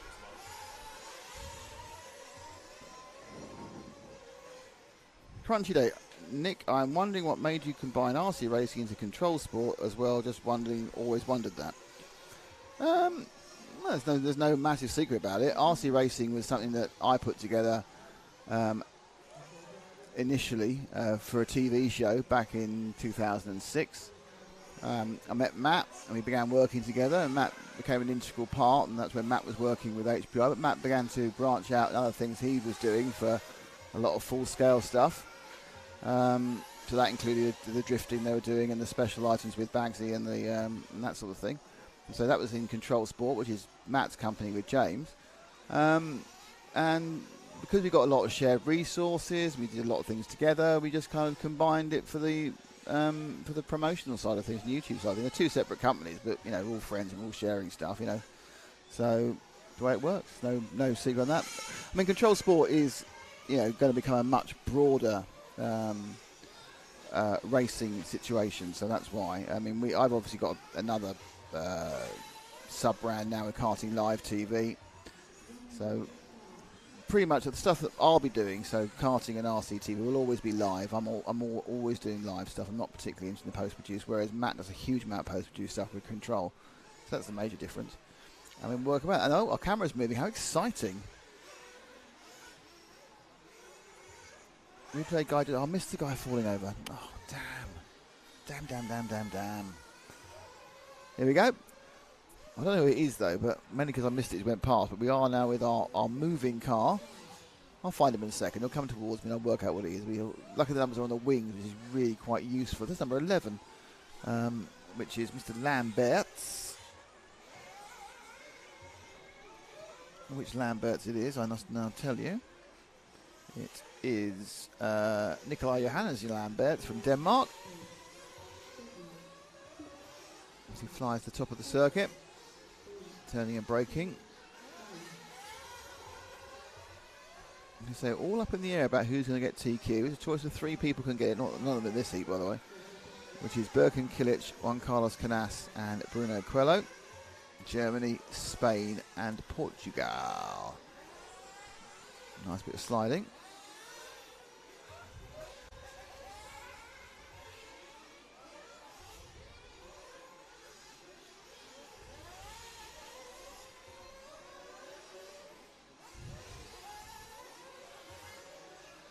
This will be Lambert's first timed lap. It goes over in 36.3, which is, that's kind of the worry, isn't it? I mean, it's 2.5 seconds off the top lap, and there wasn't really an awful lot wrong with it. So it is that invisible speed, which Liverpool.net, which we talk about. Because Lambert obviously can drive this car very effectively around the circuit, lap after lap, but where is the actual pace?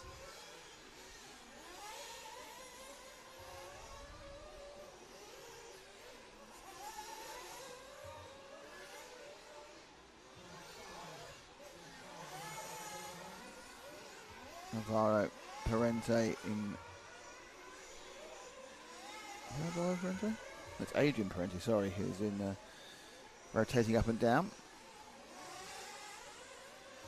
Going through the switchback.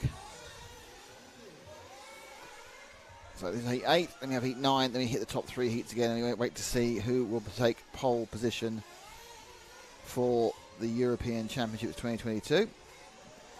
Come to this, very often this situation is decided long before the last round, but it's coming down not easy, and it's also between 3 people, so much more open than we've had before. I think this is this track, and it's moved across. So that go with the green car. It's just gone ahead.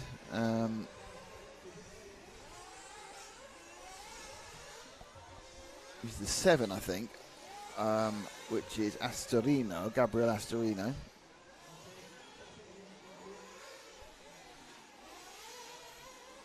Interesting, he's scored behind him. It is the 7, he's scored behind him.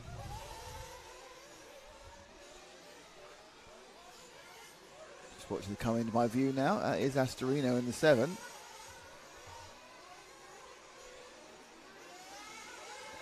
very disappointed that big single is not giving them the chance to do an absolutely massive leap into the wide beyond to that 3rd jump, but they've all decided that's just not on, and they're giving it a heavy braking moment.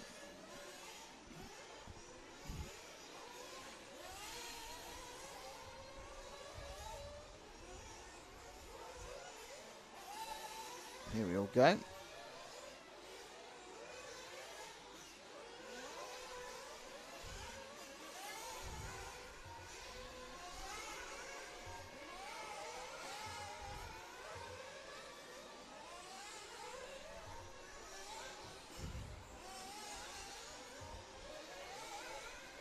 So much steeper. A lot of these, I keep looking at this, and once I recognise the layout, you just don't recognise a huge amount of elevation there is. It's so high when you go up this tabletop up here and drop down. So let the car go here, but don't pick up the next car because we've already seen him.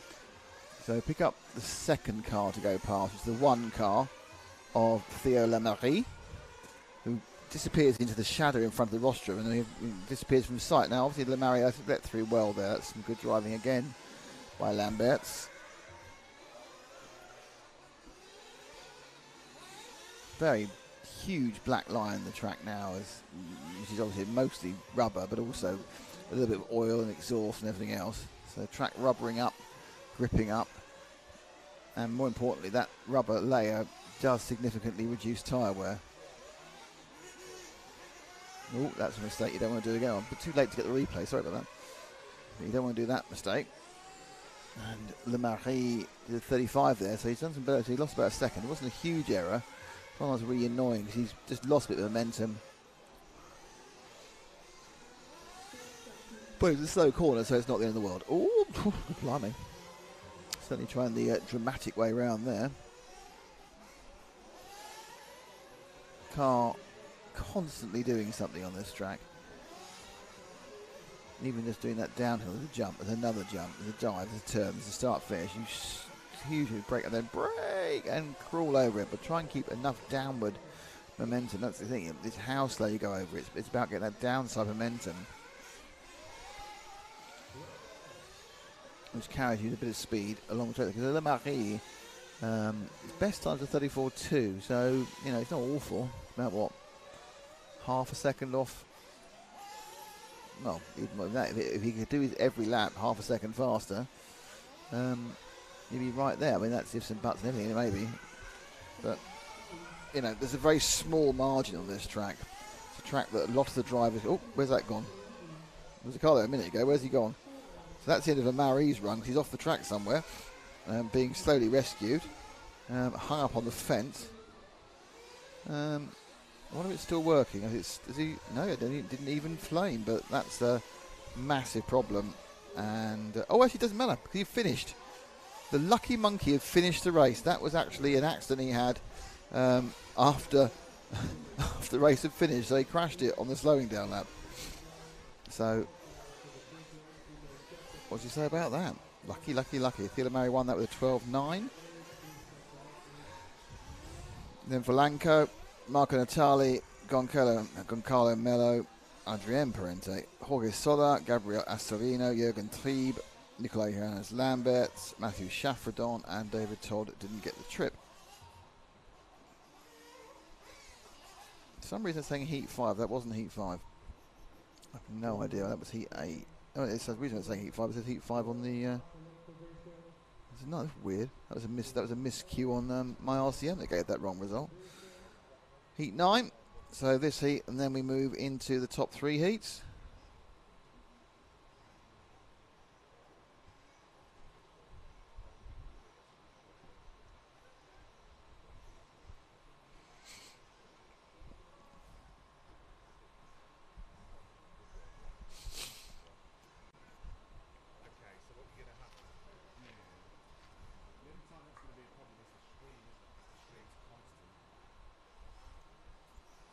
So it's Elliot Marcon, Jordan Lott. Jordan actually is the highest ranked of the people within this second 3 sets of heats. Tom Robert, Wesley Van Helmen, Darren Bloomfield, former European champion, and not a regular racer now, so that's why he's in the next level. It's Rem Igon, Maxime Noble, Marcin Trieb, Ivan Navarro, Pierre Aboulon, and James Lepeveux. Oh, got a message from Zach, this is exciting.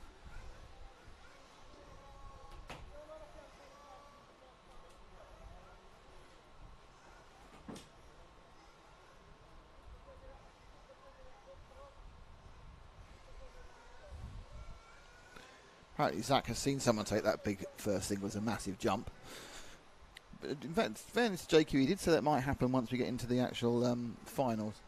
People will find a way of getting over past people.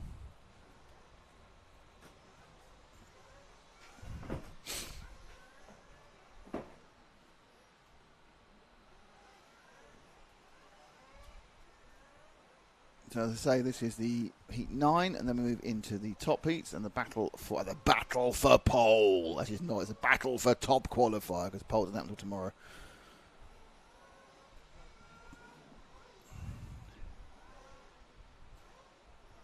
Any Team Losey guys? There's plenty of Losies out there. No, he jumped the roll. That's what Sandati did. That's why he fell off the side.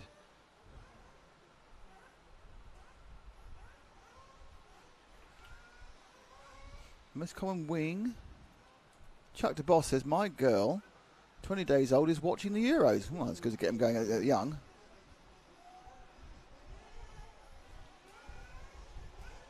How far is Lee Martin in Boots in the top 10? I think Boots is right on the... I think might even be in the top 10 now. Lee's a long way off. I think he's in the quarters. Thank you. We do a lot of stuff.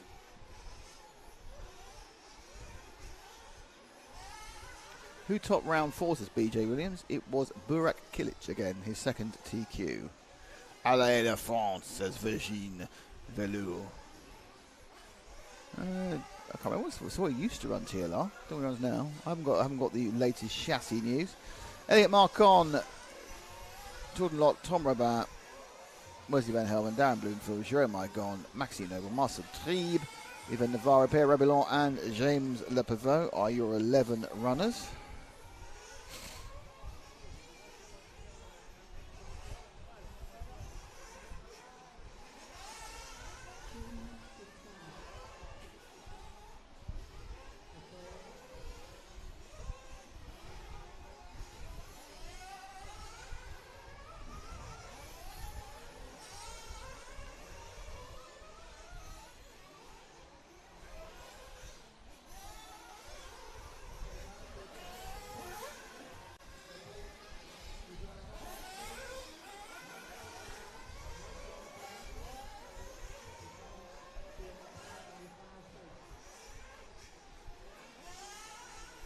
So it's time to say thank you to invisiblespeed.net, thank you to S-Works and the RCGP series, who are the sponsors of this event, T-Pro, who are sponsoring the replays.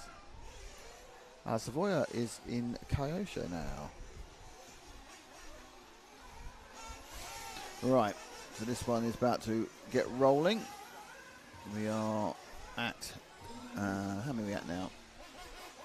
How long to go?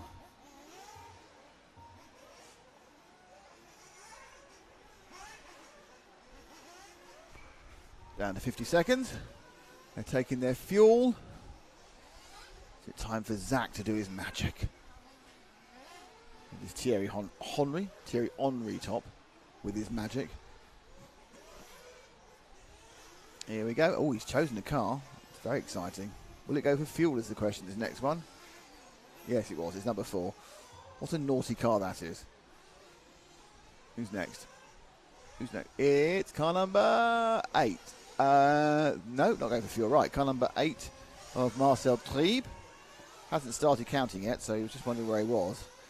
I think he was trying to get a bit of space, and then of course other cars emerged from the pit box. You don't really want that close to somebody else, I don't think. Not when you've got effectively 3 or 4 seconds of space for every single car. 11 cars, 33 seconds of minimum drive time.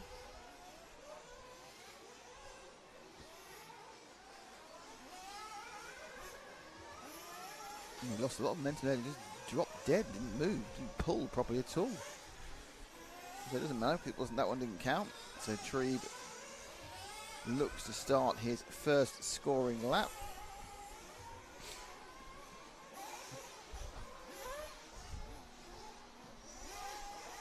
A nice entry in the switchback, carried quite a lot of speed there, made it look like a very smooth run in.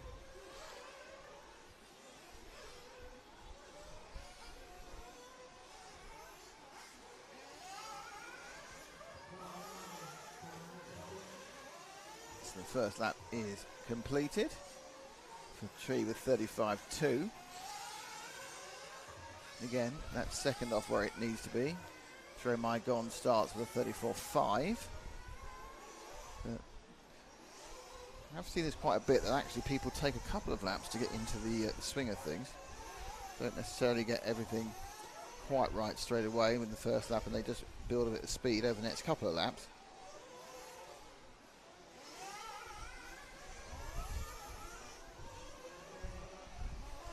Okay, leave him now. That's Marcel. Just go back to the waiting position. And our next victim is car number 0. Here he comes. Down the hill. White with the wing. That's Pierre Raboulon. Gone for a 1-can paint job. So no race paint for Pierre. Oh, it's very busy. look at his car, very busy. It was all up in the air, then he was waggling the wheels trying to keep the thing straight, then flat landed it. Just a bit too much energy going into that guy. That's really now going to be quite irritating the person behind him, because he lost quite a bit of time with Rabun. Really doesn't appear to be particularly well sorted at the moment.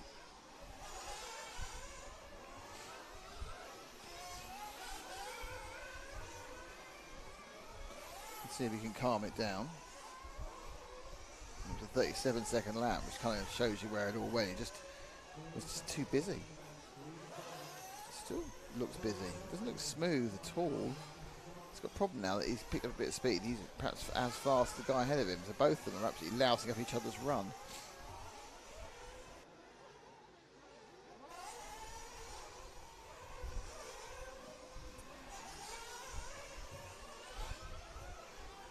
Nope, don't want to do that. Okay, let's leave him. Not this one, not this one, this one. Number 1, there we go. That's car 1 of Elliot Marcon. Freshman's RC GP RC2 victory, Elliot.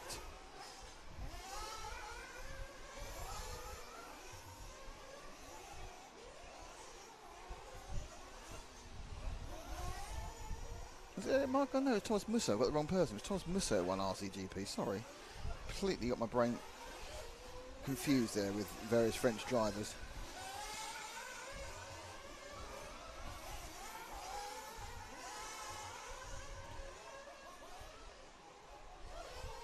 Person coming back from the pits, that's not what we want to do in a 5-minute qualifier.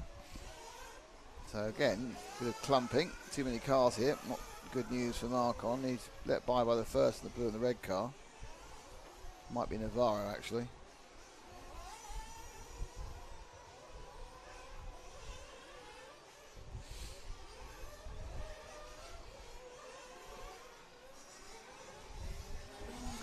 Jordan Lotley. Oh dear, no. What's the thing? I'm not sure I've got all of that, but let's see what happened. I think we can see a little bit what happened here. All right, that was someone clunking a couple of other cars at the same time. Oh dear, yes, it's been not the greatest result for either drivers there. The T-Pro replay.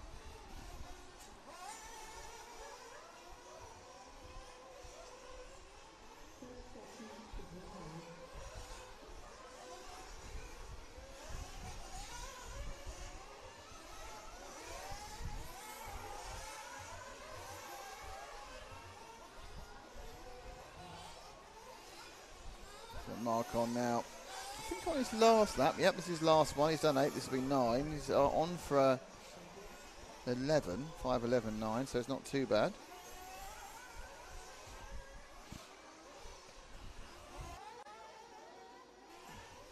This is very much the hors d'oeuvre as we wait for the main course of the 3 top heats.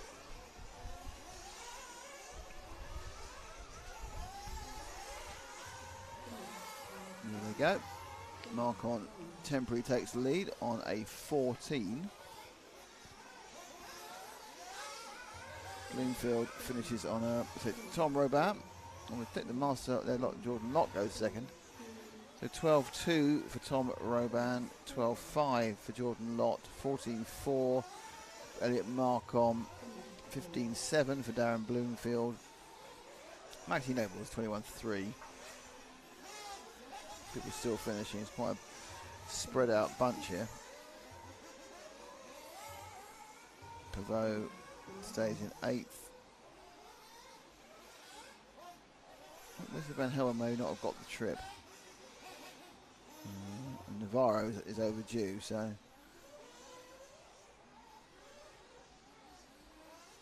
there is your result. Good result for Le Bleu. Top 3 for France. Robin, Lott and Marcon. Then Darren Bloomfield, Maxime Noble, Marcel Tribe, Jérôme Igon, James de Pavot, Pierre Rebidon, Ivan Navarro, and Wesley Van Helmen, who I think had some problems. I think he may be that pit call we saw earlier. Okay, it's time now to ramp up as we get to the top 3 again.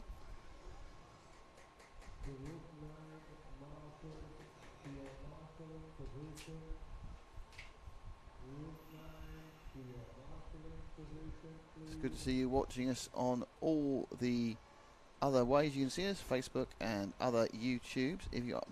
We only really, I'm sorry because it's just the only way you can do it. We're only really monitoring the RCTV YouTube page for YouTube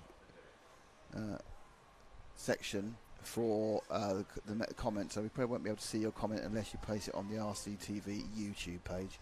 There are many commenting here. E-Money says it may be the best phone track I've ever seen. Borak is in the catbird seat for overall TQ. Well, I think he is actually, but I'm not sure. So it's all going on in a way that we now move into this top heat excitement. It is all on these next 3 races. In many ways, all these next 2 races, because the third race is more about people who can annoy the positions 3, 4, 5, 6, and 7. So Bruno Coelho, who can be TQ in 1, Dave Ronefeld, who can't, Burak Kilic, who can and currently is TQ in 3, then Oscar Baldo, Daniel Parente, Lee Martin, Renault Savoia, Jorn Neumann, who's doing very well at the moment, Ricardo Montero, Hugo Tavernon, Miguel Matias, and Josie Quadgreen, who's in a personal battle with the Swede Jessica Paulson. So there's a lot of things to wrap up when we get to the end of this one, and wrap up we will in these 3 heats, but there's a lot of work to be done for these drivers now.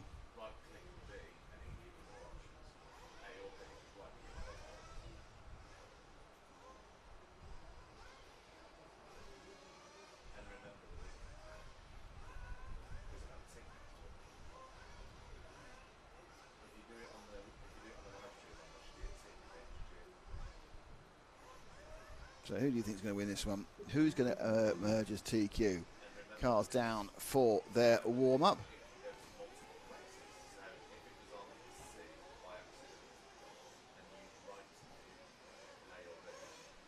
Q5 Heat 10.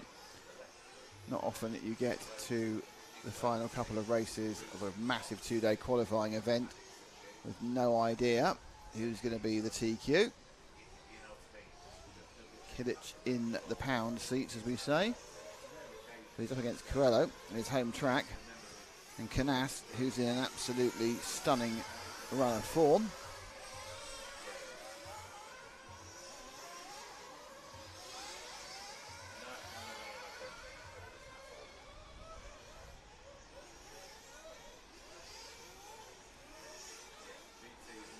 How many qualifiers be? This is the final qualifying round.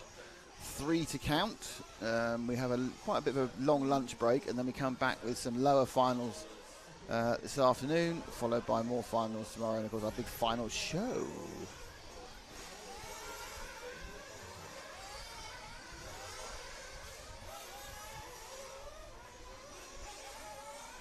So thank you for joining us.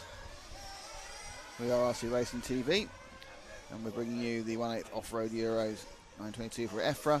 2022 with supported by InvisibleSpeed.net, S-Works and RCGP. Join the RCGP Round 3 at Nemo Raceway, 5th, 6th, 7th of August.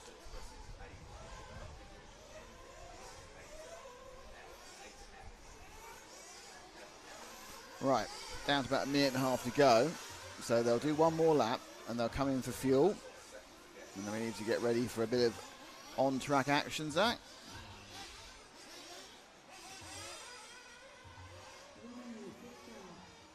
It's all about Coelho v Kilic in this heat, but also they're also against Canas, who's not even in the same race, which makes things difficult. But the big strong point for Kilic is the time he did earlier, which was a 9 in 5 minutes, 0.8. No one else has got within a couple of seconds of that, and the track is probably not as quick.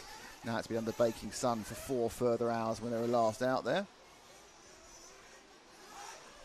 So the cars go in with 30 seconds to go. When they come out again, they will be doing their race. Let's pick up the orange car down the straight now, and that is Coelho. So Bruno will start counting the next time round. He needs to win the round to usurp Kilic. Oh, going on here? What's he doing? Making space for himself, I think. Interesting. He went behind another car. Has he gone behind Kilic? I don't know. Oh, he's waiting. You can see he's doing a lot of waiting, thinking about what's happening traffic-wise. So making himself some space. It's a wise thing to do. This can all go wrong, of course, when people... Yeah, he actually let Kilic past him. There's 3 cars quite close ahead of him. I'm not sure this is the greatest piece of spatial awareness from Coelho, but he's done the best he can.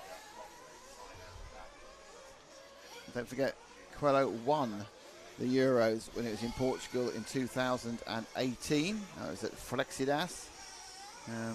He said it wasn't a favourite, and the event was basically dominated by De Leon until he had a problem in the semi-final. Still managed to come back from the last chance from last and qualify through, and I think ended up on the podium, but it was enough for... Right, Coelho's right behind the 4 car of Brian Baldo, I think it is. Oscar Baldo, sorry. Well, choice of 2. Got it wrong. Now he's also going to move out the way because this is where it's gone 33.4. So he's faster than Kilic, who started with a 34.1. So it's currently advantage Coelho, but the problem is he needs to win the round anyway, because it's not just beating Kilic, it's winning the round.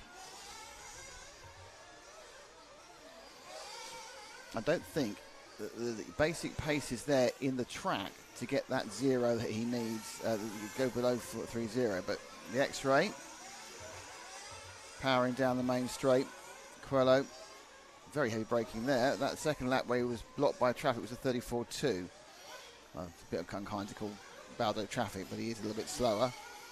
Parente, Ronafat, Kilic running in 3rd in absolute time, just only half a second behind. Oh, that's not the right line. That cost you time. Coming too tight up to the top of the hill there. So they all complete. There's Kilic about to complete a lap.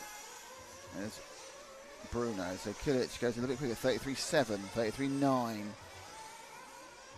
So Daniel Parente actually is also right in the mix as well. So the absolute distance between Kilic and Coelho is just 0.3 of a second. So Burak's found some amazing amount of confidence over the course of this event. Bruno never really lacking in confidence. So the next lap to be completed. And that one was a 33.3. That was a quick one, and that brought him 0.8 ahead. Now I'm going to ask Zach, can you do something difficult? Can you move forward 2 cars to the blue car?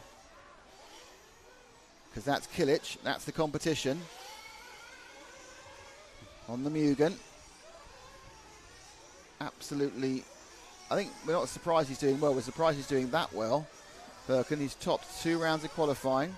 Car does look a little bit looser in the air, if that's possible, than the machine of Coelho, who looked perfectly happy. So Coelho from Kilic, you can see there at the top, the lead is 1.6 seconds. And that's really what it counts. I don't think, because of the track, they're going to be able to beat the ultimate time, which would mean that it's advantage Kilic if anyone draws with him on points.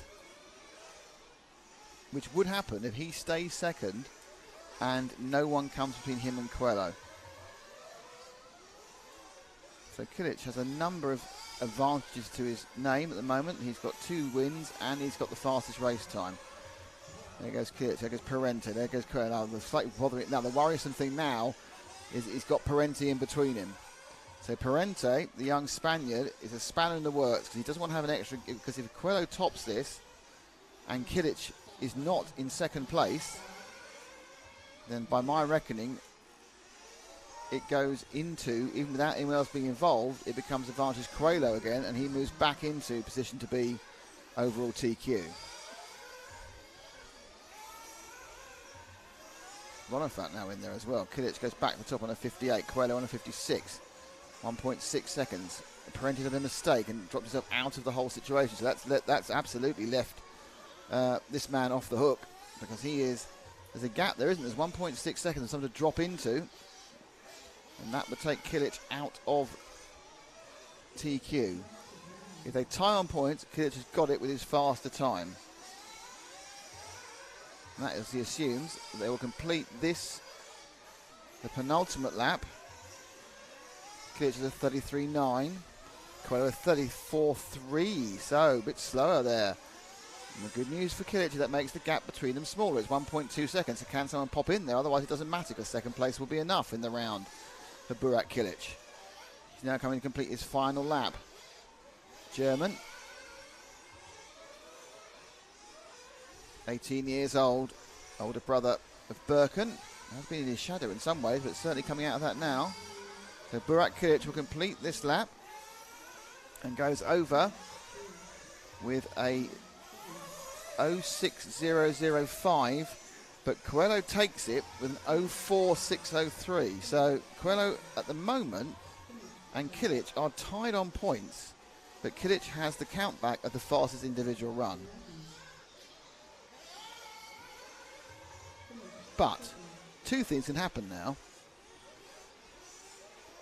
Canas or somebody else can take the round entirely, which would take the whole thing into a different bit of counting. I think we'll then throw it back into Kilic's manner again. Or somebody can put themselves into that little tiny hole of 1.4 seconds between the two of them, and that would then hand it to Bruno. So that's how close it is. It is that close for TQ at the championship. Currently, they are tied on points. Burak has it from getting that fastest race time in Heat 1. But there are now two more heats of people who can spoil this, not necessarily by winning the round, but by getting in between. So, all looking a bit difficult. I think there's been timing now has moved back to Heat 7. Don't worry about that. I think that's because there's been an adjustment being made to the timing. It has. So this is your runners and riders for the next one. One, Carlos Canas. Davide Ongaro.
There we go. So Canas, Ongaro, Navarro, Birken-Kilic, Elliott Boots, Andrea Trevisan, Hampersberg, Giuseppe Tosconi, Pedro Gomez, Feli Clumsy, Alejandro Perez, and Carlos Duarez.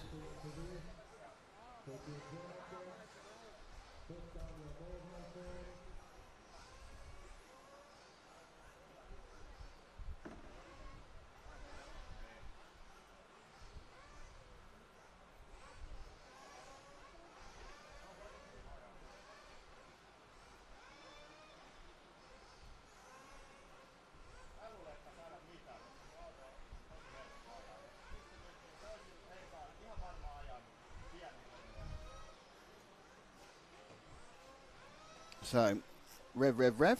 Let's see what happens next.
Okay, so the warming up, drivers running round, getting ready to get going.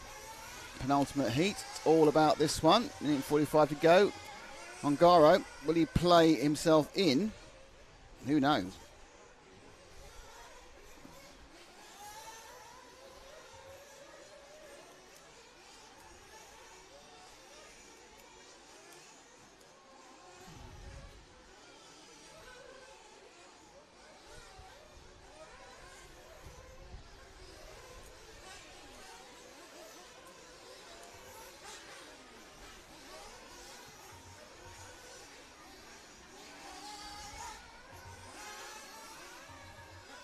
JQ with green hair. Right, let's get ready to go, Zach. They're coming in, so they've got about a minute, so they'll come in for the fuel. They've still got a lap and a half where something will happen. And they get ready for the 5 minutes of boulder dashing action.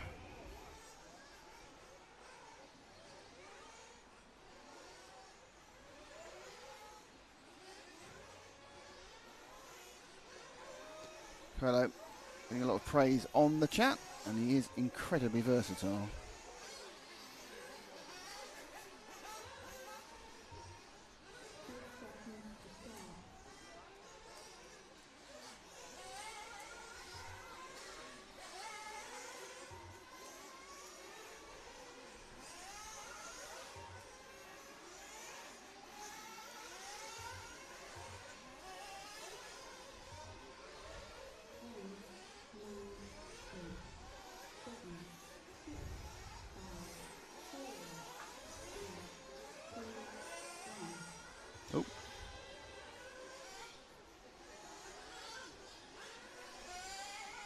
Let's go. Pick up the car on the straight now. That's Canas. Did he pass the bell? He did start. So Canas started right at the front of the 5 minute period.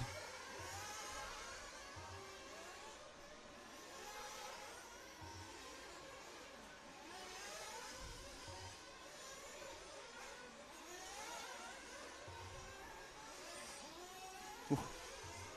So Canas already, if Canas picks up TQ, the interesting thing is that doesn't actually guarantee him. I'm not sure. I think he's got a 3 as well. So I think actually he doesn't. I think it still stays with Kilic. If he TQs and no one gets in between the two of them, then it goes to Kilic. But I think at the moment Canas is a little bit off the pace in the first lap with a 34.6. Well, they didn't look too confident either. So Canas not looking his normal fluid safe. It doesn't matter though. He's not made a mistake, and you can get the time back. If it's just a second here or half a second there.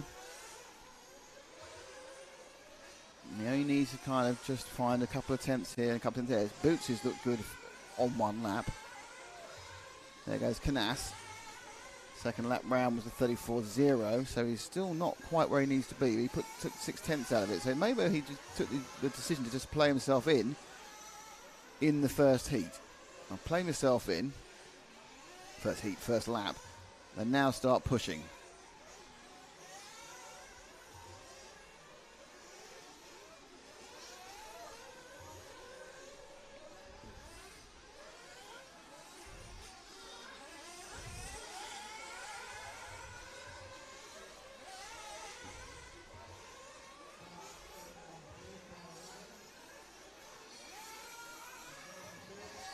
Oh, up the inside, so he's helped out there. Nice movement there. Moves through. Canas.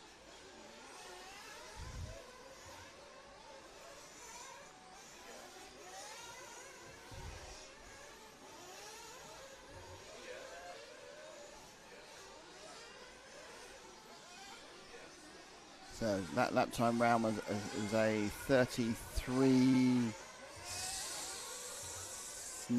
So he's done 2:33s. Interesting, Elliott Boots is still the faster. They're both predicted to fall behind the time of Kilic, but only slightly. So I'm not quite sure what Elliott is. Canas carries going round. You'll have to see what Elliott's doing as he's on for a quick time at the moment. Double European champion Boots, of course, we're with non-European champions so far, but the European B and the European champion in E-Buggy, remember. Canas won the E-Buggy. So we'll wait here for that. Wait there now, Zach. Next car, sorry, that's Boots, who must have a little minor, well, I say minor, half a second, so he's dropped behind Canas.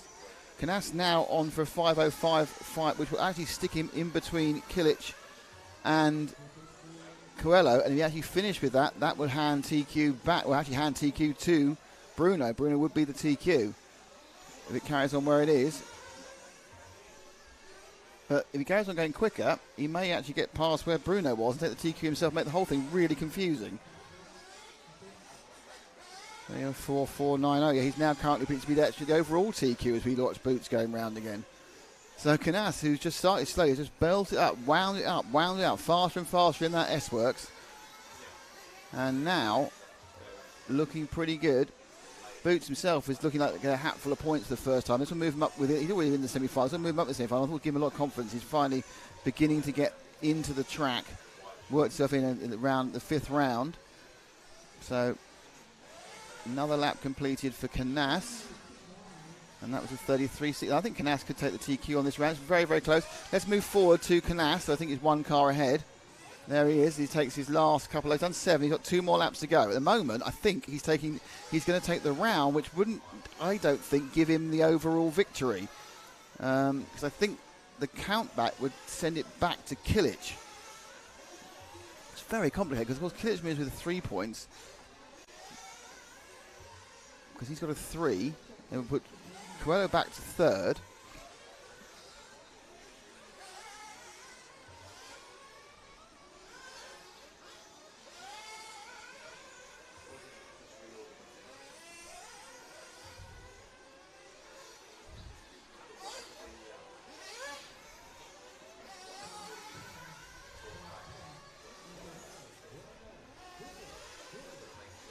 So last lap, can Canas take the lead overall in the round? He's got 3 corners. It's looked like another good one. He was absolutely on for it. Turns it round, crosses the line in 5:04.152. Canas takes the round, or so far. 1-1 to go, of course. Canas with a 4.1. Boots with a 5. Now Boots has gone in between. Wow. So Boots has gone in between Canas and, sorry, in between Coelho and Kilic, and that, I think, has given TQ to one Carlos Canas. I think Carlos Canas has got the TQ because Elliot Boots has got himself in between the two of them. Ongaro, he didn't mention Ongaro at all in this entire thing. He's coming in 3rd. But Boots, I think, has managed to get in between Bruno and Burak, and that, I think, is going to give Canas the pole. The TQ. Let's see if I can find out. I'm not sure it's ready to go yet. I've got to wait for this race to officially finish. Trippy says, "Can you start that one?" There are the results.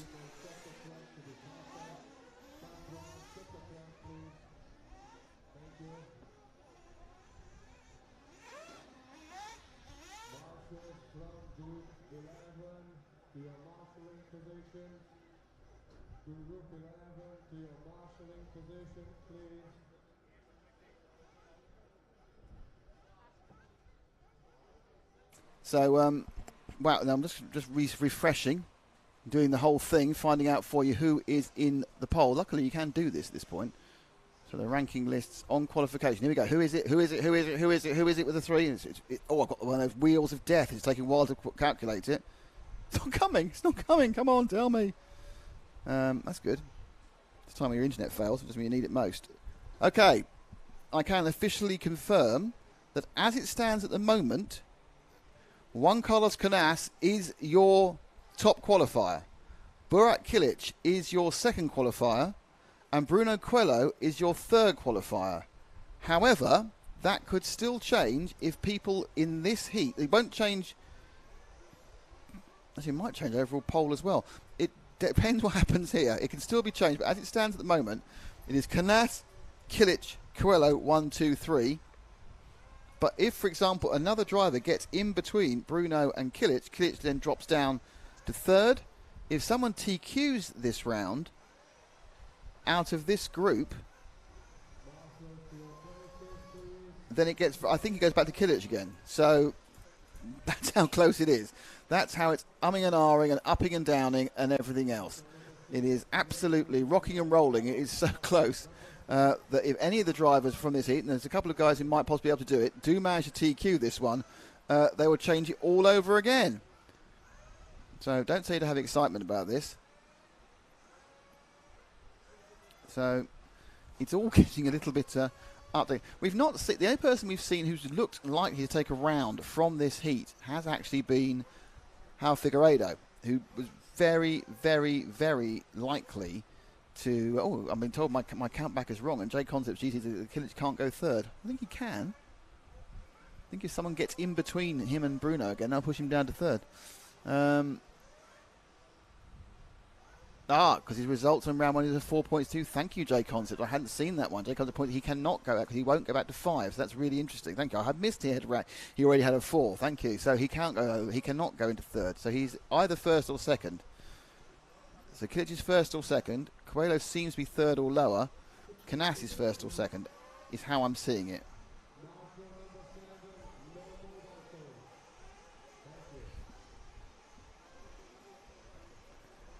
So it's all to play for, even though none of the drivers in this heat can actually take pole.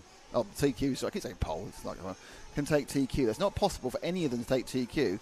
They can spoil different people's parties depending where they are. So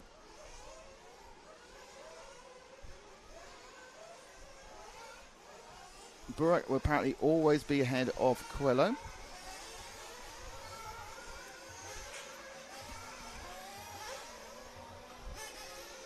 But Canas at the moment on 3 points. If someone else takes the pole, Canas drops to third with 5 points.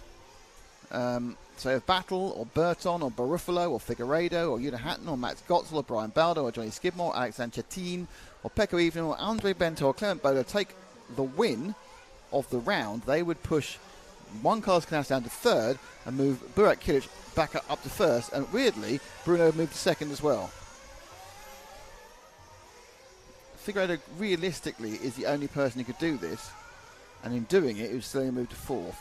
Ronald currently in sixth. May move for Boots has moved up to seventh for that good last run, which made up and down. Burke and Kilic, not a good run, but he's still done enough for a top 10. Anyway, we'll run them all down at the end of the next race. We'll give him the whole top 20.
So, down to how long before we start? I need to press the button there. We're down to about 11 seconds. Let's get the camera up and rolling. And let's see if we can pick up car number 4. Yes, down the straight now. Let's go. Car number 4 of Figueiredo. He's the man I think most likely has the pace to cause problems for the Canas, Kilic and Coelho triumvirate.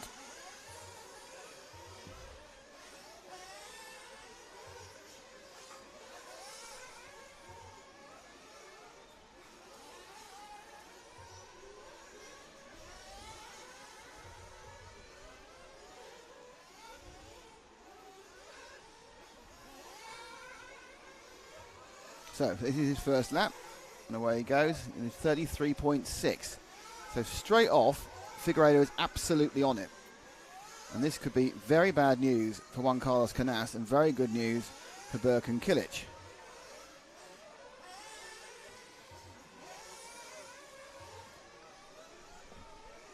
So Figueiredo being engineered by Mick Craddock on the KO show.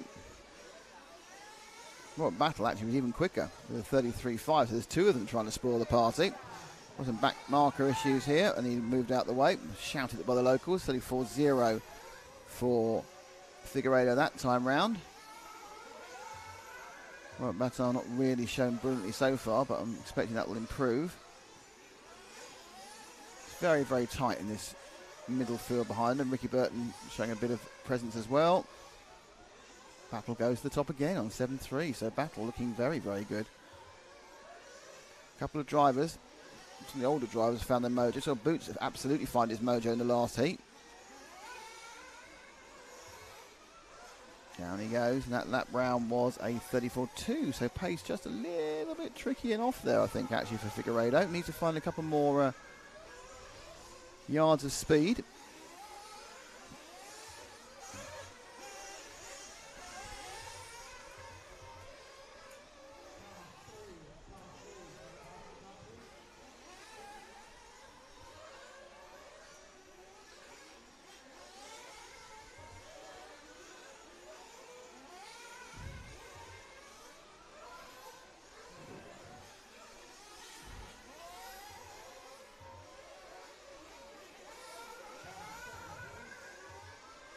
Coming into the switchback, so it's Figueiredo from Evening now, but Evening's 3 seconds back. Figueiredo on for 5:05.1, which actually would stick him in between Kilic and Coelho, which wouldn't have Coelho and Kilic wouldn't have the effect we thought, because of course Birkin has a 4 as a backup already and won't drop. It's only if they can get under the 4.124 of Canas and take the round.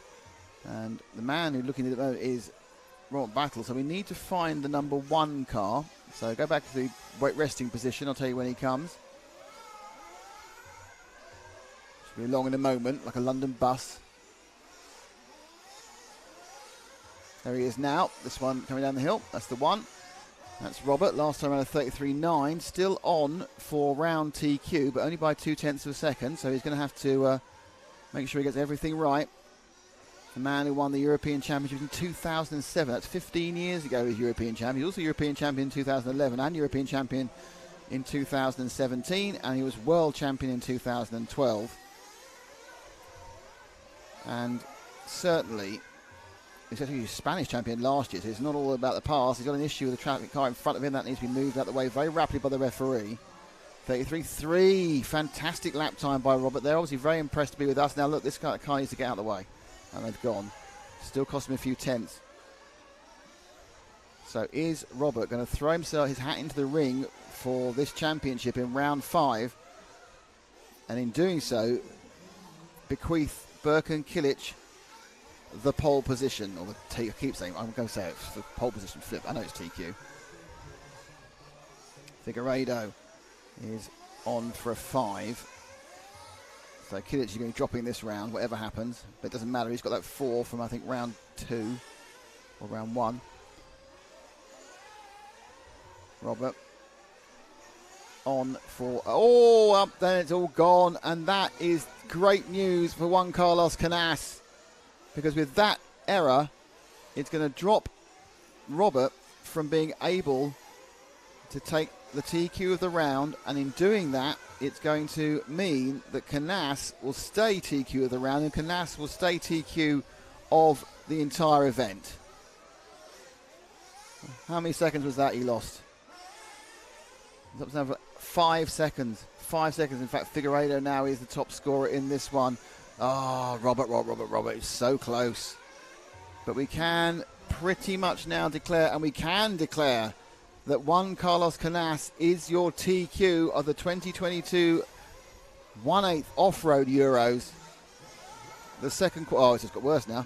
The second qualifier will be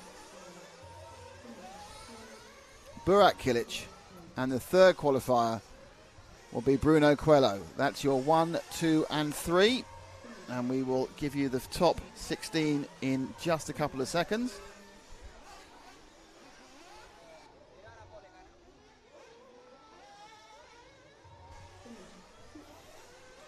So, fantastic there. Up until 2 laps at the end of the qualifying, it was completely in doubt who was going to be able to do this. But now it's all... There's one car, Brian Battle hasn't made the trip. Just waiting for you to come over. In they all come. Just waiting for the cars to come through. So the race is finished. Need to give them a few seconds to upload the results.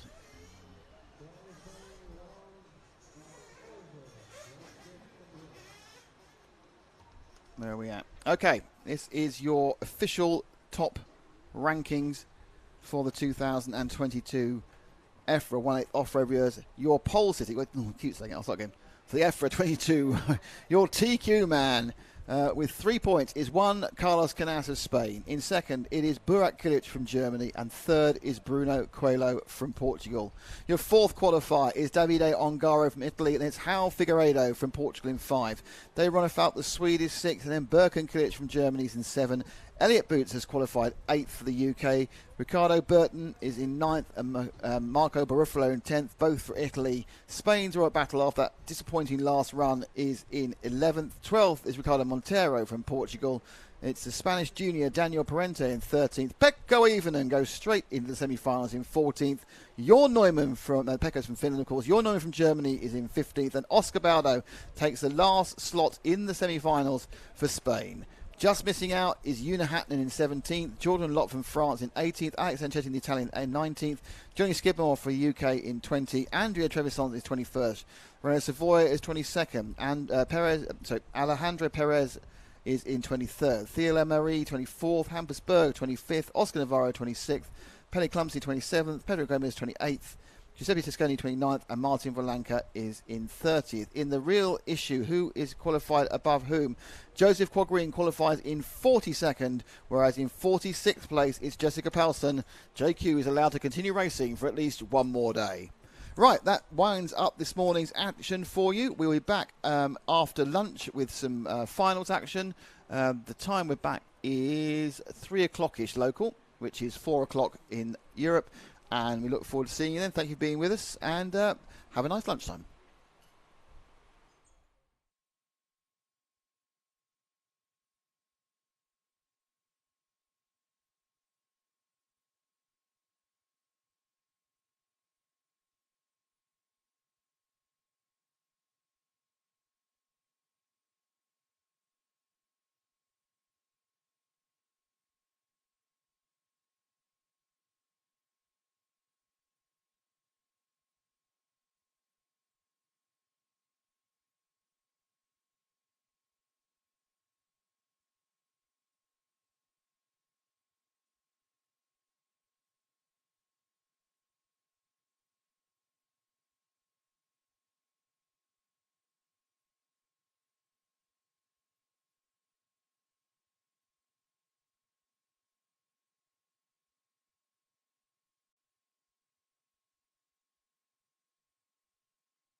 RCGP loves Great Britain. So much so, on August the 5th, 2022, we're coming home for some British hijinks and all-out Nitro Buggy racing action.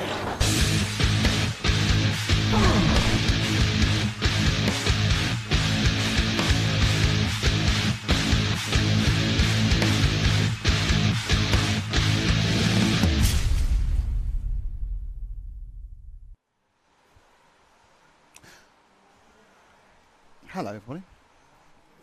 Hey, we just going out. I've had to cough.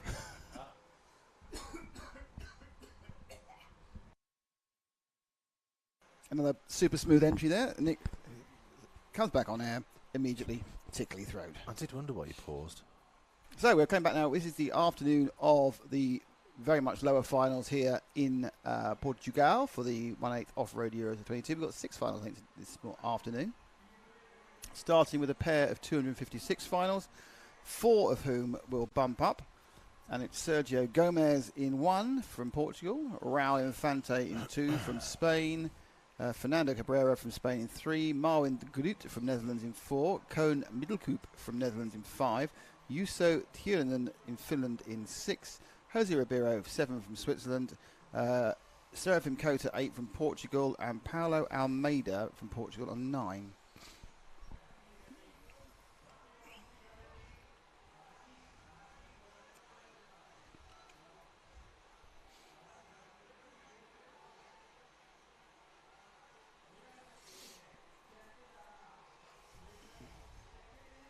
What's going on? Just trying to get Marshall, I think.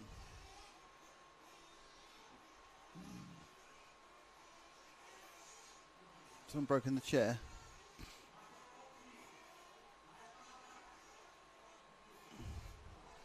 Not very strong chairs. I don't really on air talking about this now. I forgot we're on air now. And I was about to say, well, I'll say it anyway. They're not very strong chairs, and some of the people are quite stressful of chairs by weight. Me being one of them. Yeah, but you're not on an uneven surface. I don't know. Oh, I don't know.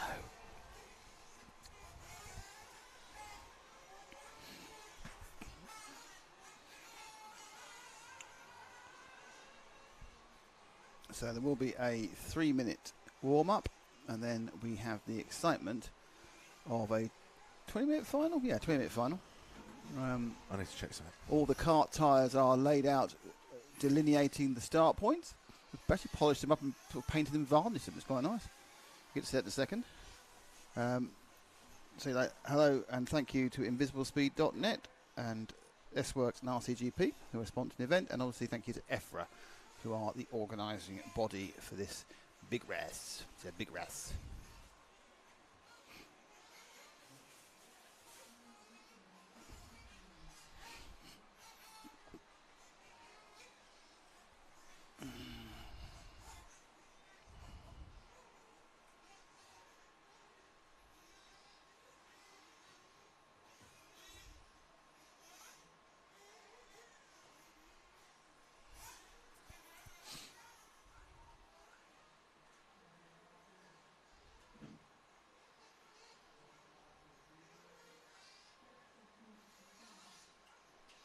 So the cars are back in here. So Zach, if you could pally up with all the machines will be brought out in a second.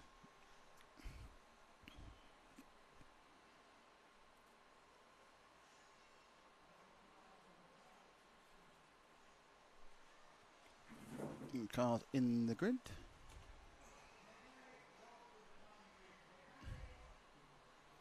I don't know a man sitting there. That's right in the way. Can't see the track if he sits there as a marshal. That chair is way too far. He's got the place where it should be. It's over there to the left. I'll have to sneakily go and move that marshal's chair.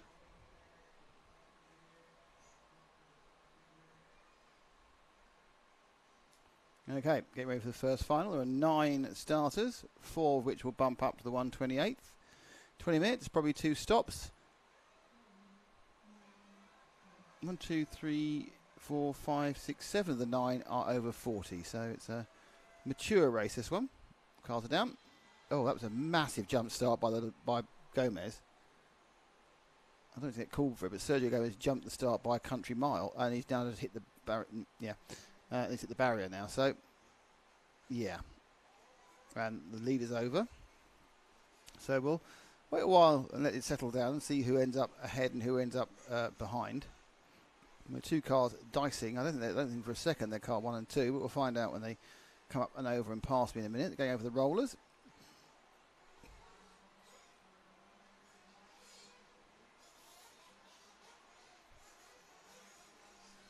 And the Irish numbers 5. Oh dear, it's 1 and 5 actually. I'm surprised Gomez hasn't been called for a jump start, to be honest.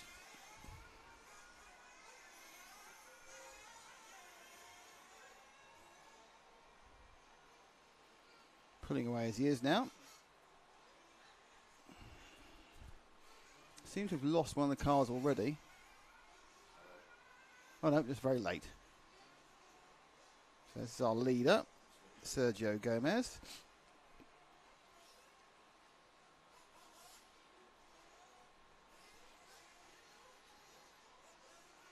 And indeed, he is serving a stop and go for his jump start. So, it's just a drive through. He's got a drive through for his jump start. It doesn't affect the fact he's still leading. He's leading from Marwin de Groot and Jose Ribeiro.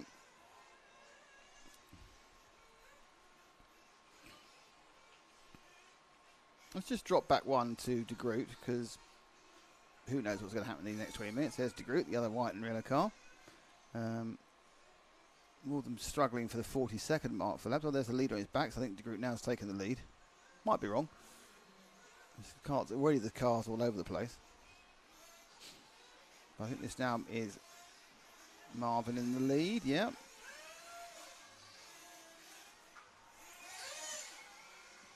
The 6th car of Tunanen's upside down in front of me. So it's a Dutch 1-2 now. De Groot from Middelkoop. Sorry. With Sergio Gomez, Fernando Cabrera in 3rd and 4th.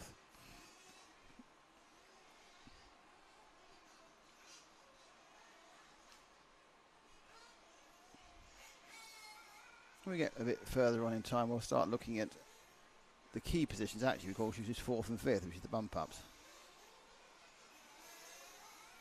Over the loop. Marwin does a 40.3. 39.3 for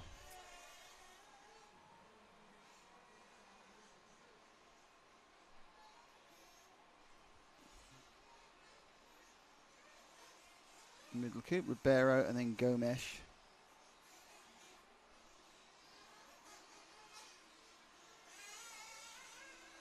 So Middelkoop's lead is about 2.5. They don't seem to be on the same. Oh, I think it's Almeida ahead of him, about to be lapped. And he is lapped. Oh no, he's going to hit him instead. So let's have a look at what happened there. I think he thought he was being let through, and he just came in and they had a bit of an aerial conflict, aerial conflagration.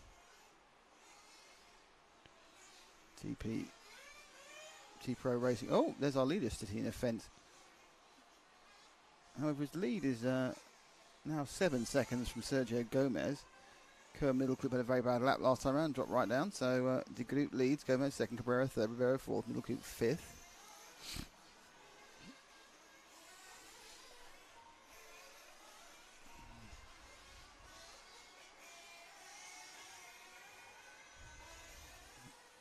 Up through the infield section.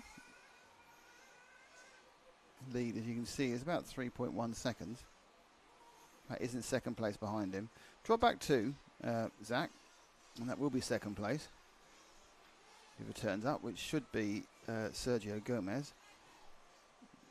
I'm not sure that is, because I thought Gomez was lighter yellow than that, and Gomez may have had a problem.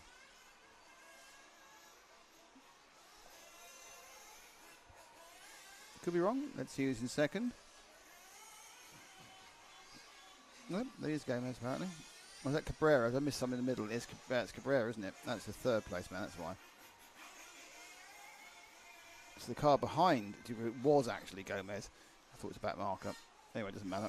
Now Cabrera, we're looking with the third place man, just trying to keep the car straight, going across that ridge in the switchback.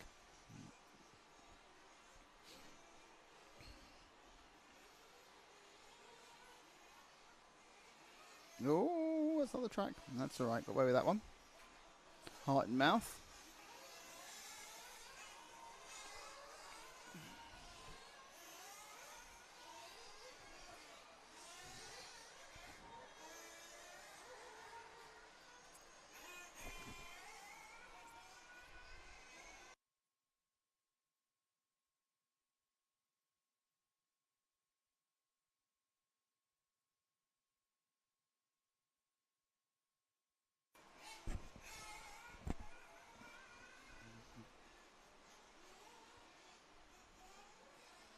So the lead is still Marwan de Groot, who's got a very short lead over Sergio Gomez. In fact, according to this, he should be in second. I'm not sure if he is.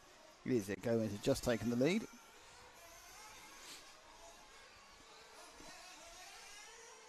De Groot's second. Cabrera, we're on his third. You can see de Groot just ahead of him. So second and third are close. That's fourth there in the background, having a bit of a... Ooh, just slightly overran that one.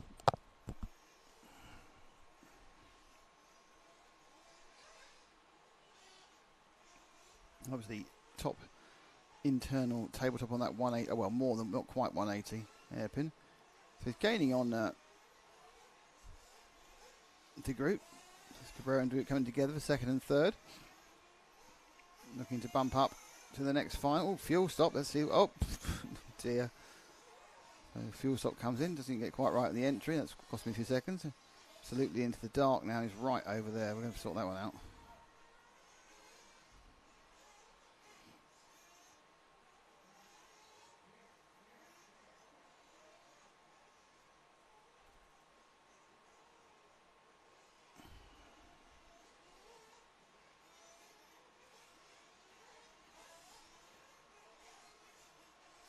Cabrera.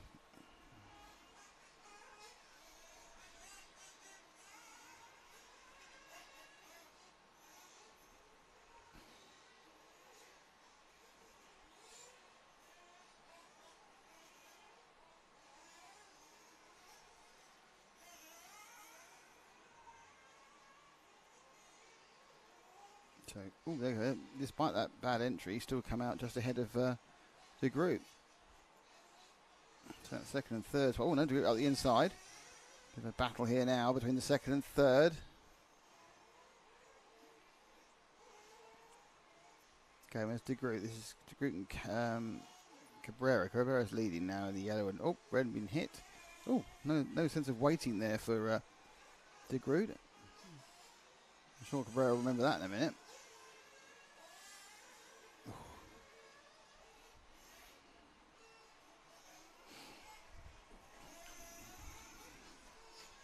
Oh, that's a bit unfortunate.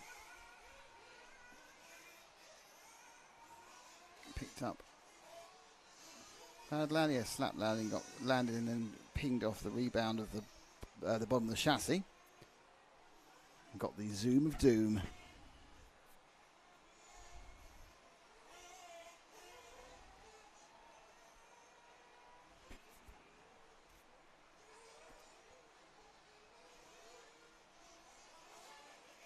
Got back two, or just one. No, it was forward one, back one. Right, stay with that. Back where we were. Let's see where we are. He is now in relation to middle coupe.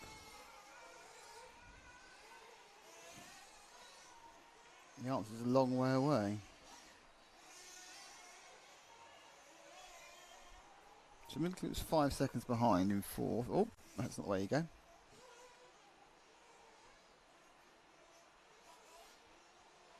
Out to halfway.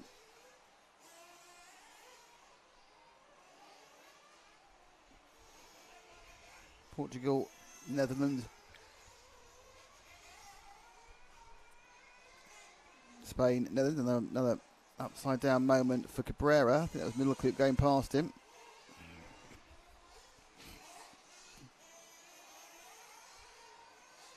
It was. The question really is, where is Chironen? Because he is the one who is liable to perhaps knock either of those out of the final bump up place.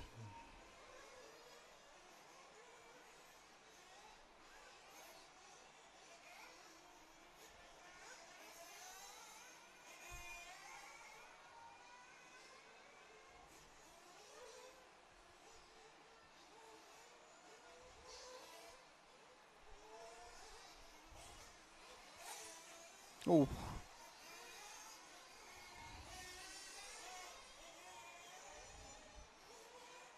Drop back one. And that should be Turunen. He is the chaser, trying to find that final bump up slot.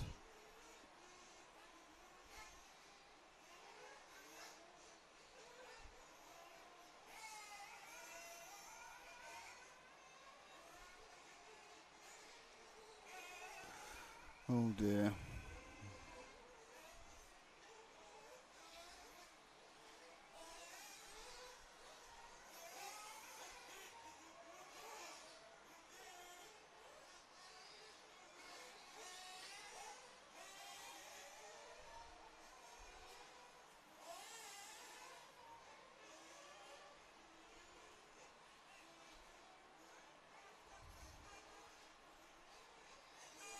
So with 8 minutes to go, so 12 minutes gone, it's Sergio Gomez who's leading by quite a long way. Let's wait for to go to cross it. So he's leading by 23 seconds. Middle Club is 3 seconds behind De Groot. Cabrera is 5 seconds behind Middle Club, but they're all bumping up, and it's this car here of Juuso Turunen, who is a couple of seconds back from Fernando Cabrera. That's Fernando hopping out of the shot to your right then. And the reason this is significant is, of course, whoever comes fourth is the last person to bump up from this final, which obviously means you move up to take a place towards the rear of the grid in the 1/128th final.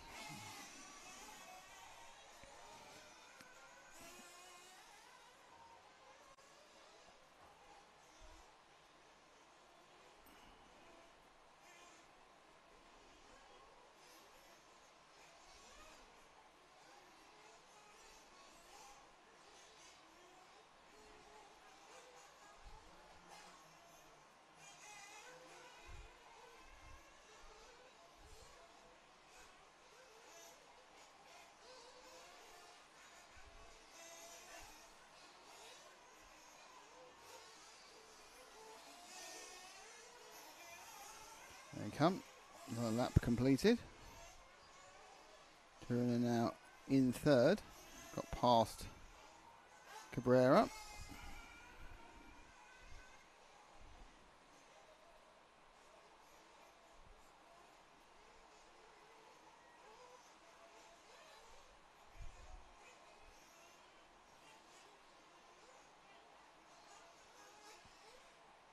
So more problems there, was that? Yeah, it's all gone for Turunen. Does tend to be like this in the first couple of finals. It's just a case of working out which four cars are going to finish. The group currently dropping back.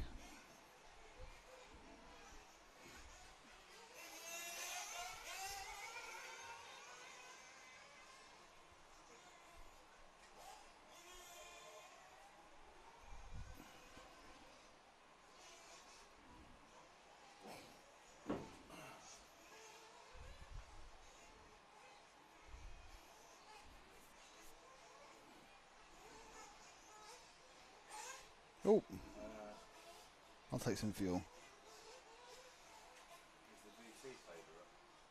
So it's Gomez, Middle Coupe, Cabrera, De Groot, Just running through their second fuel. Yeah, just go for it.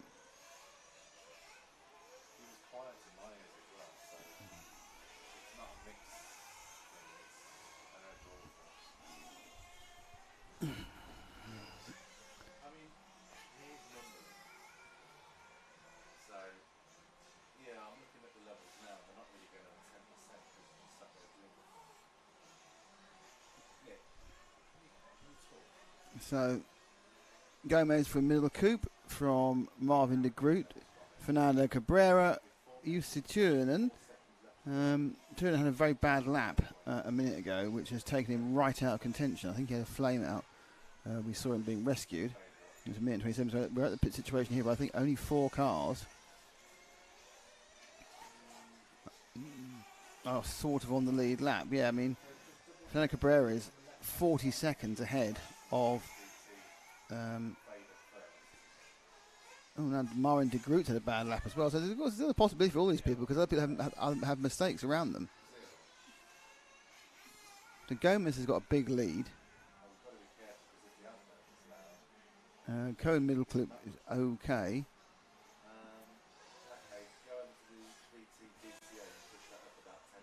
Let's see if we can wait for our leader. So just reposition the top.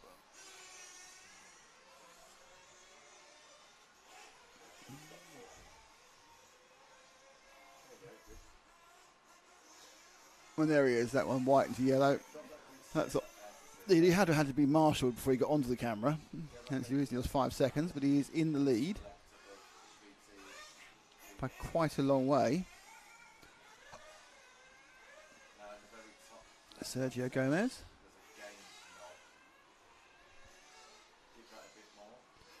Cohen Middle Coupe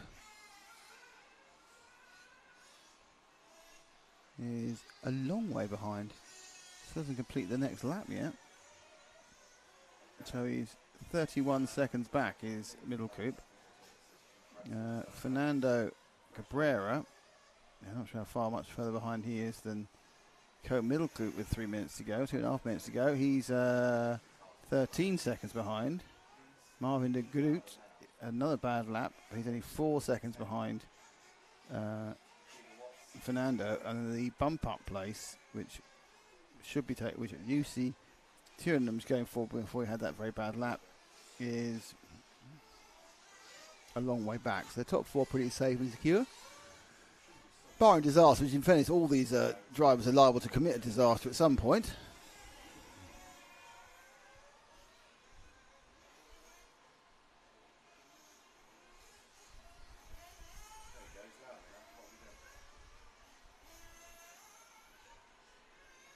Another lap for Gomez. Turunen is such a long way behind. He's only 30 seconds away from his bump up. He's going to need a breakdown.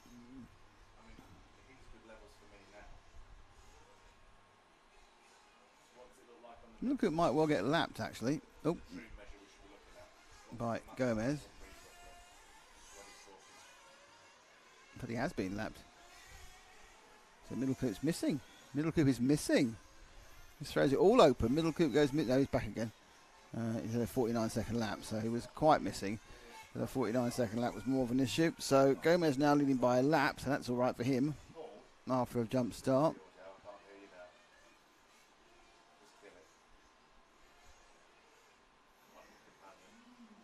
Minute to go. The 8 car of Serafin Kota is flamed. Here's Gomez, looking relatively settled now, quite confident.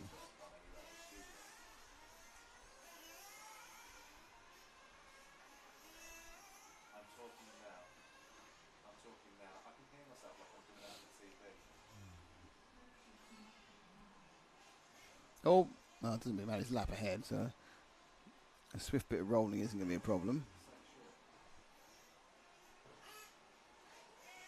Serafin Kota appears to be out, as does,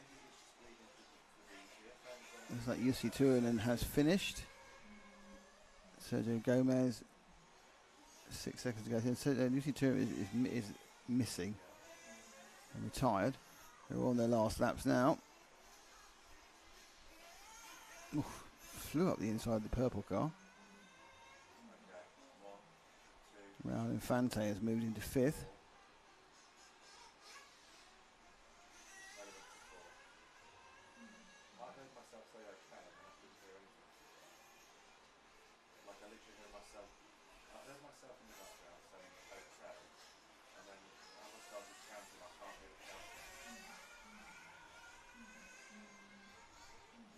So it's all over bar the shouting.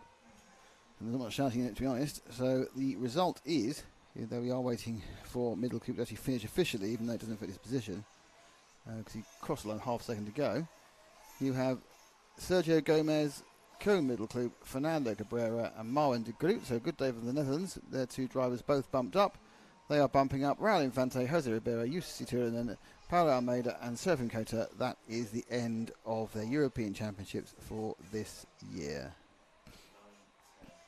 That was the 256 A final. Oh, it's the only one.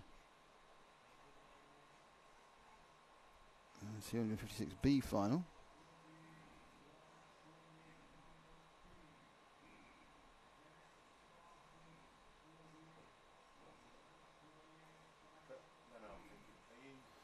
Is next up.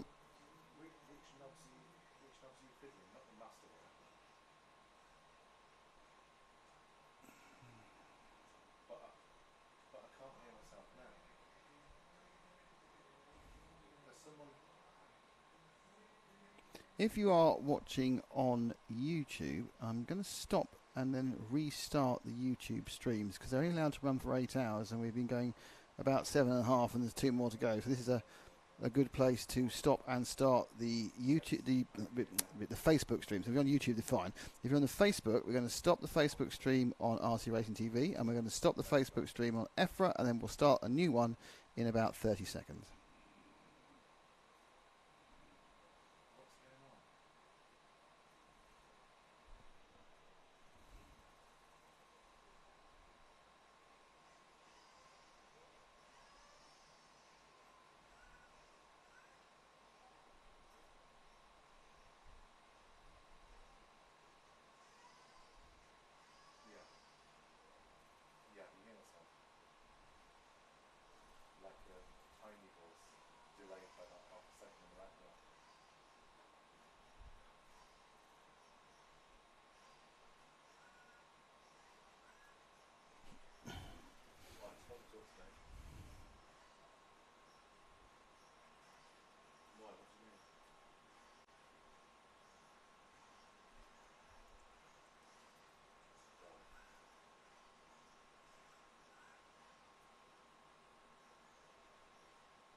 Okay, so Facebook now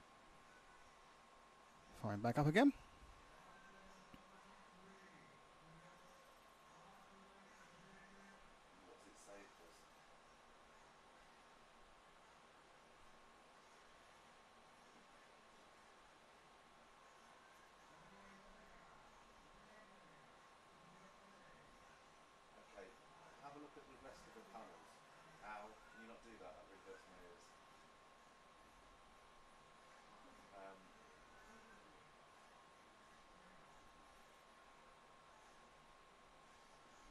So we're getting ready for the next of the finals.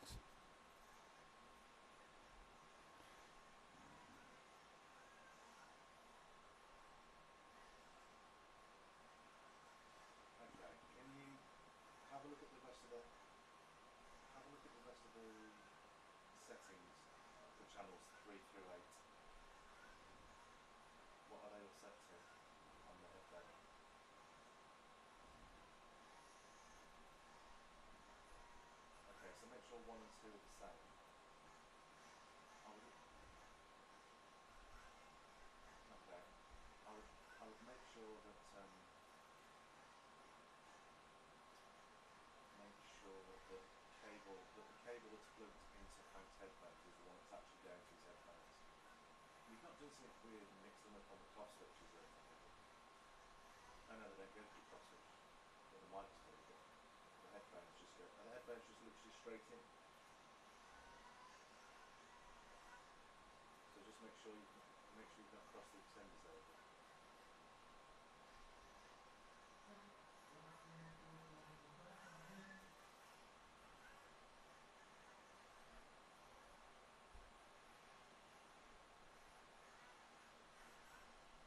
You should be in one.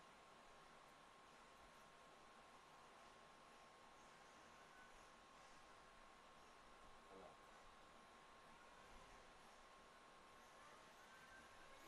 So, who is in this second one?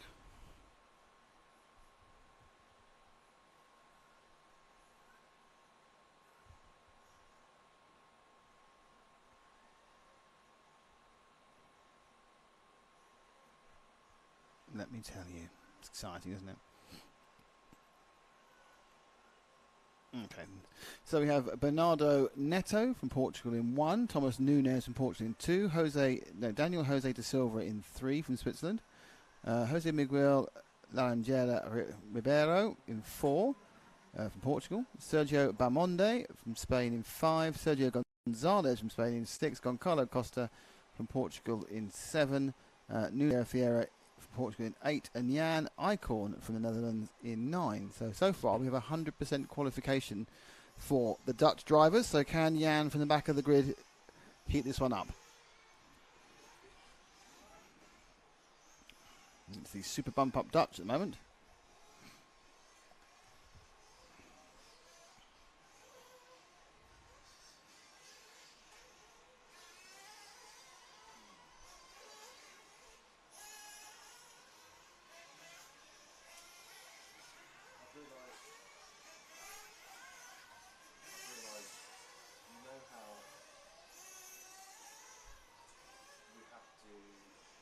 There you see, five Portuguese, 2 Spaniards, a Swiss driver and a Dutchman will be taking part in this part of the 1/256B final at the Euros. My guess is this race is also going to be relatively pedestrian like the last one, and then we start getting into real action.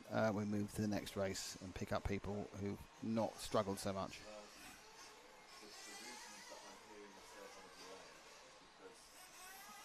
So, minute and a half warm up to go.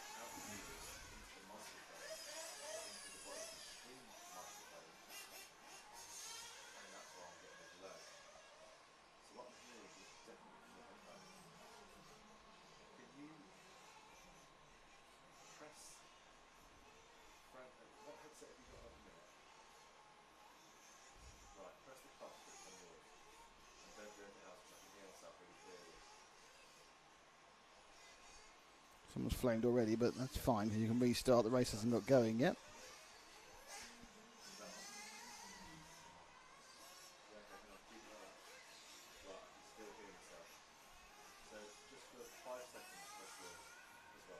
Seconds to go.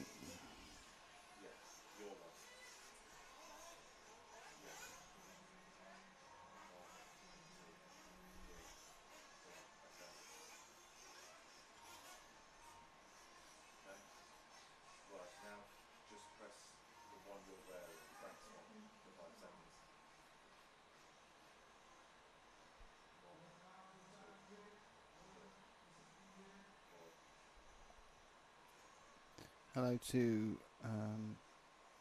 Anox RC from Australia. Hello, Michael Van Dyke. Mario Clumes, and Michael Van Dyke again. So some Dutch viewers as well. There they all go out to the start line. Everyone's sitting on their own shined up and polished kart tyre.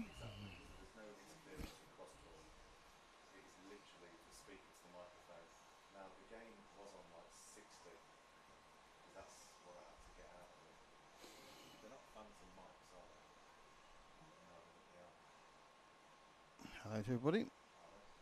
If you're listening, I've just rejoined us on Facebook on either EFRA or RCTV. If you want to join the conversation, the 6 has got a problem, and that's a bad start. The 6 of Gonzalez is not going to start. No way.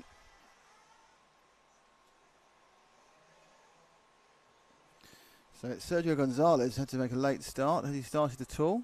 The car sitting on the starter box. He has. So he's already about 2/3 of a lap behind. Somebody else hasn't started either. So 2 cars didn't get going.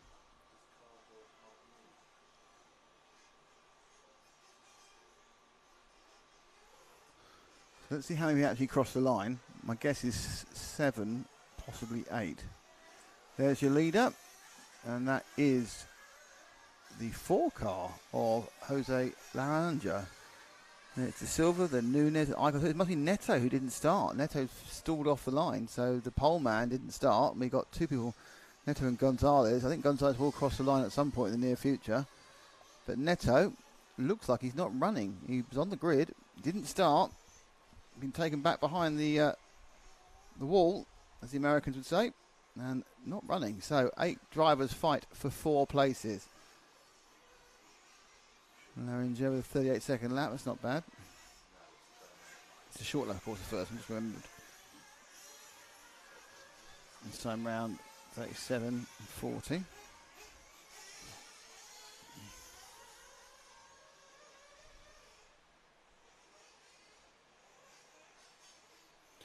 Oh, that's it, that's the lead gone. And back, he's gone back to Laranja from De Silva. All orange. Silva has gone for the orange and white look with a little flash of black.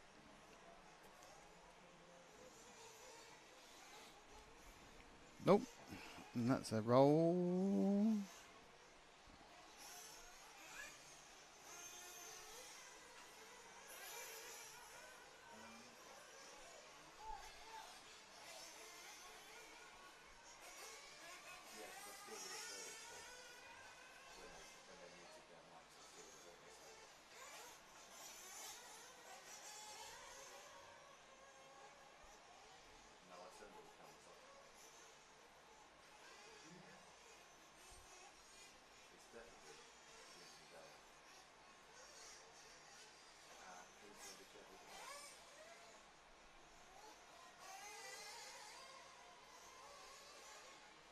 Oh.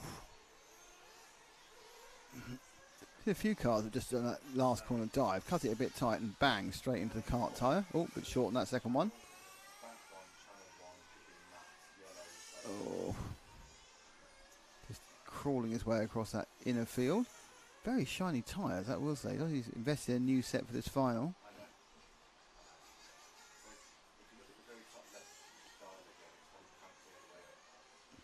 Oh, too far.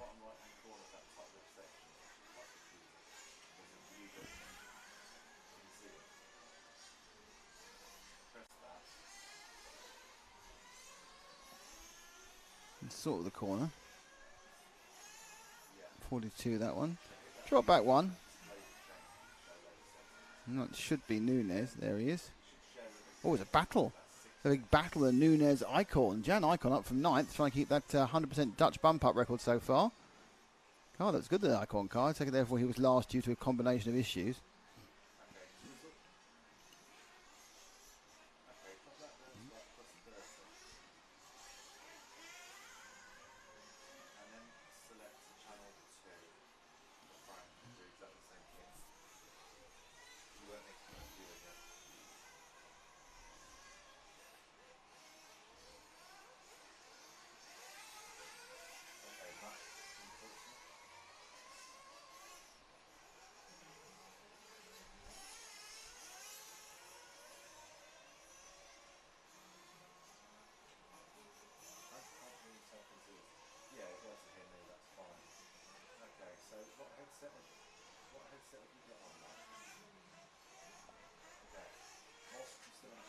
Oof. So this is Icon now.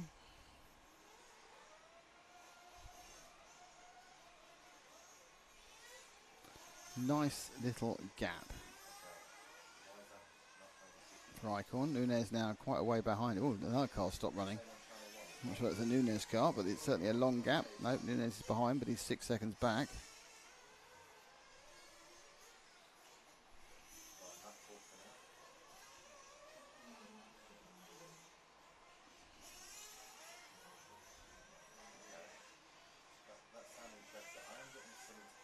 And Barmond is 5 seconds behind.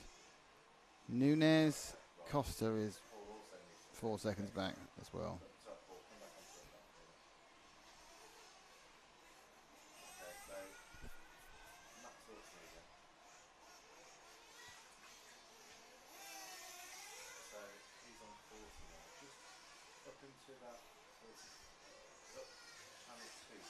Oof.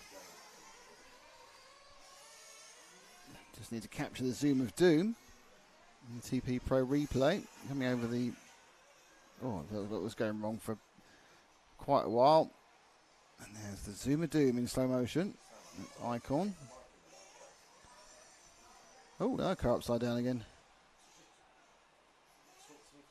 So Neto, the car one got going again, is up and running. Oh, another car's flame. Which time is that? And his number can't. That's all right. So no, that's 6 again. That's Gonzalez who had a problem at the start. So Sergio Gonzalez has flame. I think 2 cars are in the pits at the moment. Nunes leaves from Eichel. Yeah, Laranjo had a bit of a delayed stop. We'll just stop him. Costa, Icon. Those Icons got the problem. He's dropping like a stone.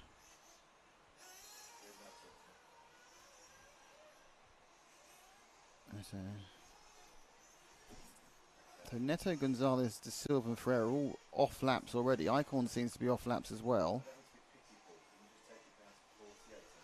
So Icon has put a big problem, which is going to end the 100 record of bumping up for the Dutch.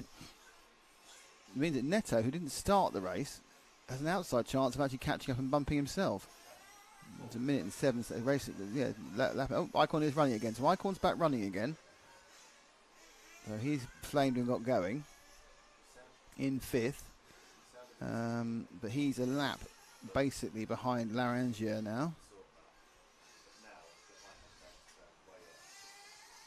So it's Nunes, Costa, Barman, Larangier, then a lap to Eichhorn. There's plenty of time for them to have problems, in fairness. Neto, who started with problems, is now going on the comeback trail. This is the 2 car of Nunes. Is our leader right at the top of the track. It's been quite pretty. He's best part of a lap ahead of Giancarlo Costa. I mean, that's Bamond as well all round. So Bamond's now got the lead as well. So Bamond, 5. I think actually Bamond is the. I don't know. I'm just need to read numbers a bit better. No, definitely the 2.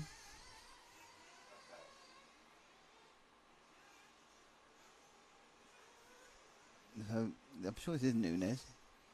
Apparently it's the second behind Bamon, but I can't see Bamon. I mean, it's Bamon waiting for fuel just ahead of us.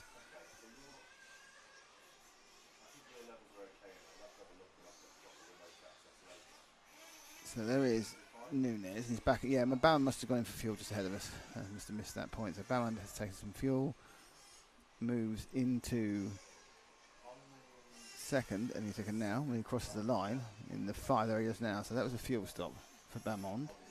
Sergio. So those 2 are quite happily ahead of everyone else. There is Giancarlo Costa in 3rd. Icon now back up in 4th again. So I don't know how to Laranja. Laranja's also out. So Laranja's gone. So Icon, despite flaming out, is back in bump up land for the Dutch. And then Neto, who actually missed the start of the race, he's only he's about 20 seconds off still of qualifying.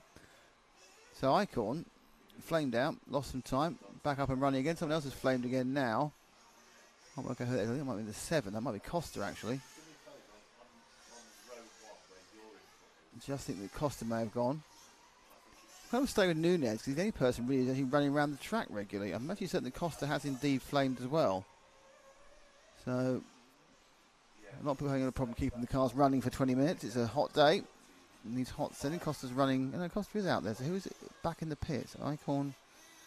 No, Costa did lose some time.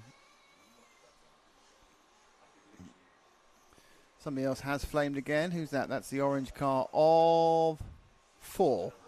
That is Laranger again. So Laranger's obviously got a serious problem. He's not going to be leading early on. So it's Nunes from Bama, from Costa, from Icon, from Neto.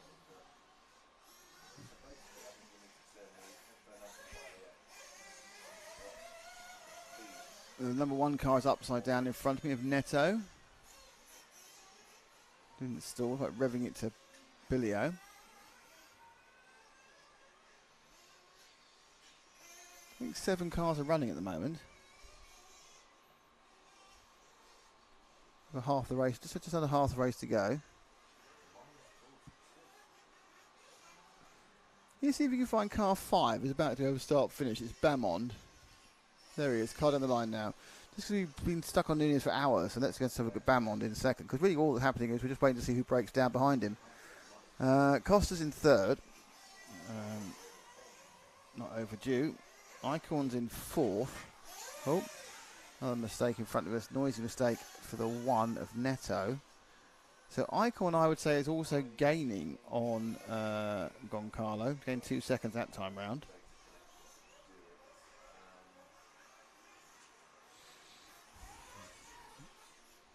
No problem for the 4 of Langer. So Langer's about right. So they've got 8 cars running again. Only Nuno Vieira Ferreira isn't running. He went out after 5 laps.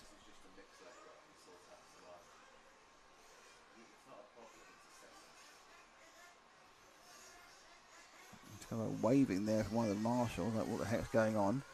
This is Sergio Bamond.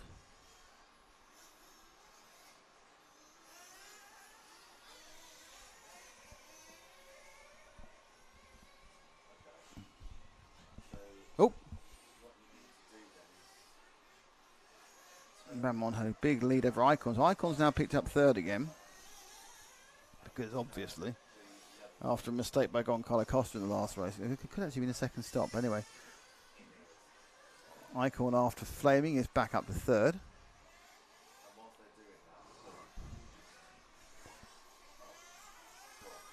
So Nunez, Bamond, Icorn, Costa, Neto, Gonzalez, De Silva, Larange and Ferreira. And I'm pretty certain that Icorn, Neto, Gonzalez, De Silva, Larange and Ferreira have all been in the pits or are in the pits at some point. Not sure about Costa. I think he's just carried on running.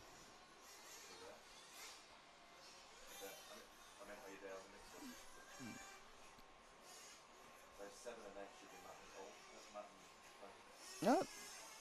We're all back up and running again. Nuno Ferreira's back out again. 7 laps behind, but he's running again. So they're making the most of their track time here at Barcelos for the EFRA 1/8 Off-Road Euros 2022, supported by InvisibleSpeed.net, S-Works, for your chassis requirements, and RCGP. All car 6 off the track. No, car 6 has got a problem. That is the Sergio Gonzalez car. So another pit stop. There's a lot of people in the pits at the moment, mainly because a lot of them are getting fuel. There's definitely one that's flamed out and not starting. I'm not sure who it is. I think I like Neto, but I'm not going to put money on that.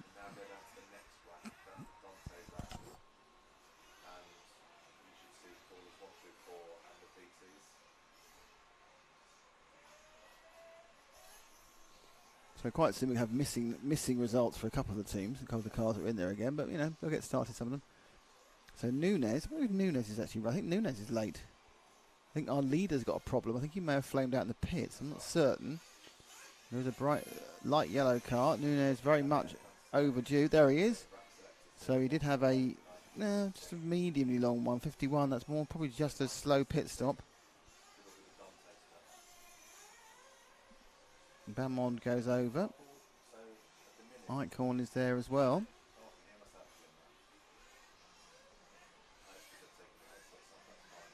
Is Icorn going to be able to get up to 2nd place even after flaming out?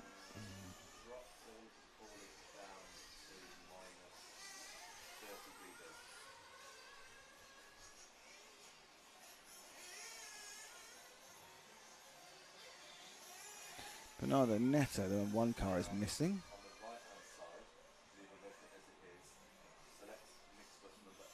Now he's back.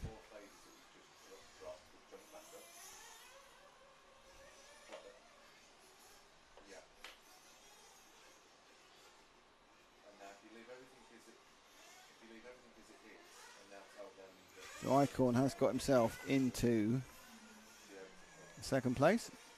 He's a lap down or so on Thomas Nunez.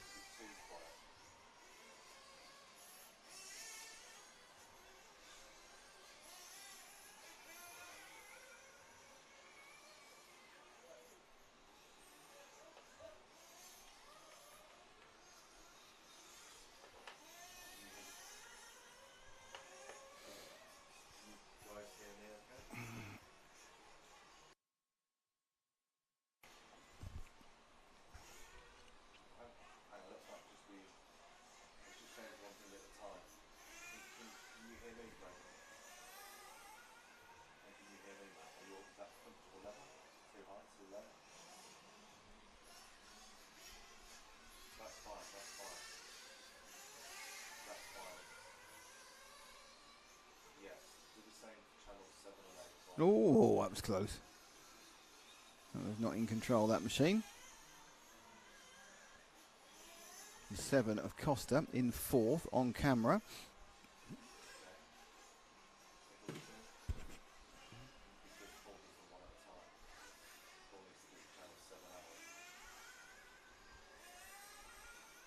Okay, let's see if we can find car 2, our leader. I think he's the bright yellow one, possibly about to go on the really back end of the track. I'm not certain. Might be him, that one on the left, yeah. Might be him. Is that 2? It is 2. We're getting a great... It's 2 or 7.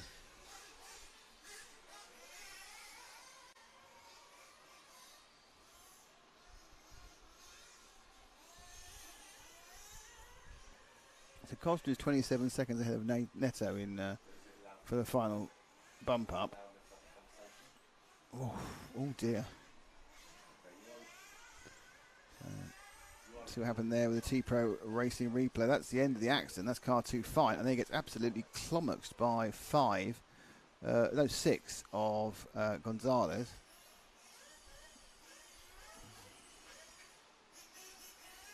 And he's still 20 seconds ahead of Icon. Well, he was. He'd be less. This Icon is amazing because Icon had a flame in the middle of all this and is now back up to second.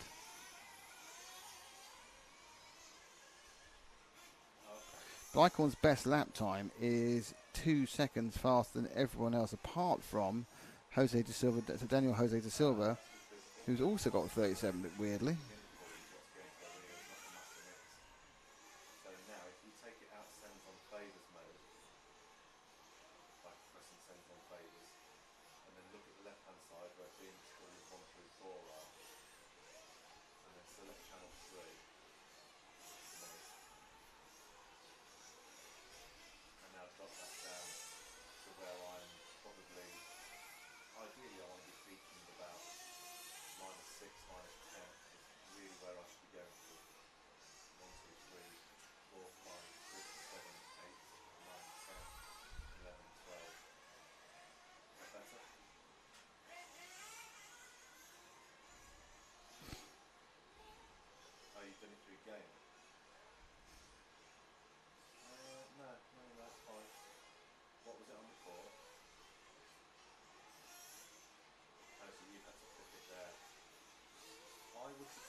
Minute 18 seconds ago.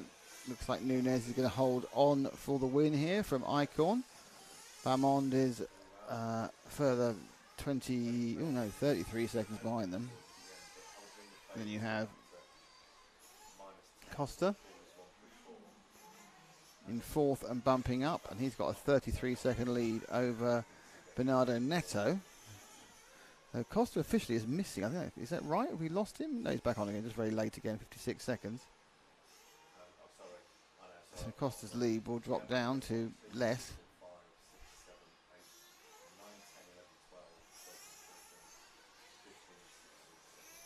15 seconds his lead now.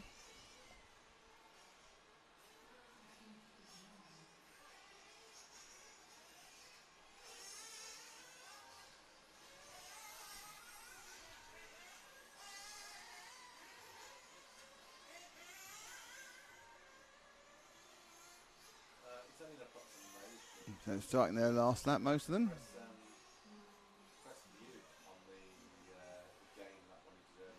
No, Neto doesn't make this cut, she's not going to. That means the top 4 are nailed in. They are.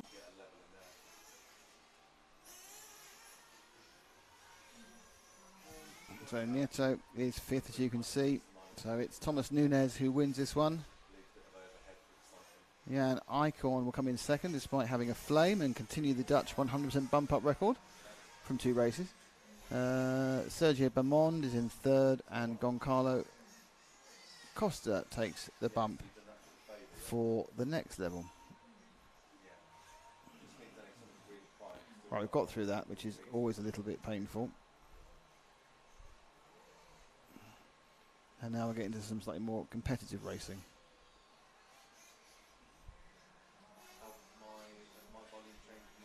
Richard Cliff Racing. Is there a site that I can see who is racing and what make they're running? There's something a site you can see what makes race. There's some people have filled in their makes, only a very few have filled in all the various technical things. It is, of course, at myrcm.ch, myrcm.ch will take you to that, and you just press on the button that says Barcelos European Championship. No, that was me. Let's not panic. That was me. Something moved. Hang on. Nick's now talking to me.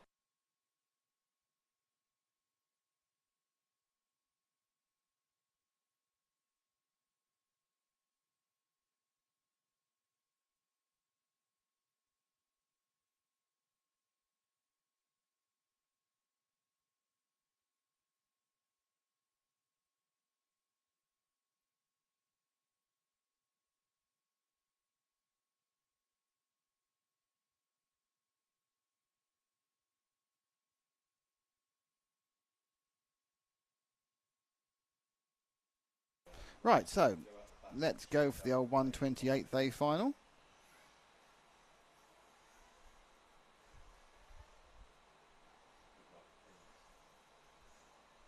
And it's Tommy Salonen in 1. Matteo Boxy in 2. We had a chat with Matteo earlier today for the group walk tomorrow. Hugo Kuna on 3. Kostas Agafotis on 4, who's also RC Special, so he's racing and reporting. Thomas Rezadaritz in 5. Remy Barbillon in 6. Luis Reis in 7. Tiago Cahello in 8. Sergio Gomez in 9. Ken Middlecoop, Gomez, Ken Middlecoop, Fernando Cabrera and Marvin de Groot are the bump-up men. Hello, I think we may have a slight boo-boo. In our panic to shed weight at Stansted Airport, I think I've left the phone tripod in the back of my truck.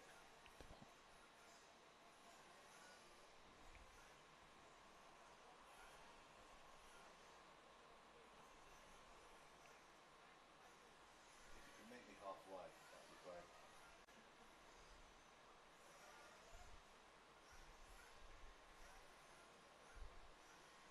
Oh, I thought you'd been listening. It's fixed. No, it's fixed. It's all sorted. But you still need to listen. No, it's not a case of hopefully. All the levels of change now. The gains are down, the levels are different for ears and stuff like that. It was all too hot, so it's just calmed down and everything's fine now.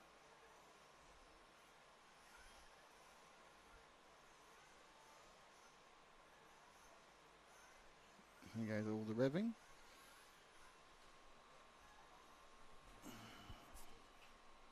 Yeah, we should be good.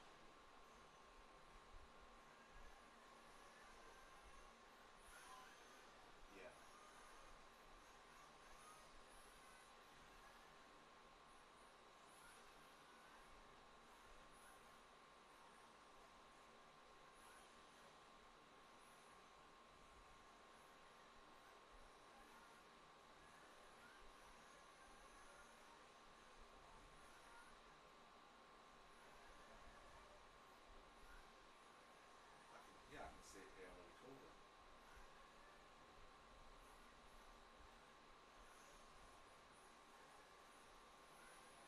So, seems a slight delay here. We're holding for a reason I'm not sure. There's a kind of a conversation going on between the people at either end of the pit lane, either end of the area here, having a phone conversation about something. I've no idea what it is. Kind of think we should just rattle on with all these races now. Yeah, it should be fine. So at 4 o'clock here in Portugal, as we wait for the 128 final to get underway. So then the next hop is make sure that the VT failure is, how does that look? If you solo, what you can do as well is if you solo a channel port, don't think that's what that's here. Quite solo. I know you can, your headphones are still, yeah. When you solo solo and channel, where you saw those big flashing bars, there's three. The two together is the master left and right. And when you're not soloing, the one on the left is for the mono. But when you are soloing, the one on the left becomes the solo monitor. So you can then solo the BT channel, actually see what it's at.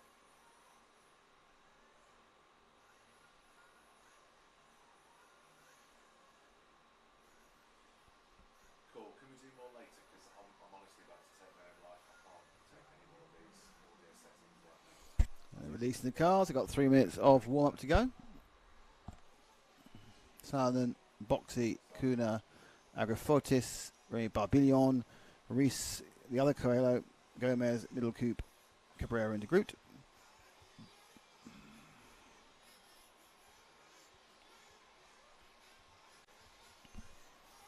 So wait for this to get going. 128th.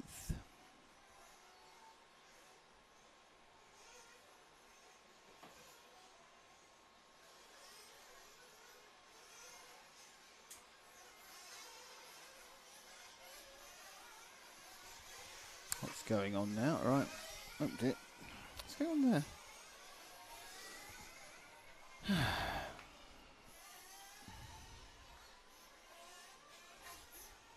There we go. So it's Finland, Belgium, Portugal, Greece, Austria, France, Switzerland, Portugal, Netherlands, Spain and the Netherlands are your 12 runners for the 128th A final.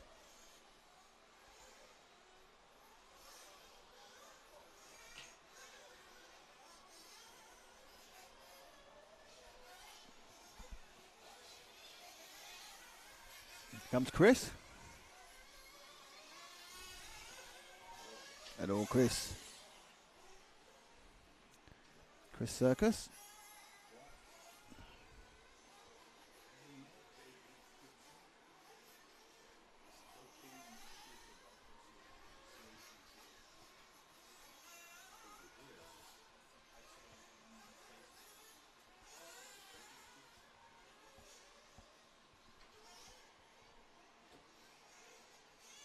Oh, gossip.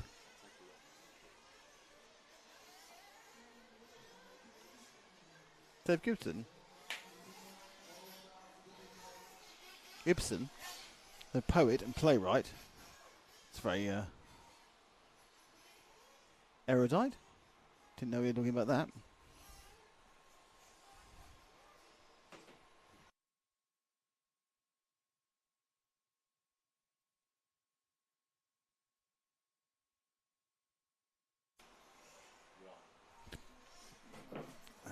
Right, so we're going to get ready to go on this one.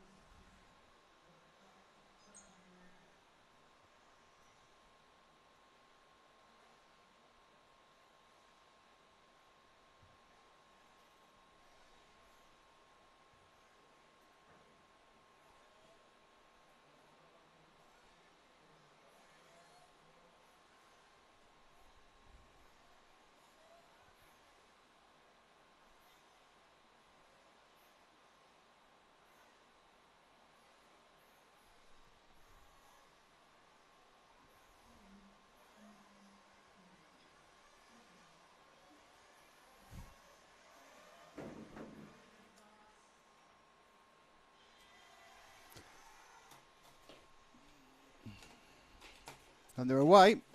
And it's Salonen from Boxy, from Kuna, from Agrafoti. And they've gone off quite cleanly.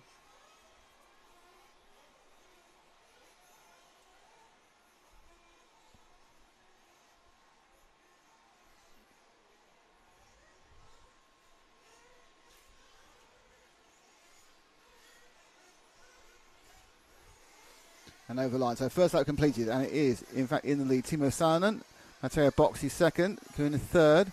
Let's just drop back to the second and third. I think that's more like a bit closer. Actually, they've all made those top three have made a nice breakaway, haven't they?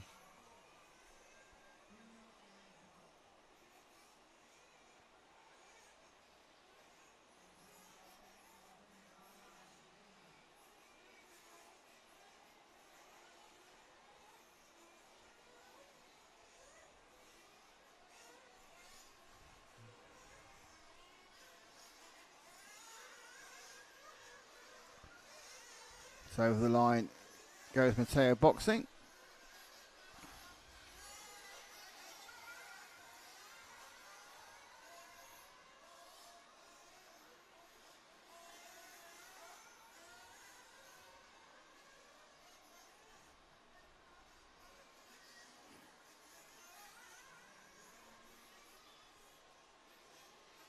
Simon.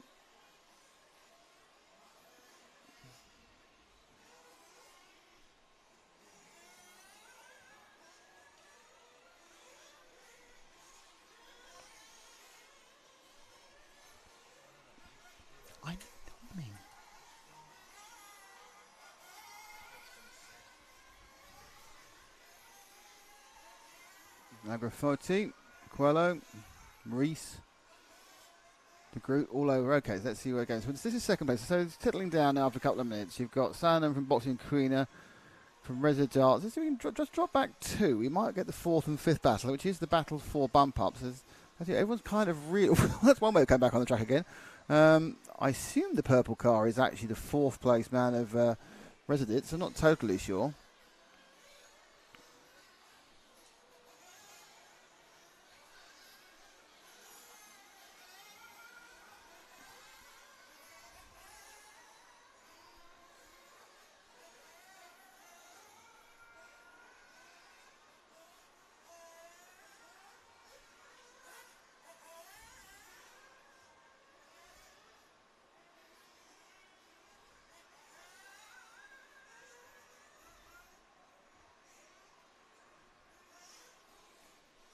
Barbillon, Agrafotis, Coelho, Reese, De Groot.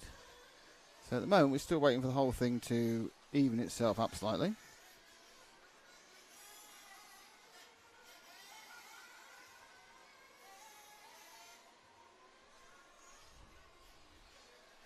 Oh! Upside down.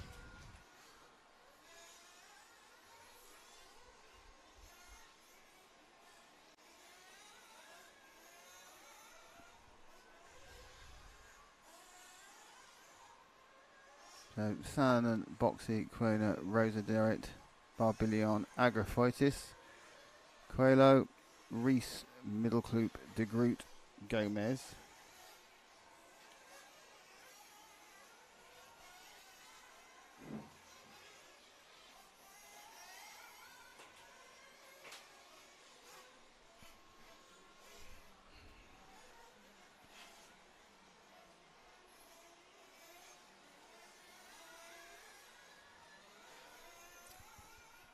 Then Thomas, right, Thomas Residits, Costas Agraphotis, Thiago Coelho.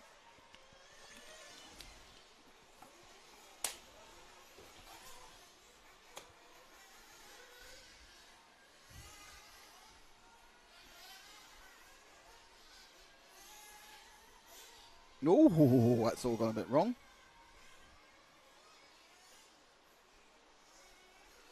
They come, just the take off slightly wrong, scuffled it and over the top.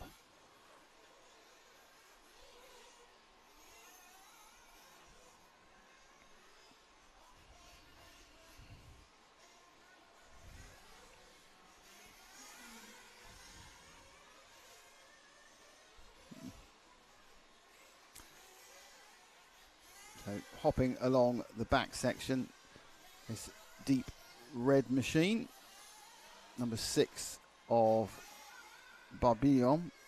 So that car, everybody's in 7th place at the moment. Let's shift forward 1, that blue car. I'm not quite sure. There's a couple of cars that got stuck behind already and a couple of laps back, which does tend to happen occasionally.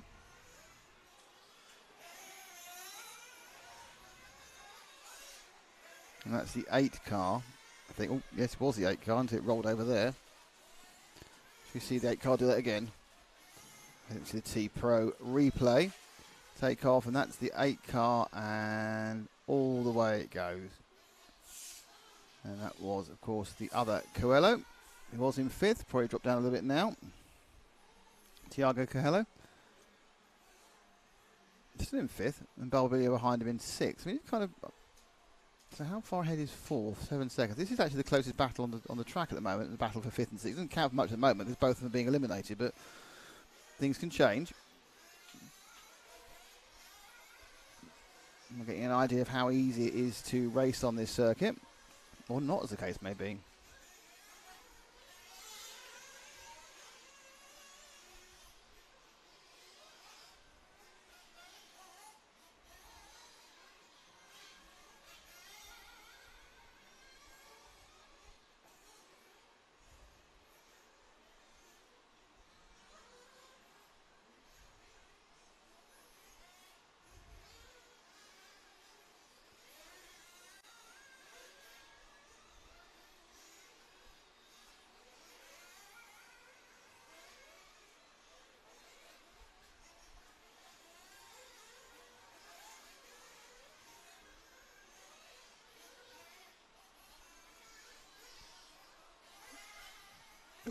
There they go.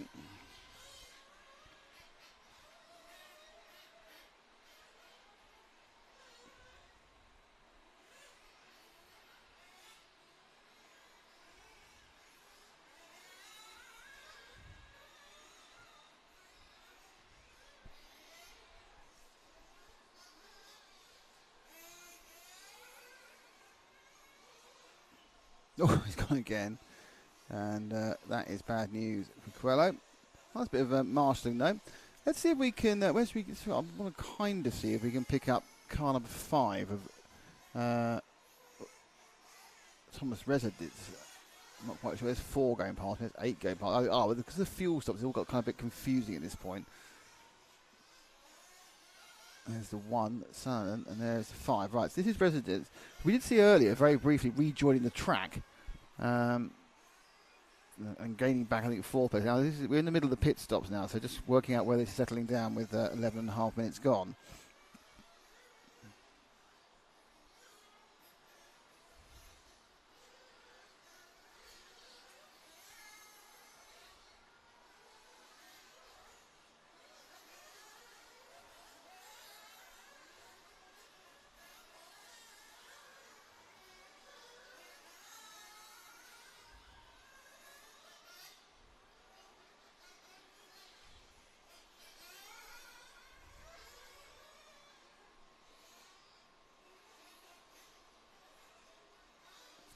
Agrophotis. So Rosa's now taking the lead. So this is a bit of a reverse curse. The commentator managed to get the car in the front as he comes down the hill. He's left it just a single, unfortunately. Flops it, and there they go. So he now has a lead of 6 seconds over Hugo Kuna. Costas Agrophotis is in 3rd, and Ray Barbillon is 4th. Lewis Reese is 5th. No real closeness between 4th and 5th. Barbillon's quite a long way back, actually, 14 seconds back. So this is a lead of 6 seconds. So what we'll do is we'll let Rosie the Arts, and we'll leave him at the normal place, and hopefully the next car is car number 3 of Hugo Kuna. Let's find out. Is the next car Hugo Kuna? Yeah, it's about 6 seconds, isn't it? Be one of these 2 cars anyway. Actually, this is the battle for 2nd and 3rd, actually. With the 3 and the 4, so it's Kuna and Agrophotis. Agrophotis in the light blue, as befits a Greek racer. So 2nd and 3rd. I mean, both these guys are bumping up, so it's not all doing. Agrophotis gets it a little bit wrong there on the skippy section.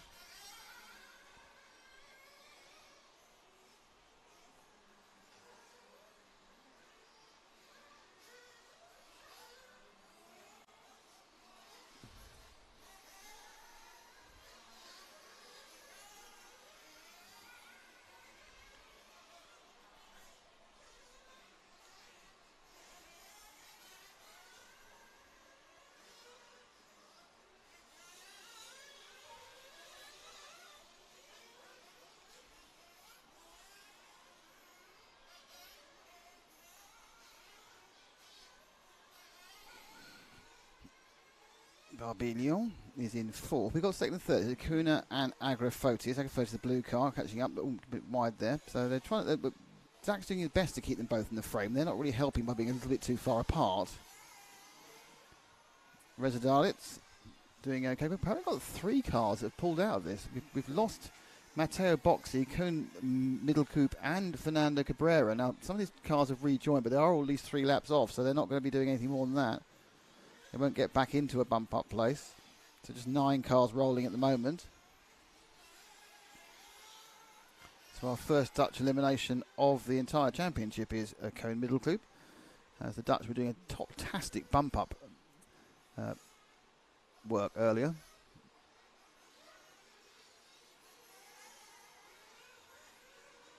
Oh! Tripping over a back marker there. It's okay for Kuhn though, across the line. Agrafotis is held up a little bit more by that kerfuffle, but the gap's only 1.8 seconds. Barbillon not getting any closer to these two, so that's not going to be... These two are comfortably quicker than the other. Interesting, is that the leader going past? No, it's a different car. Who's that car that just went past? Go further forward, because that car's got excellent pace, but obviously I think must have had earlier issues. Is that the one of Salonen? Yeah, so that's the one of Salonen who must have had some problems earlier.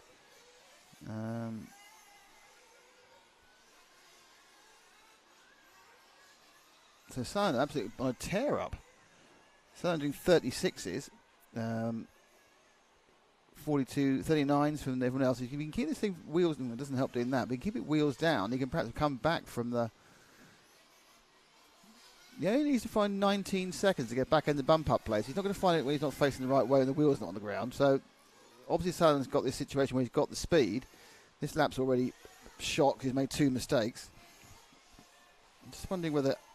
Oh, yeah, Costas Agrafotis got past Kuhner into second now. You see him in the back of the shot there. A lap down almost is Salen, but Salen's got some real pace on him. Not that lap, into 39. But if he can actually settle down, he might have enough time to come through the field and get as far as Remy Barbillon, who currently holds the last bump-up position. Car looks great. I mean, it's staying all 4 wheels on the track. So a little bit of a confidence break there coming up the hill.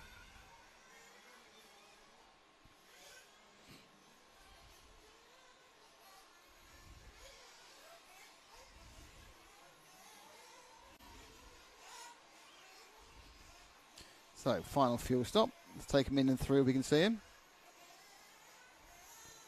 There he comes. That's a locked off. That shot's a previous locked off one. That's frozen. Like batteries.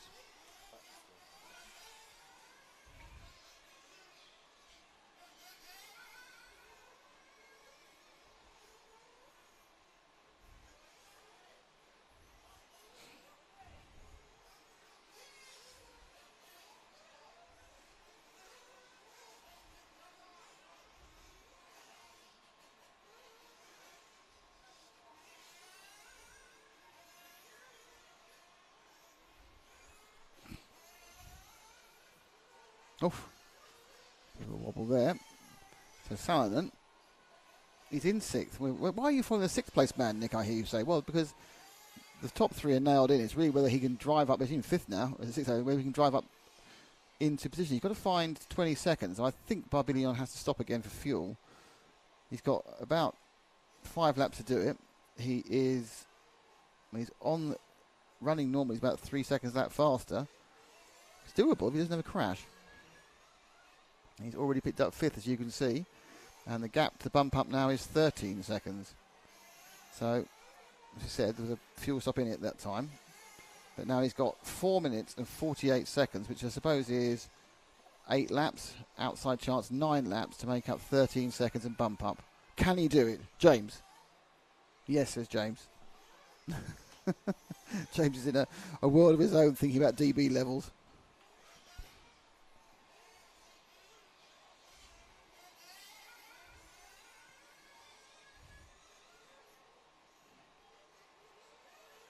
So another lap in the books, and the gap now is a second.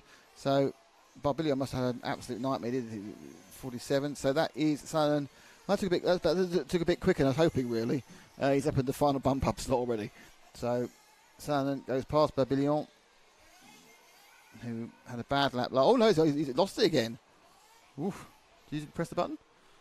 So he's just got himself in. And Sananen just gets himself into the bump up place and loses it on the exit of the corner. And there goes Remy Barbillon back into the bump up slot. And the gap is now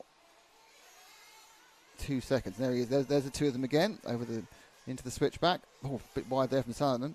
He's got 3.5 minutes to do it. He's a lot quicker on the ground, but he's still got to stay in front. He's had a brief taste of 4 corners of bumping up. Chasing down. Sananen in the white and red car, the much darker red car. That is Remy Barbillon, France versus Finland. Through the S-bend and out past commentary corner. Downhill, past the timing and scoring. That sharp single, the big single. Sananen now looking for a clean way past because the referee will be watching them because there's nothing else to see in this race. Jump together. Barbillon tightened himself up, tied up his race in the last couple of laps. Really, he's worked out that it's very hard to get past cleanly here if you don't make a mistake. With a high tabletop. Oh, and up the inside there. Nice one from Sananen. Just clipped him through. And that could be it, to be honest, because Sananen is faster on the ground speed than Barbillon. It's really just about mistakes. Can we say that again? That final overtake, well, probably final overtake manoeuvre from T-Pro replay. So just in case the brake signal overshot it, and you see the little correction he had to make as he was going in. That's Barbillon. He left the door open, and there was Sananen saying, "Thank you very much. I shall take that position." And with 2 minutes 18 seconds to go, if I don't throw it off the track, I will be the 4th bump up man. Now, interesting. Kostas Agrafotis has managed to get himself into the lead of the entire race. He's got past Thomas Resdalets, who was doing very well, was a long way ahead at one point. So Kostas is doing a good job. Hugo Kuna 3rd, and Tommy Sananen, who watching, is 4th. I'm not sure whether Residents had a problem at some point because he was very much pulling away. And he's kind of lost, and he's lost 5 more seconds there. So I'm just thinking that Thomas is having a problem. He's so far ahead, it's not really a massive issue. Barbillon is 22 seconds behind him as the person who would try and get the bump up. Just keep an eye on what his lap times are if he is struggling. Not that time, did 37.3, which in this company, super quick.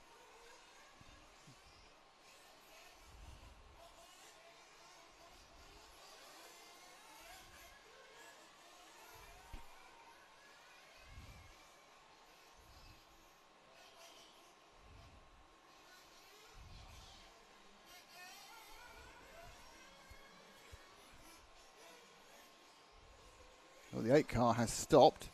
That is Coelho, who's kind of out. So the 8 car... Oh. That's a weird one. Why are there arrows now?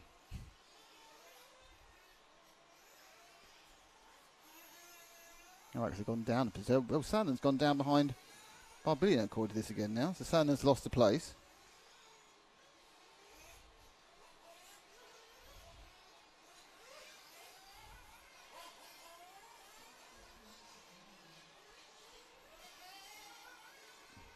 Well, this is a new version of timing. It's got, if you've lost a place, you've got an arrow downwards.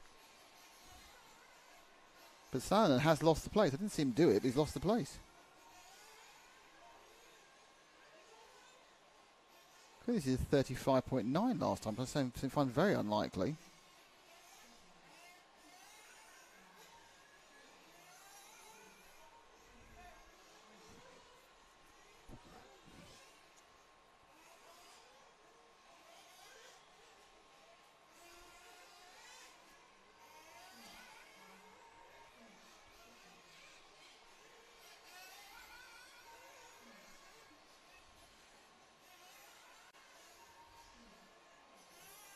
So in that, Sananen did not bump up. I'm not quite sure how that happened. I was so busy looking at other bits of timing that I've not worked out why he didn't bump up. And by quite a considerable amount of time.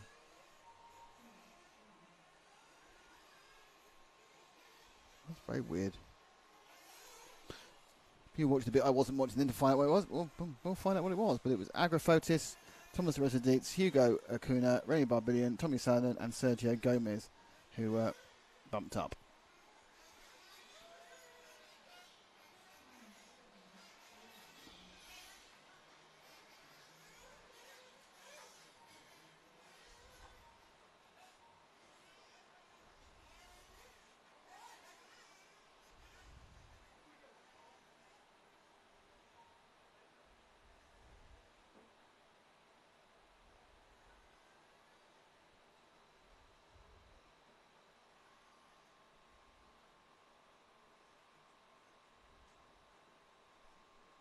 Okay, so we now have the second half.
Okay.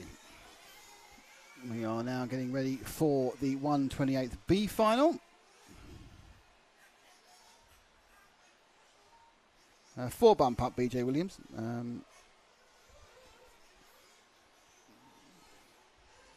So let's see where we're going now for the B final. Well, not the B final. I'll be very excited. The B final. It's the 128th B final, of course.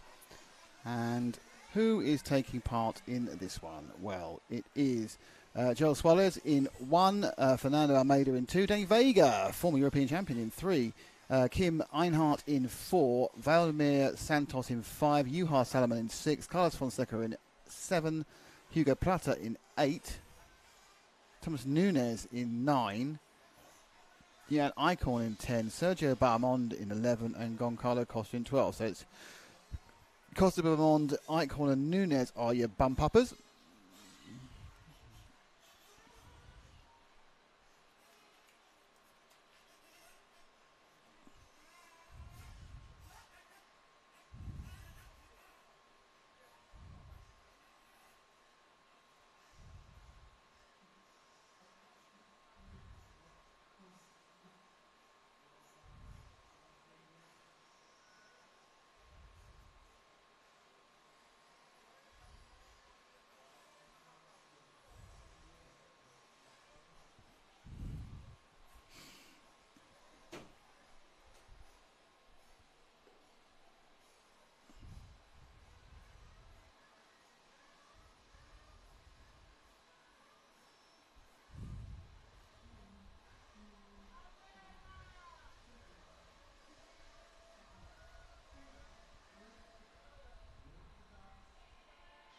There we go. Kind of slow. So it's quite, the position 1's quite difficult, isn't it? Because you kind of crawl up the hill because you're so close to it. It's almost like you kind of massive rise, and the car's hardly rolling. But it does look like Joel Suarez has got himself out. I'm not quite sure Joel Suarez, but the only person who's got his first name, the name printed on the sort of wrong way, you could say, in the time in scoring. But we'll wait for them to come round. Looks like it's a good early lead. And the first car to come in front of us is indeed that one machine. Then it's the 2 machines. It's 1 from 2 from 4 from 5 from 6. So it's Fernando Almeida, Kim Einhardt, Vladimir Santos, Juha Salomon, Jan Eichhorn. So Eichhorn's made a good move. But Eichhorn certainly shouldn't have been where he was. He was basically dead last qualifier. So Eichhorn's looking to go for the double bump. So he's always had a very bad qualifying, and perhaps now beginning to find his feet of where he should be in the scheme of things. So Almeida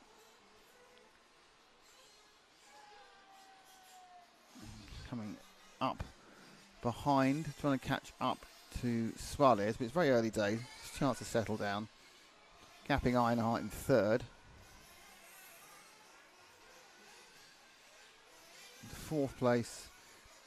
Already, it's quite interesting. If you could see the track which I can see, which is kind of from an overview. I was going to say that all the cars are spread out. The first 8 cars are spread out, but the last 4 cars just had an orgy of destruction in front of me. So there's a few things going on.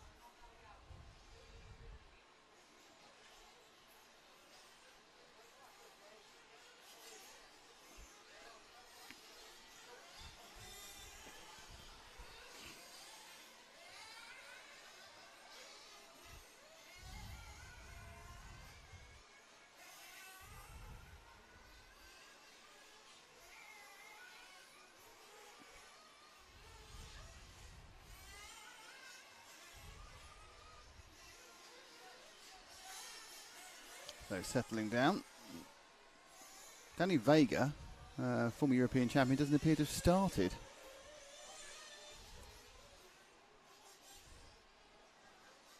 So he is now running.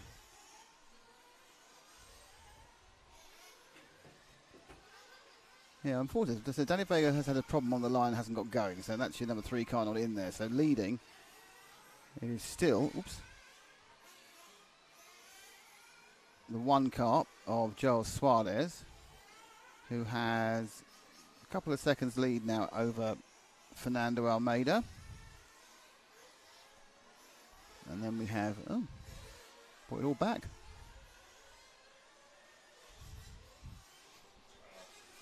Vladimir Santos, Jan Eichhorn, and Kim Einert now dropped to 5th, which would be a problem for Kim Einert fans. Been joined by a man with a beer, which seems very, very unfair that I don't have a beer, but the man with the beer has one. It's JQ. While you work. You can drink beer, whether you work particularly efficiently. Oh, okay.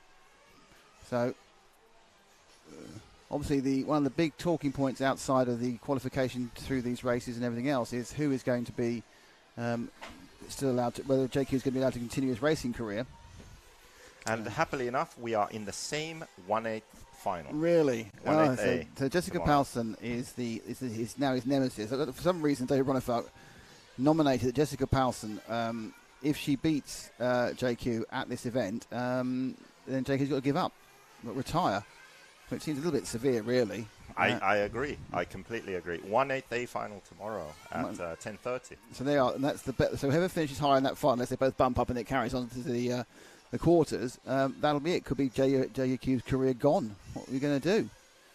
So JQ, obviously, man in charge of MusicalSpeed.net, just trying to keep an eye on this race at the moment. It's not particularly close. As you can see, the gaps there. There's 5 seconds, 3 seconds, 6 seconds, 1 second. So try and find card 10 of Jan Eichhorn, who's in 5th, which is the last place that's not bumping up. Sorry, just to give you a random one like that, Zach. But Coming to the loop now. Coming to the loop now is the 10. There he is, the 0 is right. That's an excellent spot there by my green-haired friend. So Eichhorn he's dropped off a bit from Einhart this time. Einhart, Kim's currently bumping up and looking for a double bump. This would be... Yeah, she's in the car in front, ahead of him right now, on track. So a few corners ahead. She's timed at 5 seconds ahead, and that looks a bit less than that, so we'll see where it's going. Certainly he was the fastest member of that's not good. So what we'll do is we'll mark that, and we'll look there, and we'll have your eagle eyes about what went wrong there with the T-Pro replay. A very common mistake. Comes up a bit short, and actually he tapped the brake in the air, so the nose came down, clipped the jump, and over he goes. So that's it. So don't tap your brake. No, I've done that. Yeah, it's quite a lot. You end up thinking, well, I've done that. Yep, I've done that. So Eichhorn now is 9.5 seconds behind Kim Einhart.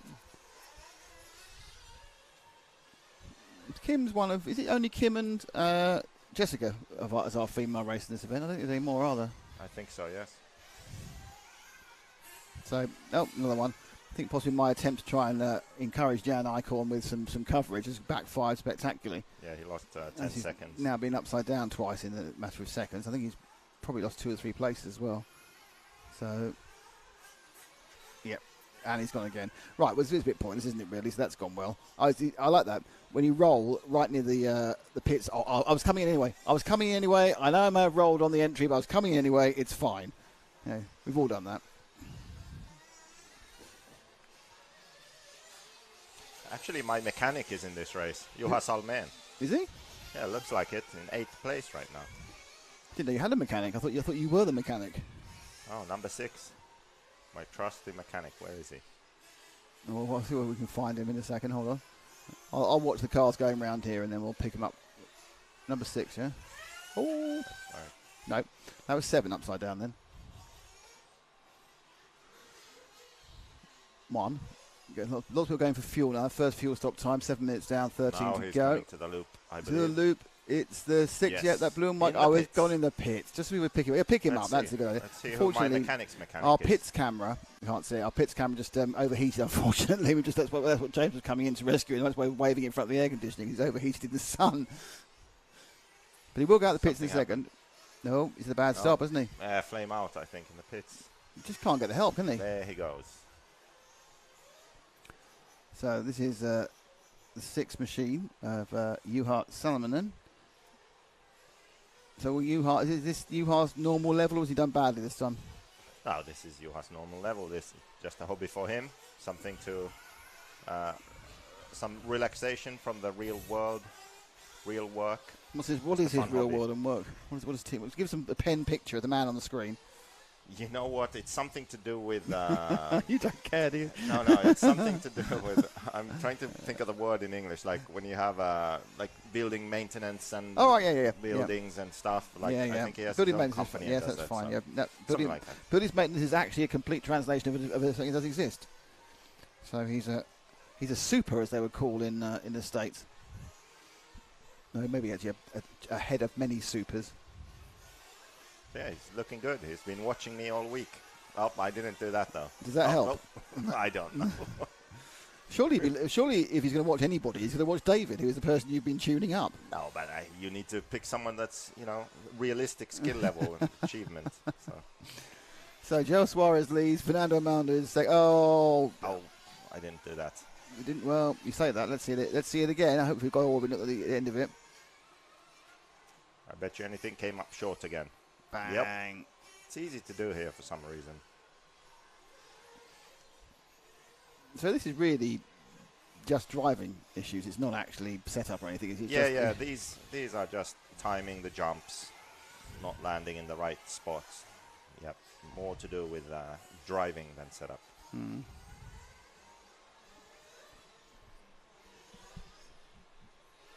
18 seconds to the bump spot for Nunez. So yeah, I think top 4 are smooth sailing from here on out. Well, we've said that on several occasions. It hasn't been so far. No. At the halfway mark, we've had people with half a minute ahead and they've managed to blow it or have a problem or flame out. So it does seem this 20 minutes in this heat is causing some of these guys in the hobby area a little bit more of a problem in keeping running. Maybe Danny Vega's not kept running. He's next European champion, but you know what I mean.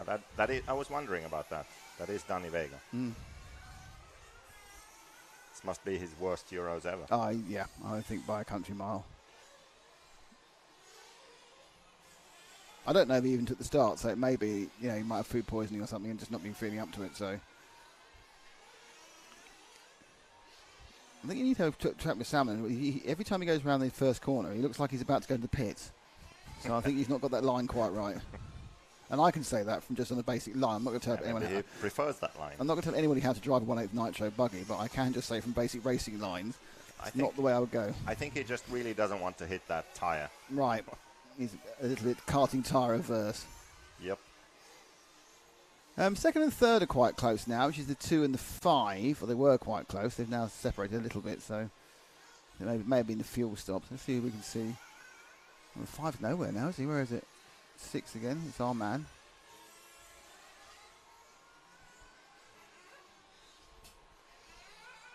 Things get hot, a little bit stutter there. Where's the leader? Suarez is about to finish. About to finish a lap, I think. So he should be coming over. Yep, down the straight now. This car on the straight. That's it. That's our leader. Got a 10-second cushion with 9 minutes to go. So that's a second a lap. You get a second a minute you can lose. See. Half a second a lap, easy. So obviously we finished qualifying a couple of hours ago. Oh, brilliant! That's 10.3 from the German judge. That one was. No, too late. You pressed that anyway. No, too late. You've got to do it almost as soon as you see. You've got 5-second rewind on it. That was less than 5. No, it wasn't. Oh, I'll prove it to you. Look. No. We missed it. Well, we didn't miss it. You missed it. Yeah, that's the thing. That's never 5 seconds. That's more like that is 2. 5. Well, that's what you think it is, but it's not how your brain works. Your brain there's an accident. Your brain has a registered accident. Think that's a good accident, and then think, I must press the button. And then by that time, if you don't do it, you're in trouble. There's our leader. He's been dropped out and goes again. We will sort out a better pits view for tomorrow. We had a better pits view into the camera overheated, so we need to work out how we can keep things up and running in the ridiculous heat here, and it's no cooler tomorrow. And it's bright sunshine as well, which is a bigger problem, because electrics just don't like that sort of thing.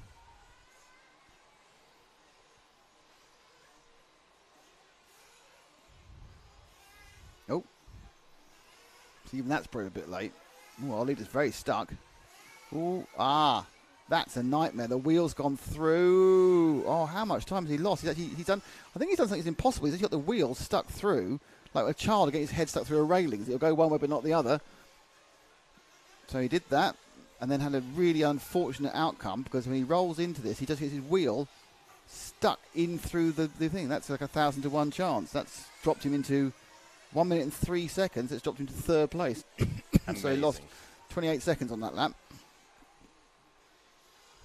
That's not ideal. So obviously in the invisiblespeed.net, how do you deal with when your wheel gets stuck in a closely knit fence?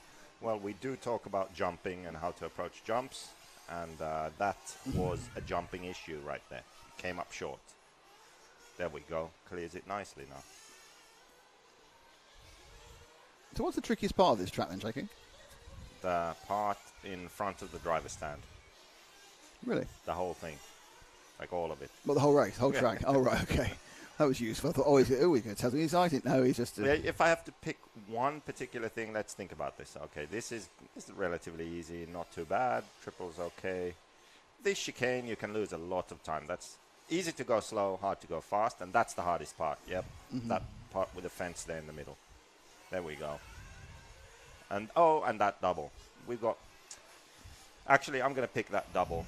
The double towards the driver's stand before that left, before the big double where he crashed. Yeah. That double is the hardest part. Right. That's actually where you're going to see drivers in every single final crash. And it's going to happen when they're battling for position, maybe even for the lead. That's where they will crash. Even the best drivers in the world, that's it. All of this they can handle. They can do this perfect. They can carry their speed through the chicane. They can whip their car over that corner tabletop. They can do this, but right here, they'll flip over. There. Right. Not there. Oh, and he's done it again. He's done it again. I think his nemesis is that double. He's not enjoying it. That's quite obvious. So Almeida leads. Now, ignore the gaps you're seeing. Some of the gaps are a bit out on the time. I'll talk to James when he comes back about that. So Kim Einhardt is not 75 seconds behind Joel Suarez. She is less than 12. So we'll get that sorted out. I'm not sure she's even 71 seconds off the lead.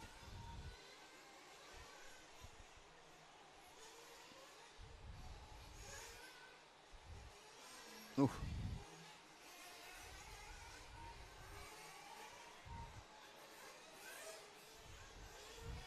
That's not the track. Something we might see tomorrow is with these longer finals and increasing quality of drivers, skill levels, staying online, we will see a greasier track. So all the fumes coming out of the exhaust, the oil gathers on the track, everyone's doing the same line, lap after lap after lap in the baking hot sun for a longer period of time without breaks. Tomorrow we might see the track get a bit more slick. Yeah. So that will be interesting to see how big of a difference that is. And is that just a driving adjustment? It might even mean in an ideal world would you use a different tyre? Yes, I think tyre choice will be key, and also the tendency of the car right now. Some drivers are doing better when the track is more grippy, and others are doing better when it's looser. So we'll see that even out tomorrow in the semi-finals, and we'll see who prefers the slightly looser conditions. And of course, with me and Jessica, that's going to be a deciding factor. Well, you're starting a couple of places ahead of her, aren't you? That's good. I have what looks like the 9-year-old Pariente after me. He's not 9, though, is he? Well, there are 2 Parientes. Well, the older one's 60. I don't know how he's quite young. I don't know. He looks like he's 9. So, anyway, it's going to be fun. You know, you can get beaten by a 40-year-old or beaten by a 9-year-old. It's your choice. Yep.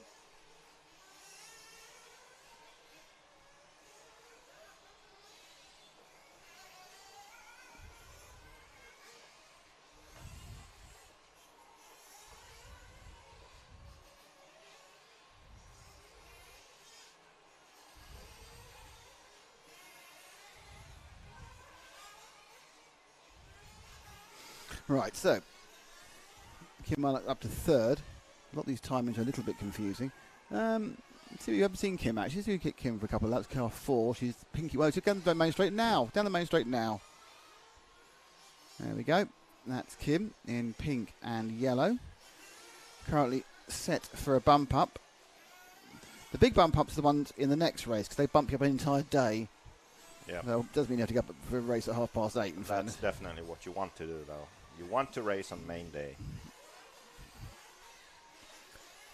So, Einhardt this appears to be a relatively simple run for her. I mean, she's not had any great ground speed particularly, but she's not really put anything wrong either. So quite a good finals run. I was reading some of her posts yesterday. She just isn't gelling with the track, she says, but you know, you've got to do what you do. Every track, the track is the one thing that is the same for everybody. Sometimes you get tracks you like, sometimes you get tracks you don't like. That isn't the case. Sometimes you get drivers just gel with a certain type of track, or you just, you know, I really like that part of the circuit. Which is your favourite track? Oh, that's a tough question. I think my answer is different every time. I do like the tracks in America when they get rough, off-road, real off-road, and the tracks in Asia have been really nice. Some tracks in Indonesia. So basically, just not the European ones then. Yeah, European ones lately have been too smooth, too much like on-road with jumps. I'm not a big fan of that. Hopefully the world's track will break up and be a bit more off-roady. Well, it's multi-surface as well in Redovan. Yeah, this is a single-surface track, which you know, this is a unique surface. This bonded together. It's a unique challenge. I think everyone thinks it's I think everyone's enjoying the circuit because it is this challenge. I think it's something that a lot of drivers like the fact that it's a surface. So they just work out what they have to do on this surface, whether they start off loving it or not. They get to the point where they work out their setup around it. They're not.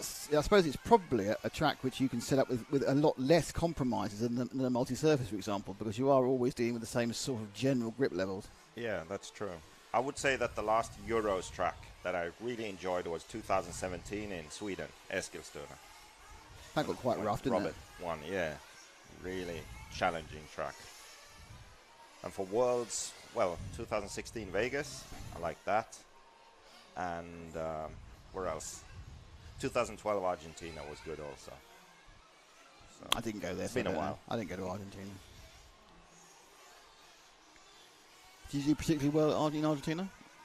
No, I didn't. I think my tire came unglued in the quarterfinal when fighting for the bump, so it was not ideal.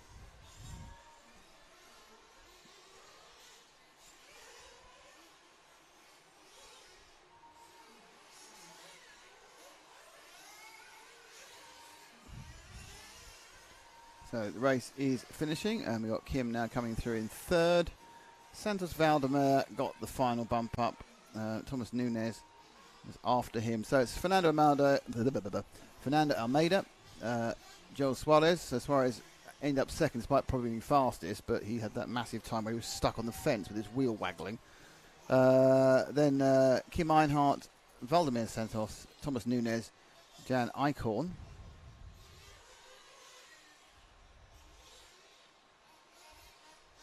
Yeah, good job for Fernando Almeida. I know him from years ago when he used to go racing with Miguel Matias, who was on the top of the game back then. And I also raced the Portuguese National Championships one year, I think 2009. So I got to know him well back then. And there he is, happy to have bumped up. Good to see.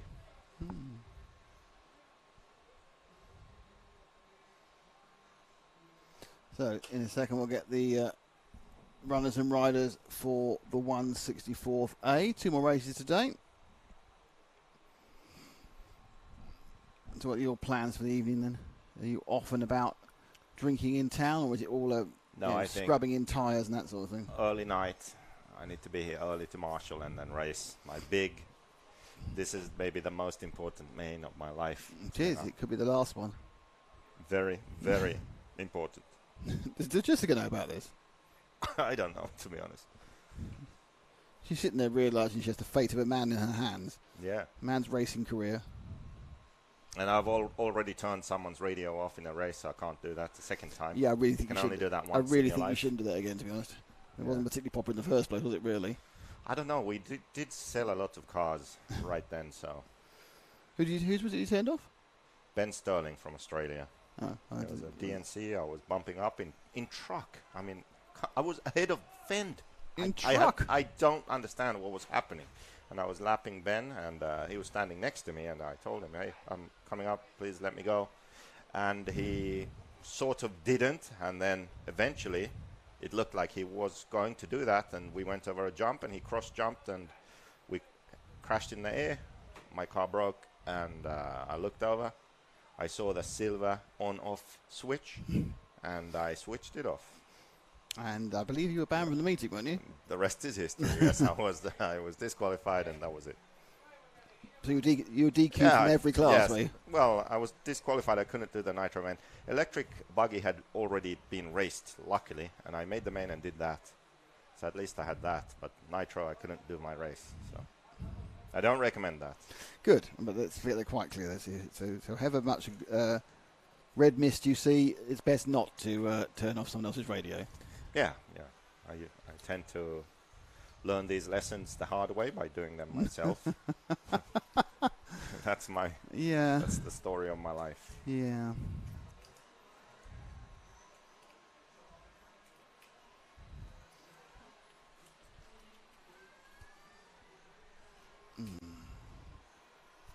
So you got this long wait before the cars are released for their 3 minutes of warm-up. Long enough for an Invisible Speed promo. What, video? Yeah. No, because James isn't here. Where's James? He's out doing a lot of we've got a lot of technical setup for tomorrow. How do you play it? If I knew that I'd play it. I edited that like 1 a.m. here. He's given me like 3 buttons. So, don't worry, get another chance to play it out later. But it's just a case that, I'm hiding behind hierarchies here. Well, my job's worth to do that, JQ. I can't possibly play out a video. No, I use this system for some of the kart racing I do. I use a much more basic version of it. But James has got the full-on multi-screen, the way you're supposed to do it, which I just find massively confusing. Zach, can you just move the camera very slightly? Not move the camera, just move the camera very slightly. There, it's this one. Look. Just I know how to play it. So it's pointing straight across. Can I play it? Hang on a second. Just unlock it and move it so it's just pointing to the straight. And, right, you can lock it up again now. Salonen did bump. They lost him a lap. Excellent. That's why he suddenly dropped back out. Yeah. That's we had a discussion in the pits, and team manager went to find out what happened. So good, he did bump after all. Good. Got his lap back. This one, look. Can I press this? Go for it. See what happens. Okay, let's see. Nothing. They've broken it now. Play selected event. No, that's not it. I don't know what that is. We've probably broken the whole thing. No. Look, something changed here. There you go. Press cut and it happened. Look, took the 2 of us, and we left the timing on. Hang on. There you go. Honestly, it's blind. I should know what's going on, but I've literally just sat here deciding to be the person who just talk rather than having to look at the picture. So then I have to do 2 more things. It should also cut back again at the end of this. 20% off, everyone. Extra live catch up. Euros. Actually, I can't hear me on PC at this point.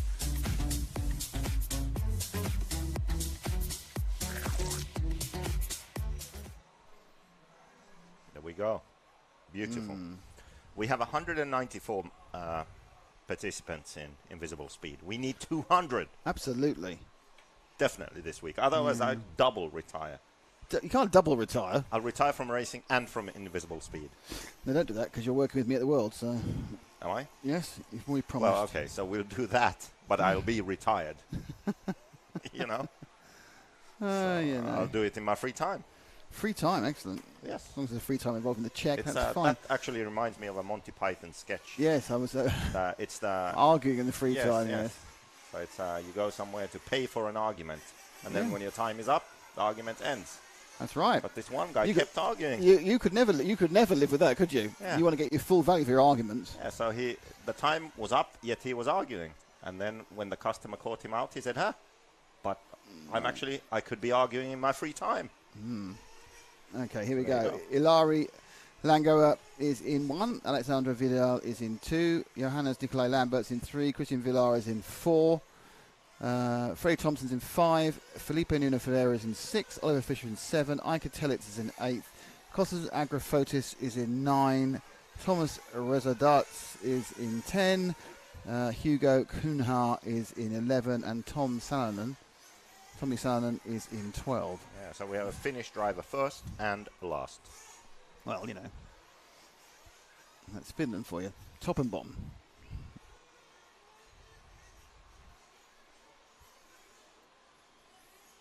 So,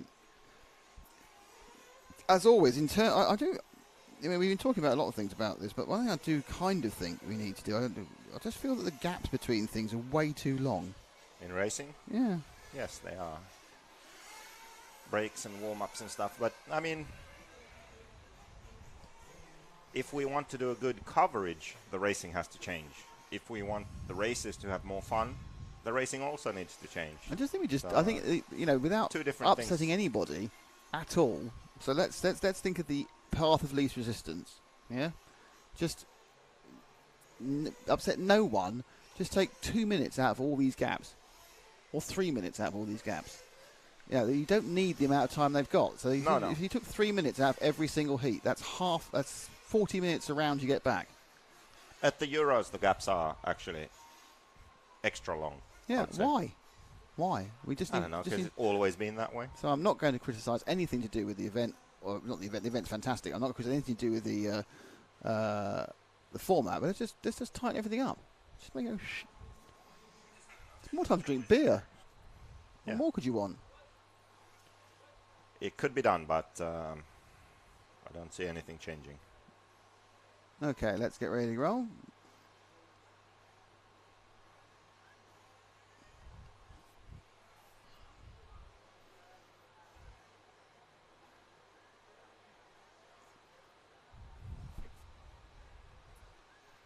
So let's watch the pole sitter. It's Ilari Langenoja from Finland, and he's a bit of a crazy driver. So we might see some action here.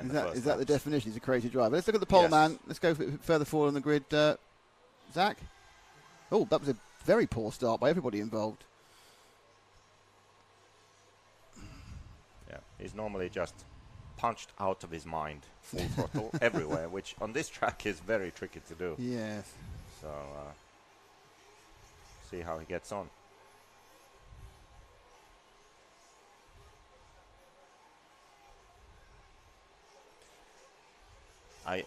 I actually think that both the Finnish drivers are going to make it until and bump to tomorrow.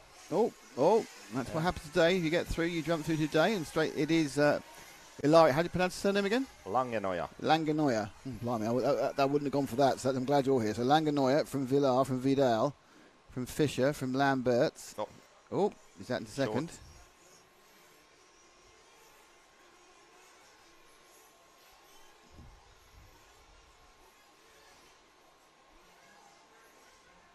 Oh, someone's already, I think, yep, Freddie Thompson, I think, has already stopped and walked back from the... follow that battle in second, third and fourth.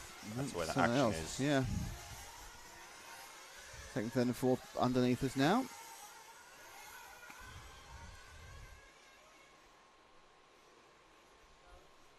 Yeah, see Salonen bumped up and he's already up to 6th place. So he knows the track, knows what to do. He's a calm, steady driver. He's, I think, I can't remember how old he is, 40 plus. He's been racing for 30 plus years. So, wow. Yep. Enari and Teemu Leino, world champions, European champions, when they were just starting out. Yeah. Sleeping in a tent at the track, camping, before they had made a name for themselves in racing. And they have already, Stenari has retired. Leino is still racing, but what is he, 45 years old? Yeah. Still racing for Infinity. Is Teemu 45? He's born 77, I think, or 76. Because he won a European Championship like 2002. So that's 20 years ago. Yeah. I think he's born 76.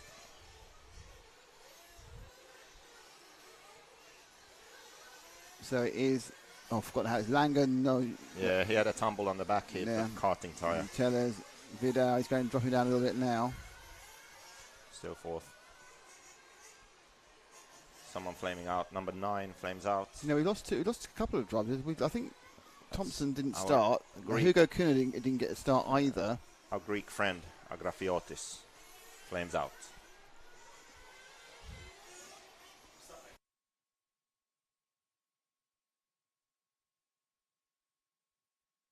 I still stick by what I said. I think both Finnish drivers are going to bump. Langenoja and Salonen. Yeah. Looking good right now. Well, it's good. Where's Salonen? Salonen's running in 6th, and he's quite quick, so there's a reasonable chance.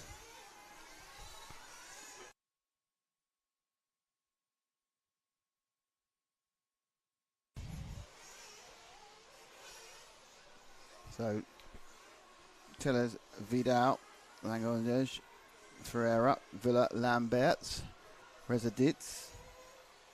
Pete, a little bit getting to our running. I'm just going to sort this little problem out in a second with the stuttering. We'll solve it. Don't worry, that's not your internet. That's just our slight camera issue, which we're going to sort out in the next couple of seconds. Meanwhile, the eagle-eyed of JQ has seen what, JQ? Tell me what you're seeing in this whole situation. Well, I'm seeing that Langenoja had a bad crash on the back, but he's kind of regrouping. And Salonen is kind of stuck mid-pack, so maybe we could find Can't do anything 12. at the moment. Can't do anything at the moment. Can't find any drivers, man. You have to talk about what you can see on this fixed camera shot. Oh, okay. Well, I'm going to find him on track. Where is he? Car number 12. All right, we'll find it. We'll find him together. Yeah, he's in a big battle right now. 8 goes past. 2 goes past. Coming onto the 9, back section now, I think. 1. So that's the third place. Yeah, so there's a 3 7, and 4th. 10, and 12 in a 7, big 5. battle Oh, here. yeah, bounce there goes 12. Down that back of it. That's right. So he has 5th and 6th place right ahead of him. So let's see if we can Lamberts find car is third. 12, who should be in the infield about now. Zach, he's white. I think he's white and orange. So Over the triple. There we go.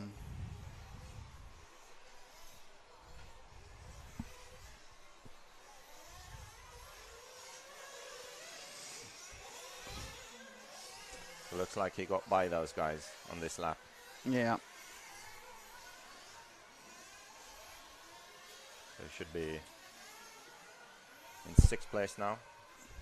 Fischer ahead of him.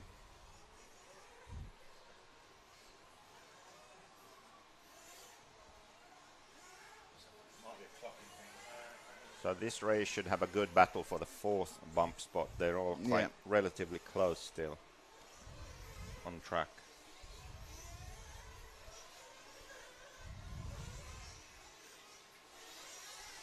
So it is Iker Tellez from Spain leading by 5 seconds from Alexander Vidal. Then it's Ilari. I've even forgotten. You told me how to say it. How's the surname for Ilari again? Langenoja. Langenoja. I need to write that. Langenoja in 3rd. And then it's Nikolai Johannes Lambert in 4th. Oliver Fischer in 5th. And JQ's pick Tommy Salonen in 6th. But they're all right there, so I think his experience will come into play here towards the end. Normally in these 20-minute mains, that let's say from 13 minutes onwards, like second fuel stop onwards, that's really where you can see differences. Yeah. Drivers starting to get nervous, impatient, and then the more experience you have, the more calm you usually are in these situations. It's always the way. I always find that in my I'm not calm at all. So we are coming up to when we would expect the first pit stop to be made about now. And saying that, as I say that, car dives into the pits. Let's go to number 2. That was actually the 8. I think the leader went into the pits. There is now the 1 of Ilari Anoja. And there we go in 3rd. So it's now people aren't really pushing it in a 20-minute final. It's just a 2-stopper, isn't it? It's very hard to get 10 everyone minutes. will. Well, we're not. About 5 years ago, we were seeing people running 10 minutes quite regularly. It's just that sort of disappeared, isn't it? Why have run times dropped in the last few years? I think one difference is that in the past, to do those long stints, the drivers weren't really pushing it to 100%. So there was that sort of slight safety barrier still, like playing it a bit safe, saving fuel. But these days, everyone at the top is going 100%. There's no safety, not saving anything, just going as fast as they possibly can. So they prioritize that over saving fuel. But tune that engine so it's the best performance, best handling, drive as hard as you can. Is it?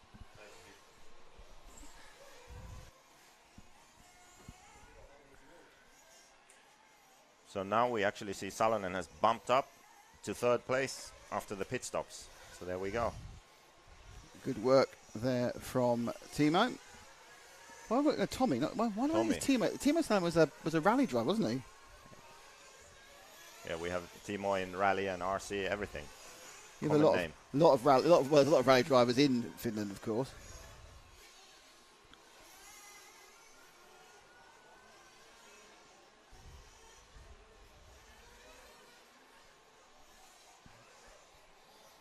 I think we also have a Mayako here, Oliver Fischer, number 7.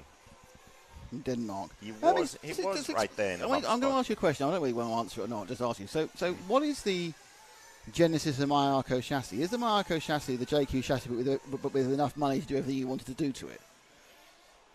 Well, the truth is that I had designed a new car already, but I didn't want to make a new JQ car because I didn't see a future in that. I wanted to find another brand to work for, or a new brand, or anything else that I could use that new car as the launching pad, like new platform. And then eventually I managed to find this Mayako project, and that's what happened. So if we had continued with JQ, yes, it would have been a new JQ car. But since I didn't, now it's a Mayako. So it shares a few parts, but the design is from the ground up. Everything I've learned, all the things I wanted to change all these years on the original car, now I was able to do that. It was actually, in some ways, quite impressive that from the very beginning, I had the same gearboxes, drivetrain, steering parts. Many of the parts were the exact same from day one for a decade. Oh, that's enough. Yep, let's pick up a car. So we now need to find the... Who are we looking at? Let's have a look for... Let's see number 12 for Sun and see if we can pick him up. Yeah, now he's in Where fifth. is he? He's just going to be in the first part of the lap, I think. The 12 car, if you can find him. He should be there in the middle chicane now. Yep. There we go. Yep. And ahead of him is Langenoja in 4th. So the two Finnish drivers fighting for the last bump-up spot. Yeah. So I think Lamberts is the guy who's going to lose out, huh? Oh, you never know. We need two Finns in there, so Double fin bump up. Yeah. That's right. We have 2nd, 3rd, 4th, and 5th in the battle going down the front straight. So it's going to be a good finish to this race, I think. No pun intended there. So Salonen looks like he's catching the drivers in front. And Langenoja is right behind 3rd and 2nd. So this will be a good finish.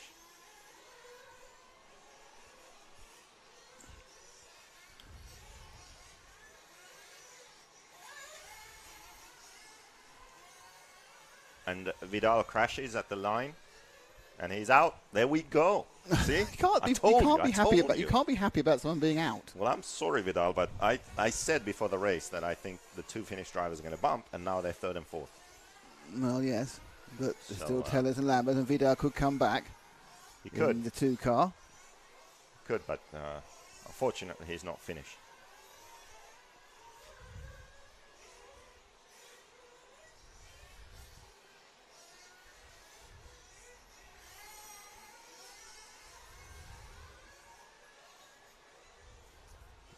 Now he dropped back quite a bit, 4 seconds or so at least.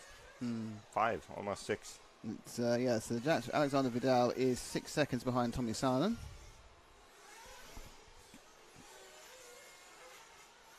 I think the difference here is that the Finnish guys have the invisible speed book. Ah, right. I see. Reading it in Finnish, obviously. We actually don't have it in Finnish, but in Finland, most people can read English. Yes. So they have the English language book, and they are using that knowledge to race into tomorrow. Zach, if you could check your phone, please. Check your phone, Zach. As we, Having some heat yes, issues heat's with got some... heat's got in the equipment. It's always the way. Happens occasionally. We'll sort it out. We'll be fine for tomorrow. Not designed to work in this excessive heat. No, tend to be electrical issues.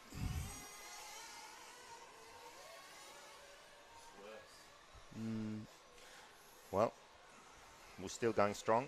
Teles leading from Lamberts, Langenoy and Salonen. Vidal now 6.8 seconds behind the bump.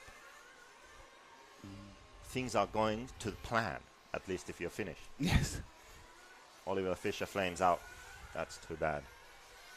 Mayako out. So Tellers from Lamberts.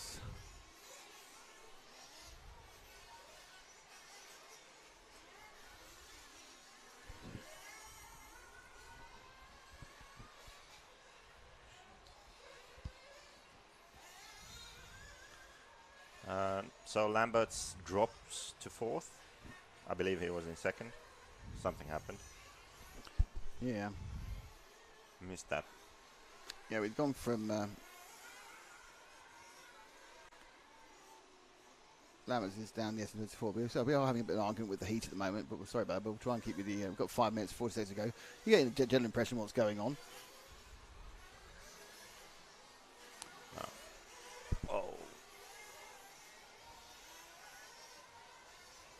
Now he's leading. It must have been fuel stops. Yep. So, Nicolas Johannes Lamberts of Denmark is leading. Icateles from Spain is second. Alexander Vidal is third. Hilar is fourth. Tommy's fourth and fifth now for the two Finns. I think that the fuel stops are cycling through right now, so that's going to mess things up for a couple of laps, and then we see where they stand.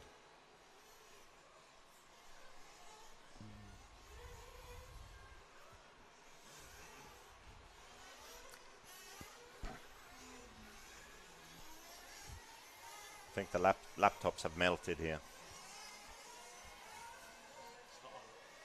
There we go. Now Langenoja back in second, Salonen back into third. Things are looking good. Not for the stream, but in the race, things are looking good. These guys are panicking here. Sun is shining. It's way too hot in Portugal. I think everything has melted.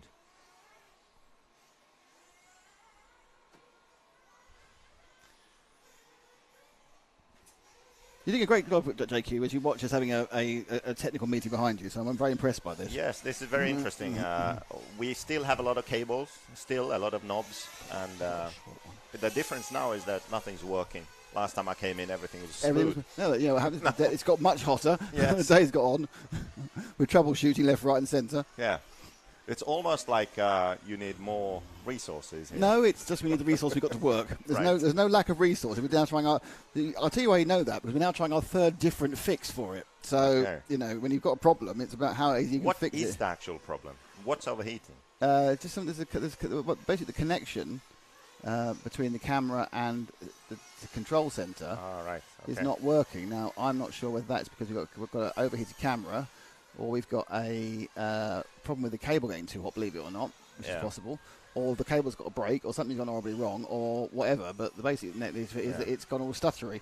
Well, one thing that is working is... excellent segue. Yeah, go on for that one. First and second place, wow. the two Finnish drivers. Hey. Look, see, this is... how much more proof do you need? Invisiblespeed.net, first and second bumping to tomorrow. Oh, amazing. Exactly, amazing. I couldn't have been more with the amazing there. I know.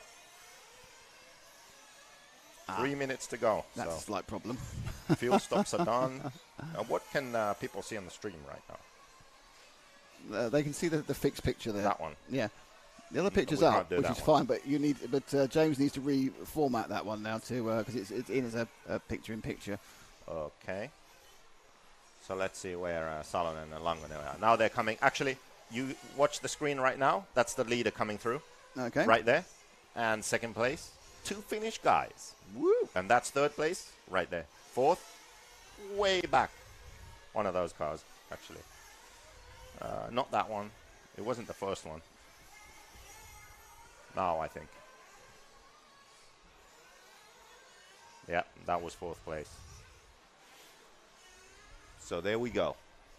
Okay. Everything's under control still. 2 more minutes to go. I'm Yep. getting a bit nervous now. Yeah, well, I'll take over. We'll get the main camera back up again. I think that's running quite nicely. We need to make sure it's all tuned in correctly. This is why we have James here, because we can go through 3 or 4 fixes and eventually get one, you see. It's good to know these things for tomorrow. It's good to know something happen when it now really rather than matters. tomorrow, because this is the sort of time of day where the finals start tomorrow, actually.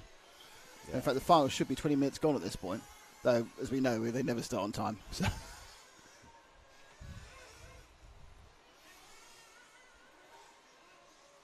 So thank you to JQ Invisible Net, thank you to S-Works, thank you to RCGP. This is the EFRA 18 Off-Road Euro 20. This is 164th A Finals, penultimate race of the day. And let's find our leader. It's car number 1. Coming over the loop now. Over the loop now. So there you pick him up, and there we go. Look at that works. Second. Oh. Nope. Teles has made a comeback into second. He's spoiling your day. Deliberately spoiling your day, isn't he? We are still okay. Right. Top 4 bump. And they race tomorrow morning. What is this? 64th? Yeah. 32nd starts tomorrow. That's right. Bumping for Britain. Well, actually, no, bumping for international glory.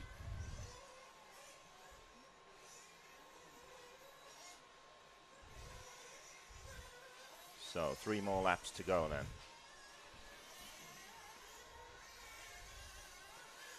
5-second gap from 4th to 5th, so no real race for the bump. I expected a closer race, closer finish for this, but looks like it's not going to happen.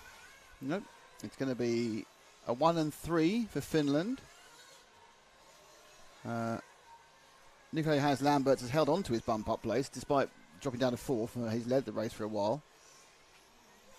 So is there going to be much celebration on the finish table as they all know have to stay for an extra day? I think so. I think both of them really wanted to race tomorrow, so this will be a very welcome result. It's always more fun to start racing today and then bump and then race all day tomorrow. There we go. Who was the first to finish?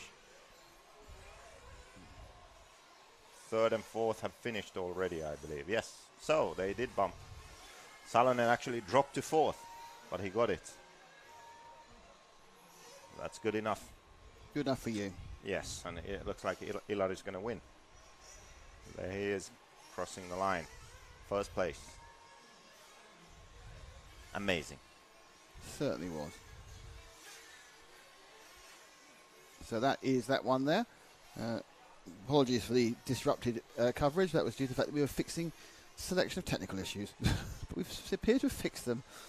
So Alari was the winner. It was Ika Teles in 2nd. 3rd was Nikolai Johannes Lamberts. Tommy Salen was 4th. There you go, bump ups to tomorrow. Christian Villa, Alexander Vidal, Nuno Philip Ferreira, Thomas Residitz, Freddie Thompson. Unfortunately, that's the end of their day. And Oliver Fischer, Kostas Agrofotis didn't make the trip. And Hugo Kuna hardly even started. Yeah, so Hugo basically raced all week and got to race for 1 lap. Practiced and qualified, 1 lap of racing. I'm not sure it's even racing. I think he got clunked off quite early, most. So, final race of the day is coming up. I'm not sure whether the time schedule for tomorrow has been posted.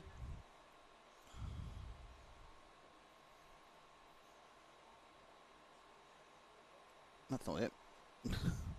That's the time schedule for today. Oh no, it isn't. Sorry, I must have read that. Okie smoky. The time schedule is for 8:30 for the 132nds, 9:30 for the 1/16th, 10:30 for the 8th, 11:30 for the quarter. So it's all go. Yeah, I mean, basically the race you want to see is 1/8 final at 10:30. He's selling it big already.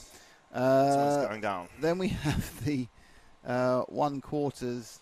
No, then we had the well, we won't bother covering it, but we got the A practice 12:30 till 1, and then at 1:30 it's the first semi-final. At 2:00 the second semi-final. These are all Portuguese time, so the same as the UK, but an hour behind mainland Europe. And then we have the over 40s final, which is 20 minutes at 3:30. Next year I'll be there. Then we have the last chance final, which is at 4:10. And then we have the junior final at 3:30. I'm not sure that's the right way round. Surely the last chance final should be before the... No, I do believe they have the junior final before the main. No, but shouldn't they have the junior and the senior final? Because at this point, the last chance final is finishing at just after 4:30. So 4:25. And the main final starting at 5. So you're trying to get everyone back on again in half an hour. Yeah. I can't help thinking. Anyway, so it goes over 40s, last chance, junior, main final, which is currently run for 5. Though I was under the impression they may be slightly bringing that forward. But not sure and not certain. Okay. Well, I'm going to make myself invisible and You're going, are you? prepare for tomorrow. Seems fair enough. Done most of the work that when I was just looking where we were trying to sort temperature issues out. All good?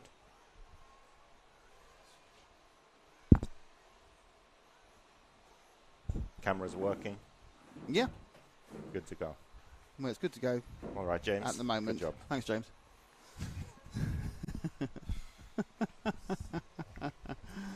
Oh, dear. Just when you think there can't be any more going on, there's more going on.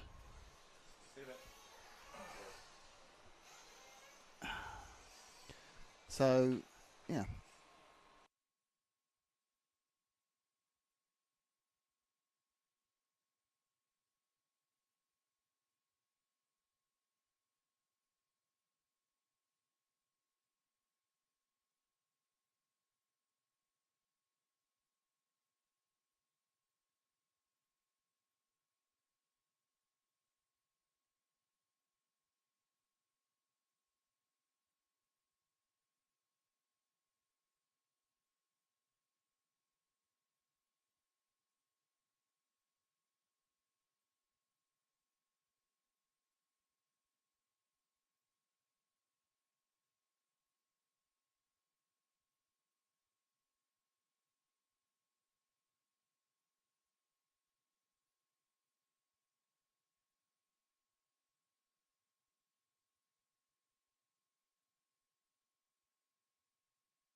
Okay, so about last race of the day.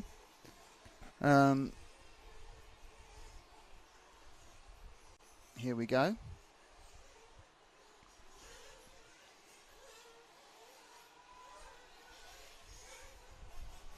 is Hugo Tavernon in 1, Luis Rodrigo in 2, Pablo Menendez in 3, Iago de la Guerza in 4, John Hazelwood in 5, Joaquin Moreno in 6th, Samuel Marino Silva in 7, Manuel Perez in 8, Fernando Almeida in 9, Jules Ores in 10, Kim Weinhardt in 11, and Vladimir Santos in 12.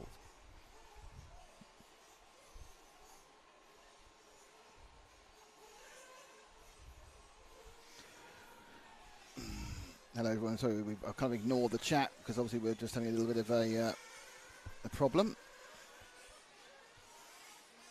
Maybe we did have JQ in the I thank you for the people who've answered the questions for everyone else.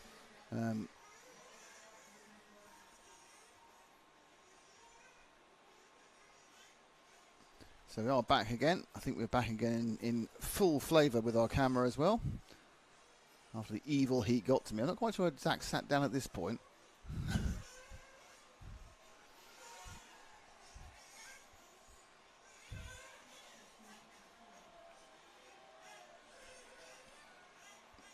So, half a minute to go.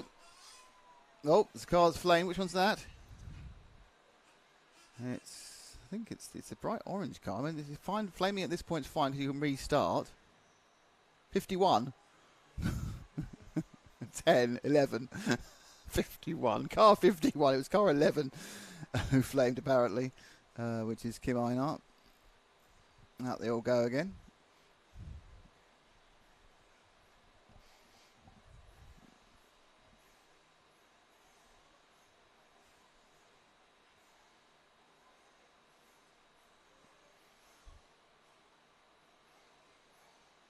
It's quite hot. It's quite hard to keep these things running the whole time. Certainly if you go right onto the pole position there is literally just round the corner. That's it. That you can't even see the pole position man until he puts his car down. He hasn't really got the long enough run to the first corner to get round it properly. Look, just over it. There we go. So it is Hugo Tavernon, who was actually in the top 3 heats. Obviously he's had a bit of had a great practice, but not a great set of qualifiers. Interesting, if you get yourself in the wrong qualifier and they're too fast, it's actually as bad as getting yourself in the wrong qualifier and they're too slow, because you end up having to move out of the way so many times to let people through. You just lose your rhythm. So it's sometimes over qualifying in heats is it actually as much of a problem as under qualifying. So Tavernon away and did a 33.7, so you kind of feel he's not in the final he should be in. So let's find out. Luis Rodrigo behind him, Pablo Menendez in 3rd, John Hazelwood in 4th. All the bump ups are kind of stay where they are. Manuel Perez is the big loser, 12th to 8th. Oh, cars spinning all over the track there. There we go, flying around the back of the circuit.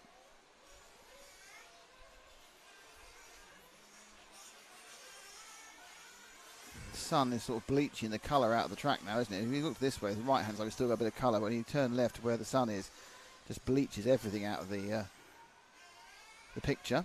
Second place, Luis Rodrigo. 3rd, John Hazelwood. Hazelwood making a move for Hazelwood is using the newer Agama. This is the one with the oops. And Tavernon made a mistake, but kind of got away with it, and it landed in such a way that he was able to keep going. So this is the brand new Agama on the hook. Draw back to 3rd place. John Hazelwood has there on camera. That is the car that's got the very low front end. It's got the kind of, oh, he's got it. He did it. He went for the double. Good lad. And it's got in the position. So Hazelwood pushing hard now. Hazelwood, one of a number of older drivers we've got who you know, in their day were very, very good indeed, and now are just older but still know what they're doing. And Hazelwood obviously knows what he's doing as a development driver and developing that new N1 Agama.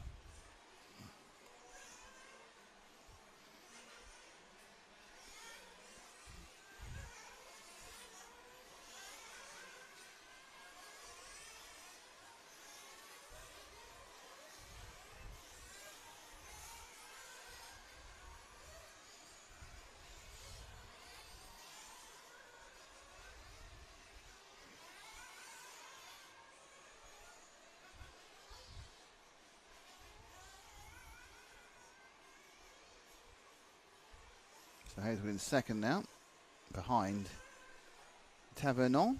I can't see where Tavernon is actually. Is he a long way ahead, or is he just gone as well? There's Tavernon, the white car. So Tavernon, who has got a lot of ground speed, as we saw by the fact he qualified in the top 3 heats, and can turn 33-second laps, but isn't at the moment.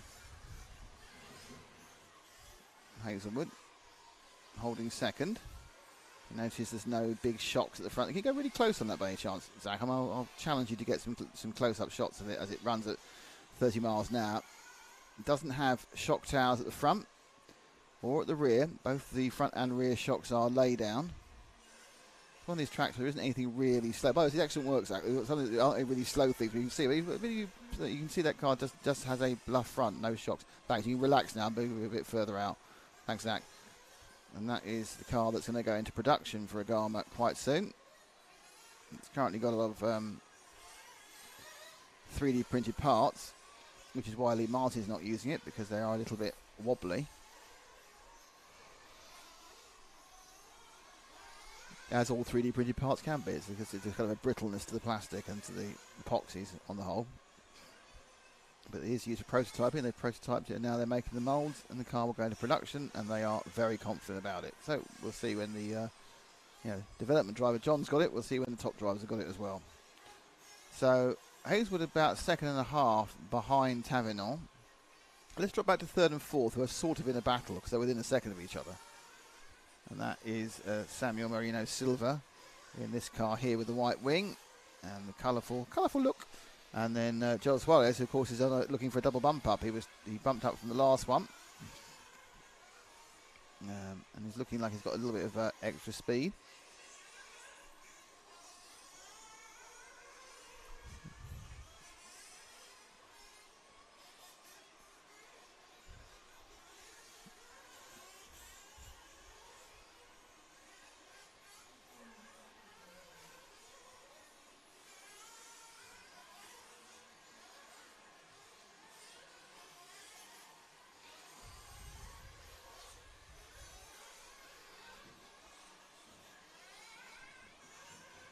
So the gap running about 1.5 seconds. Both these cars are in bump up positions. Both Silva and Suarez are in bump up positions.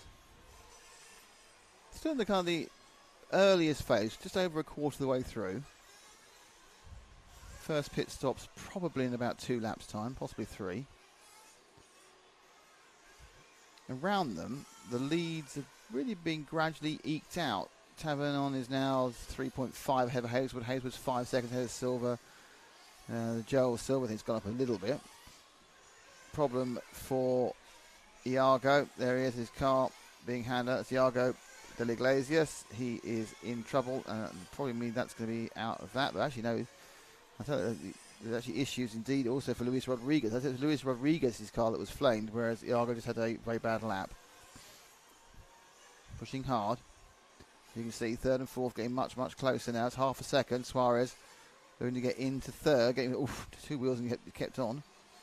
That might be the low roll centre. Oh, up the inside, very nice. Zipped up the inside there, so that's a good overtaking manoeuvre indeed from Joel Suarez. I'm not sure how much Samuel Silva was trying to fight it.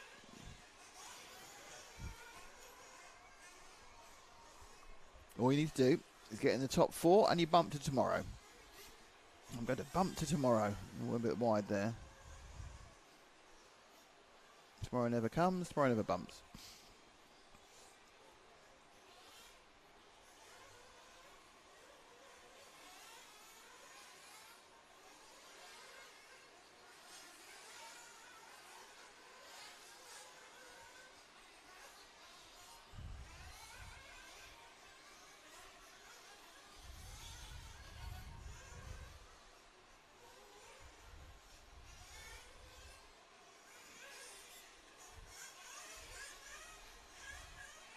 Nope. In for fuel. Both together. Oh, it's a fuel race. Yes. Here we go. In. Hands grab it in. It disappears in an exciting way and then comes back out again.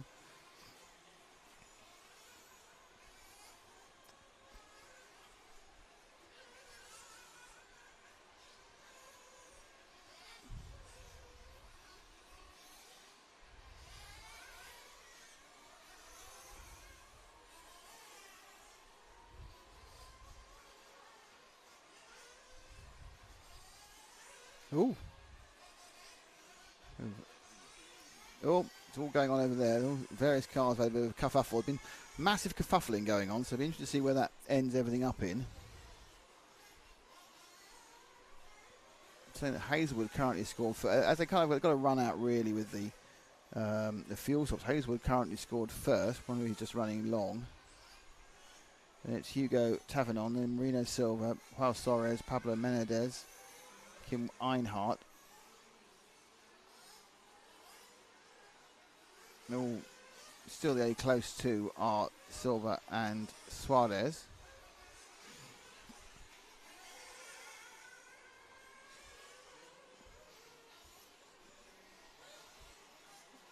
And then they are kind of about to come past us.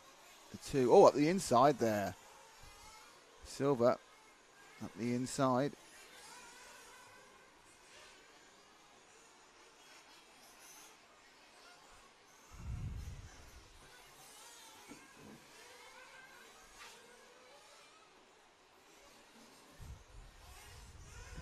Running around the back of the circuit, up and down the difficult almost 180. Hard, that element there, that big steep jump, then the landings got harder and harder and harder. And breaking away now is the 7, Silva. Suarez dropped a little bit off him, as you can see. It was a lot of him, 3 seconds that time. So it's 5 seconds from Hazelwood to Tavernon on the lead. Now Hazelwood obviously stopped for fuel. 3 seconds from Silva to Hazelwood, 3 seconds from Suarez to him. I think you can find car 3. We should just drop back 1 theoretically for car 3 of Menendez, Pablo Menendez.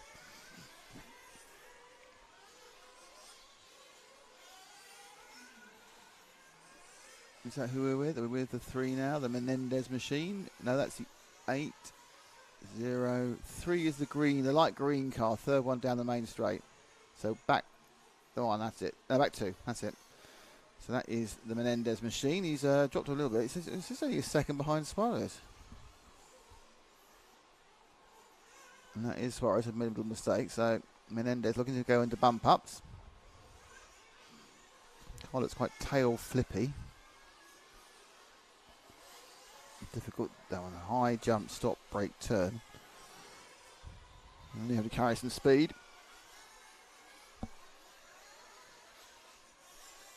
0 from the 3. That is your gap for the final bump up here. Half the race just over is gone in the 164B final here at the European 1/8 EFRA European 1/8 Off-Road Euros 2022. The 64B final sponsored by invisiblespeed.net. S-Works for all your chassis requirements and RCGP for your fun and requirements in 5th, 6th and 7th of August. Come and join us at the Nemo Raceway.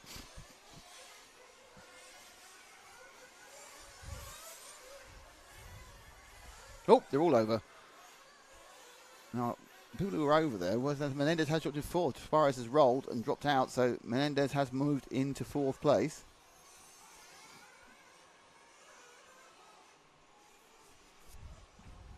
Oof. A little bit tight there on the switchback.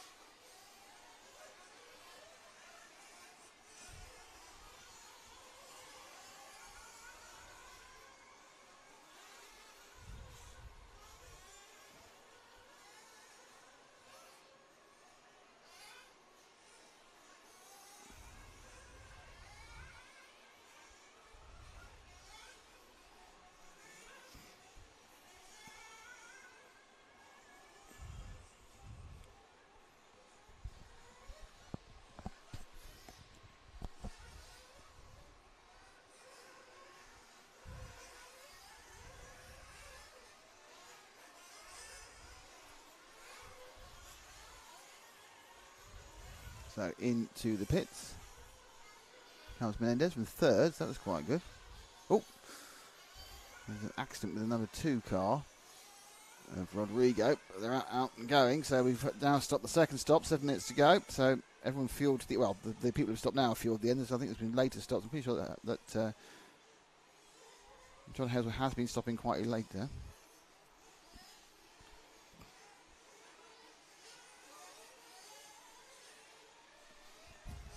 Hugo Tavernon, unsurprisingly bumping up. Surprised to see him having to run again on Friday. We're with the third place man, Pablo Menendez. I say third, he's fifth now, so he's dropped into fifth, but your street parts, other people who are taking fuel. He's 2 seconds behind Samuel Silva, and 3 seconds, 4 seconds behind Joel Suarez. Currently not bumping, but I think he took fuel relatively early. I'm not too sure. The other two will need to refuel quite soon.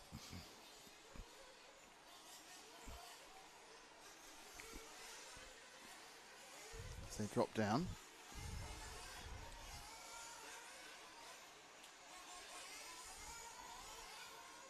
There we go, all the way. So Menendez has moved back up into fourth. Hazelwood is dropping out. Hazelwood must have obviously had a problem at some point. He's obviously just in a pit stop, but he was not quite sure why he's dropped so far down. He's comfortably in second. A mistake there. May see Hazelwood look to come back into play again. But I think it's more a case of some quite delayed stops. I think some people really left it quite late to take some fuel on. Even saying that, as I watch the number 7 of Samuel Silva is taking fuel, so that's going to put him back a couple of places as he comes out of the pits. So people taking long stops.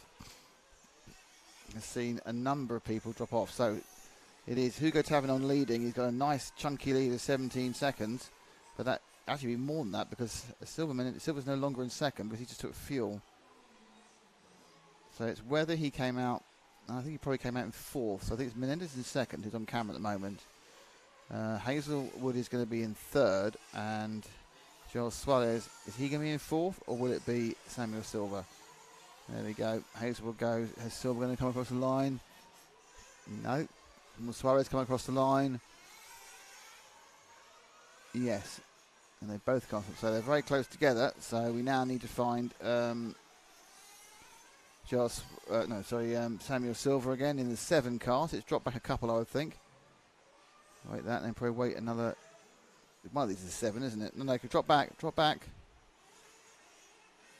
I want to go for one more. Oh, it's off the track. Over that was. Pick up a number on that car, and then I'll find out where we are overall compared to everyone else. So they're coming up past us now. That's the 8 car for fuel. That's not who you want. And the car in the main straight now. The 7 car going in the main straight now. So that is Samuel Silva in 4th place in the bump up, 2 seconds ahead of Joel Suarez looking to double bump. It's Portugal on Portugal action, so that's fine. No favouritism asked or given in the Portuguese teams. Nope. Tavernon and Menendez. There's Hazelwood.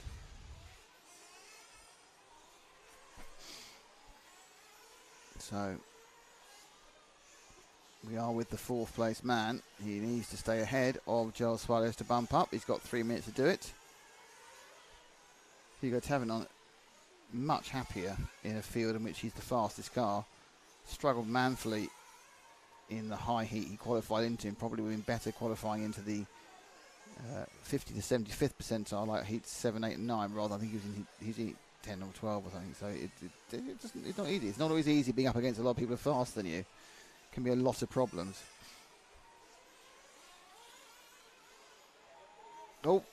Oh! That's going to cost him the position because through went Silva. Oh no, did Silva go through? It was a big lead. Did Silva go through? He did. Sorry, jumped into.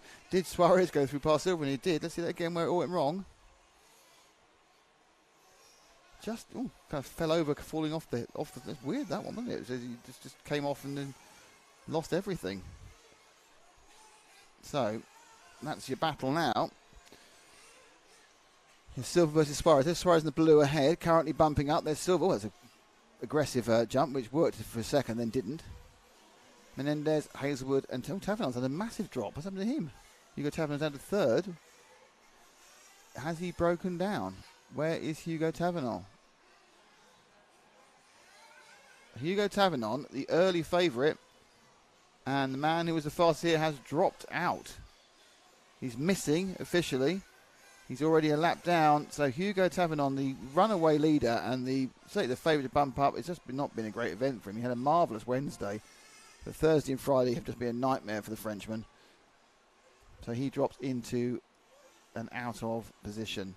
That does mean that the top 4 are Pablo Menendez, John Hazelwood, Joel Suarez and Samuel Silva. Joaquim Moreno might be looking to bump up, but he's got a long way to go. He's a long way behind Samuel Silva. So that's massive turn. The loss of Hugo Tavernon, really bad news for him. Good news for the others. So real mixed bag for Hugo this week. But he certainly looked quick, so that's always a plus point.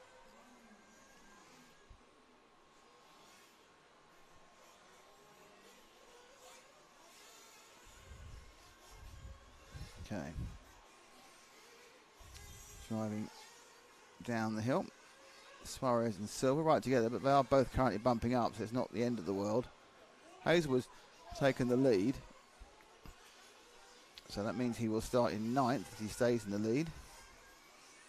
Menendez has a 13-second gap to Joel Suarez. He has, as you can see, a 0.8 of a second gap. Oh, a bit more now after Samuel Silva clunked that barrier.